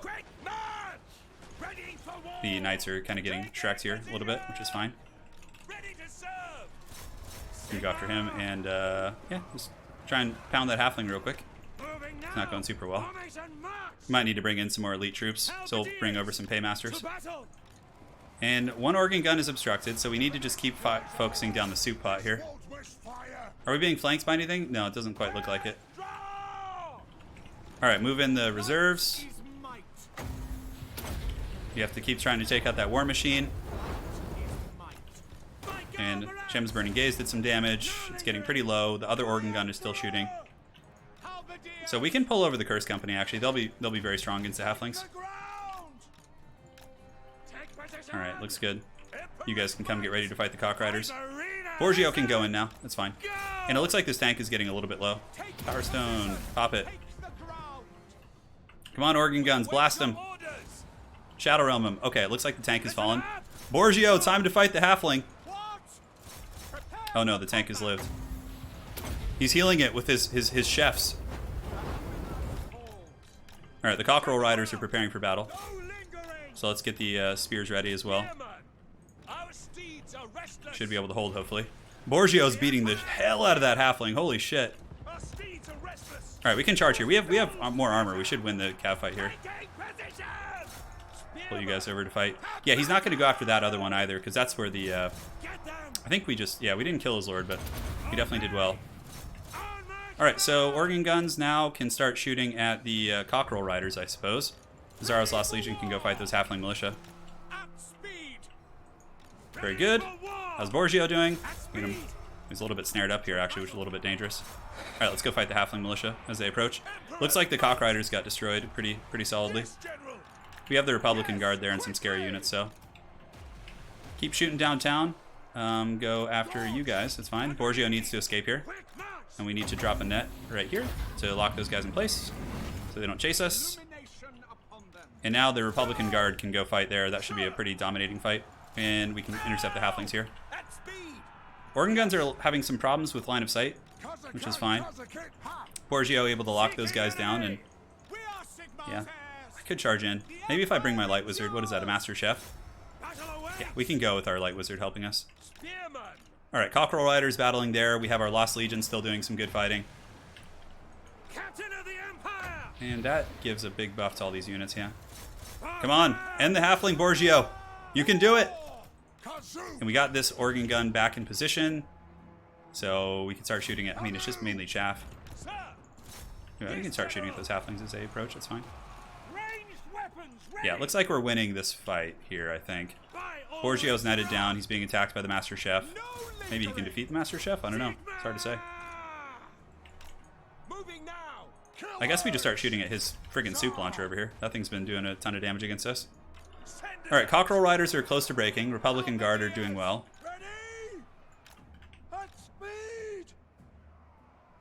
Yeah, we can't quite get to that. His chefs are just terrifying. We need to pull back though. Pull some spear infantry in. He was actually able to break our position there, which is pretty hilarious. Alright, so let's pull back. We probably do have some snares coming up soon. What are this? Yeah, those are just halfling militia chasing us. Alright, so it looks like our cav did pretty well. We need to form ranks, though, and try and defend our position, because the halfling militia are getting through. Although we still have the Lost Legion, they're going to be a real pain in the ass for him to kill. Let's go after his lord again. Pull you back. Get ready to use some Shem's Burning Gaze. Alright, so the Paymaster's Bodyguard, I don't know if they have charge defense against all, they don't, so they can go and intercept those halfling militia. Organ Gun still blasting into that position as well. Let's see if we can get the Feast Carrier. Alright, let's go ahead and use Stand Your Ground to make the Paymaster's Guard hold. And we can go ahead and blast him with Shem's Burning Gaze. See if we can catch that little rat. Little squeaky little halfling. Oh no, Xiphos is coming over. Oh, it looks like the Ugma tribe just got massacred. No surprises there. So I just need to get enough points here to hold. So now we need to get our organ guns and start shooting at Xiphos. Start shooting at his cavalry. Because I think we got the halflings in the bag. Although, I don't know, I might lose my lord here. I gotta be careful. Ooh. Pile in, boys. Borgio's needed elsewhere. Looks like he's being chased by Volspanker. Whatever his name is. Alright, so now we have our artillery blasting the Amazons, which is exactly what we want. But we're kind of low on ammo. We've used most of it against the halflings, but we're really, really high on the points. Can't quite get that Volspanker, man. The halfling Feast Carrier is insane. It's healing him, but yeah, I'm about to get flanked pretty good here. So just pull back. We just need to defend here. You guys farm ranks here. Halflings are probably going to get back here and be able to cause some big problems for me. See if we can blast them again. Pull some spears. These cav units. The Ugma tribe just got dunked on, which is no surprise. They're pretty terrible. Alright, organ gun's still shooting, which is good, but the halflings, like, now that I have to fight Xiphos too, halflings might be able to get through here. Alright, so we're charging in. We got a big charge. Borgio! Yes, nice, buddy. Very good. Yeah, look at the Kulkin Riders getting dunked on too. That's really nice. So let's intercept him. Cool. Like, even if we lose to Xiphos' army. Yeah, we still have the Slayers too. The Slayers are going to be awesome. Master Chef is pursuing. The Halfling Lord is in bad shape. Republican Guard are still fighting well. Organ guns are about out of ammo. Let's switch on to these guys now. Pull you guys back. I think we got this. We have the Slayer Cav too. Wow, Borgio just got healed by something. Holy shit. Oh, does he have like a healing proc? If he does, that's really strong. Holy shit. We gotta get the Volspanker. The freaking Halfling Lord. Alright. Alright, dude, I'm coming for you. Look at this little halfling sausage running away from me. Oh my god. Alright, so our organ guns are singing and doing huge damage against the advancing Amazons. We have the Anaconda Amazons there as well. Finish that little halfling sausage! Ah! He just won't die! Want some of this? Oh. Borgio, be free! Alright, this is where things get a little scary. Xiphos' main army is pulling in. Okay, this Light Wizard's actually over chasing here. Maybe we can get him with Borgio. Oh no, the Master... Okay, we got his Lord. Excellent. Let's pull some Elite Halberds back here. We need to just tighten up. He's got a ton of archers left. And our organ guns are out of ammunition. But don't... Fret not, we have the Slayers! Oh, dude. You guys ready for this? The Slayer! Look, the Slayer! Oh yeah, the Slayer. Nobody expects the Slayer organ gun. Holy shit, that's so cool. So we gotta fall back now. We just have to get enough points that Xiphos can't beat us by defeating our army. So just farm the halflings. Well, we can. It looks like the Matriarch's coming over here as well. Yeah, he's like just rampaging all my shit. I don't even know what's happening. Let's at least get in melee and see if we can do some fighting. Alright, so the Halfling Master Chef piece is broken. Just farm these guys. We still have the Lost Legion. That's nice. I think we're going to get it. The Troll Tribe definitely did not do much. They tried their hearts out, but they're just so bad. It's like, you know. Alright, keep farming. If he comes in with a Matriarch, we might be able to kill him, actually. Although we don't have net or anything. Hey, Miguel Rojas, thank you for the donation. Alright, very good. I mean, we can go for this. Sure, we got Borgio here. Borgio's a big boy. And we also have Paymaster's Bodyguard. Although I'm just kind of riding in circles here. Keep farming here with that caster. Come on, Borgio. Finish off the Amazonian Lord. Oh, we hit her. We hit her. We did some damage, which is good. Keep farming the halflings. Where's our Slayer crew? Oh man, look at the Slayers. Oh, get him. Get him. Send in the Slayers to fight the Jungle Stalkers. The Ortho's unlucky organ gun. Oh yeah, get in there, dude. Oh yeah, and we got the matriarch broken. We need to kill that. Oh, the halflings might actually be able to finish the job. Oh no, the halflings are still going. Borgio, hunt. Dude, this Slayer crew is so gangster. Holy shit. Kitaf, thank you for adding those. They bring me great joy. Let's chase that matriarch. Borgio the Besieger, dude, just going hard. Look, the Slayer crew is just going for the dino. Oh, that's so awesome. Ouch, taking some big damage, though. We have to chase down the matriarch. We can't let Zyphos get that back. I don't know if he has healing or something, so... What does Borgio have, like a rebirth or something? Oh, yeah, difficult to slay. Wow, that's good. Holy shit. Okay, so he does have something. Well, my Slayer crew is fighting here, which is cool. Borgio the Besieger. Zyphos is like dinosaur is juking me, even though he has no control over it. Well, like, what is even happening here? You see this, like, matriarch zigzagging? It's so weird. The halflings are... Okay, we killed the matriarch, which is good. So now we can go after this hot pot crew. Oh, the Republican Guard are back. My Slayers, unfortunately, are being worn down. They're not going to be able to win. There's too many ladies here.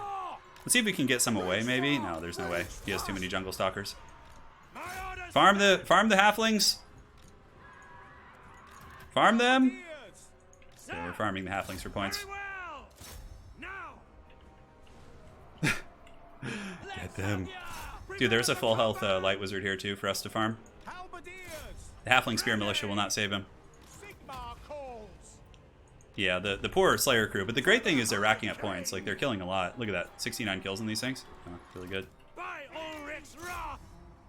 Hot pot. Oh, look at the halfling hot pot just all destroyed. Okay, we need to pull back now. Wow, true Slayers going out like champs. Zyphos still has that priestess, though. That thing's going to be a pain. So we need to get this light wizard. That's like fresh fish right now. Halflings use Empire wizards, it looks like. Oh, Borgio with the ram, dude. We'll form our last stand here. Zyphos is out of ammo, I think. No, he's got some on the Stegodon, actually. That's unfortunate. So yeah, we're just going to farm this light wizard. We got to just stay enough ahead on points.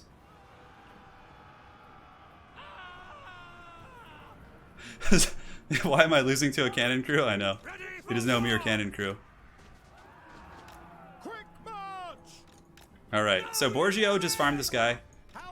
We'll get our Republican Guard, who have done pretty well for themselves this game, actually. We can't seem to make contact with this dude here, which is kind of annoying. Republican Guard will hold for a minute, but that is a lot of angry ladies. I guess we just let the Light Wizard go and farm scouts. You stand your ground and keep them fighting. Oh man, their leadership's so low. I think we still win. I think we did the most damage, so... You know, just to try and get more value without dying, let's go after the Light Wizard here.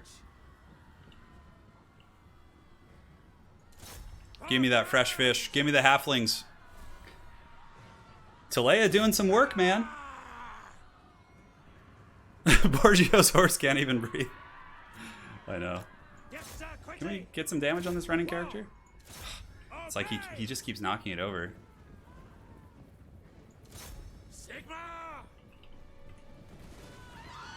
Okay, well, I guess we just fight the Moon Warrior. Screw it. We're not going to chase that thing around forever. Oh boy, Borgio, what a champion. But now it is your time to... Yeah, those spears are really fast. How quick are the Moon Warriors? 47 speed. Yeah, they're like Azrai spears for the Widows. Yeah, pretty cool stuff. Yeah, Borgio won't be worth enough points, that's true. He's a cool character. His rebirth trait is insane. Yeah, Burst of Life. Yeah, he's at his healing cap, though. We still have some other good buffs. He like causes fear and things like that. But keep fighting that lady there. Rip Ugma. Ugma against trolls. A troll faction against Amazons is super unfortunate. Yeah, the Light Wizard actually rallied there, which is funny. Broken. So somehow the halflings are still fighting. Their wizard has come back. Borgio is going to be running. Oh, he's actually just shaken, so he'll come back. It's just to tear her out. Okay. I guess we'll just have him fight the Moon Warriors. Borgio healed, but he's out his healing cap, so it doesn't matter. Yeah, now he should be actually broken now. That was just a terror out there, so. Xiphos is going to be able to farm this wizard, though, this light wizard, so. Gabo Slayer might be able to give him enough points, we'll see.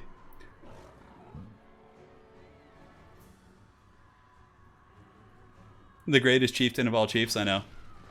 Poor Ugma. I don't know if we could find Chief Ugma's remains. I think we have them fading off just to save time. Oh no, Chief Ugma's around here. I think that's him. Yes! Victory for Talea! We've done it! Borgio the Besieger with his alpha beard and his organ guns manned by slayers. Oh, hell yeah. That was super fun. Borgio, so cool. Yeah? Alright, so here's the kills from my faction. You can see the organ guns did really well. Lost Legion, Curse Company was pretty cool. Xiphos' army, his MVPs were the Anacondas, it looks like, and obviously he had his Kulkin Riders, but the organ guns tore those ladies apart. That's partially why I brought them, because I was like, if he attacks me, I want to have organ guns. Gabo Slayer's Halflings. Dude, his Death Star of that frickin' Feast Carrier, I just couldn't break it, but we killed the Hot Pot pretty quick with the organ guns. Not quick, but eventually. Look at the kills though on his Hot Pot Chucker. Like, all those kills are against, like, good units in my army. Like, his Hot Pot thing just, like, leveled me, dude. Yeah, and then Ugma Tribe. I feel bad that he had to fight the Amazons. It's a horrible fate with, like, a Haggard Troll army. He actually did a lot of damage, though, Magic Carpet Ride, to take out the, what's it called? To lower the Amazon Lord that I could actually finish it. Otherwise, I would have just lost, probably, outright. All right, guys, that's it. Xiphos has actually won the main tournament for today. But Talea did get the glorious FFA there, so we'll take it. Thank you guys for joining. Yeah, modded Monday. Yeah, you know, maybe we will. I'll think about it, Optimus Pine. It's really fun. Maybe we'll just do FFAs too, so you guys can see more of them. I think that'd be cool. So guys, thank you for joining. Hopefully you enjoyed this Ultimately Haggard tournament. I certainly did. Big thanks to Miguel Rojas, as well as Von Otto, Gallahan, Killer Whale, Dutchy, Jedi Mazdamani, Chaotic Paradox, Kevin McLaughlin, Balthazar Gell, Crundles, and Connor for your donations. Really appreciate it, guys. Thank you for supporting here on the channel. It means a lot to me. Keeps the family going. And I'll be back, guys. We'll be back soon. Streams maybe tomorrow even. Probably not a modded stream tomorrow, but modded Monday. Yeah, we could do a modded Monday. That'd be fun. I might do a HOM 3 stream. I'm going to check in and see what my night's looking like. You guys are aces, man. Appreciate you all. Thank you for joining. We'll be back with all sorts of dang shit soon. Yeah, we'll add in more factions too. Crack a Drac, dude. Things are going to get wild, so... Thank you for joining. Congratulations to Xiphos for winning. And we'll see you guys on the other side. Take care.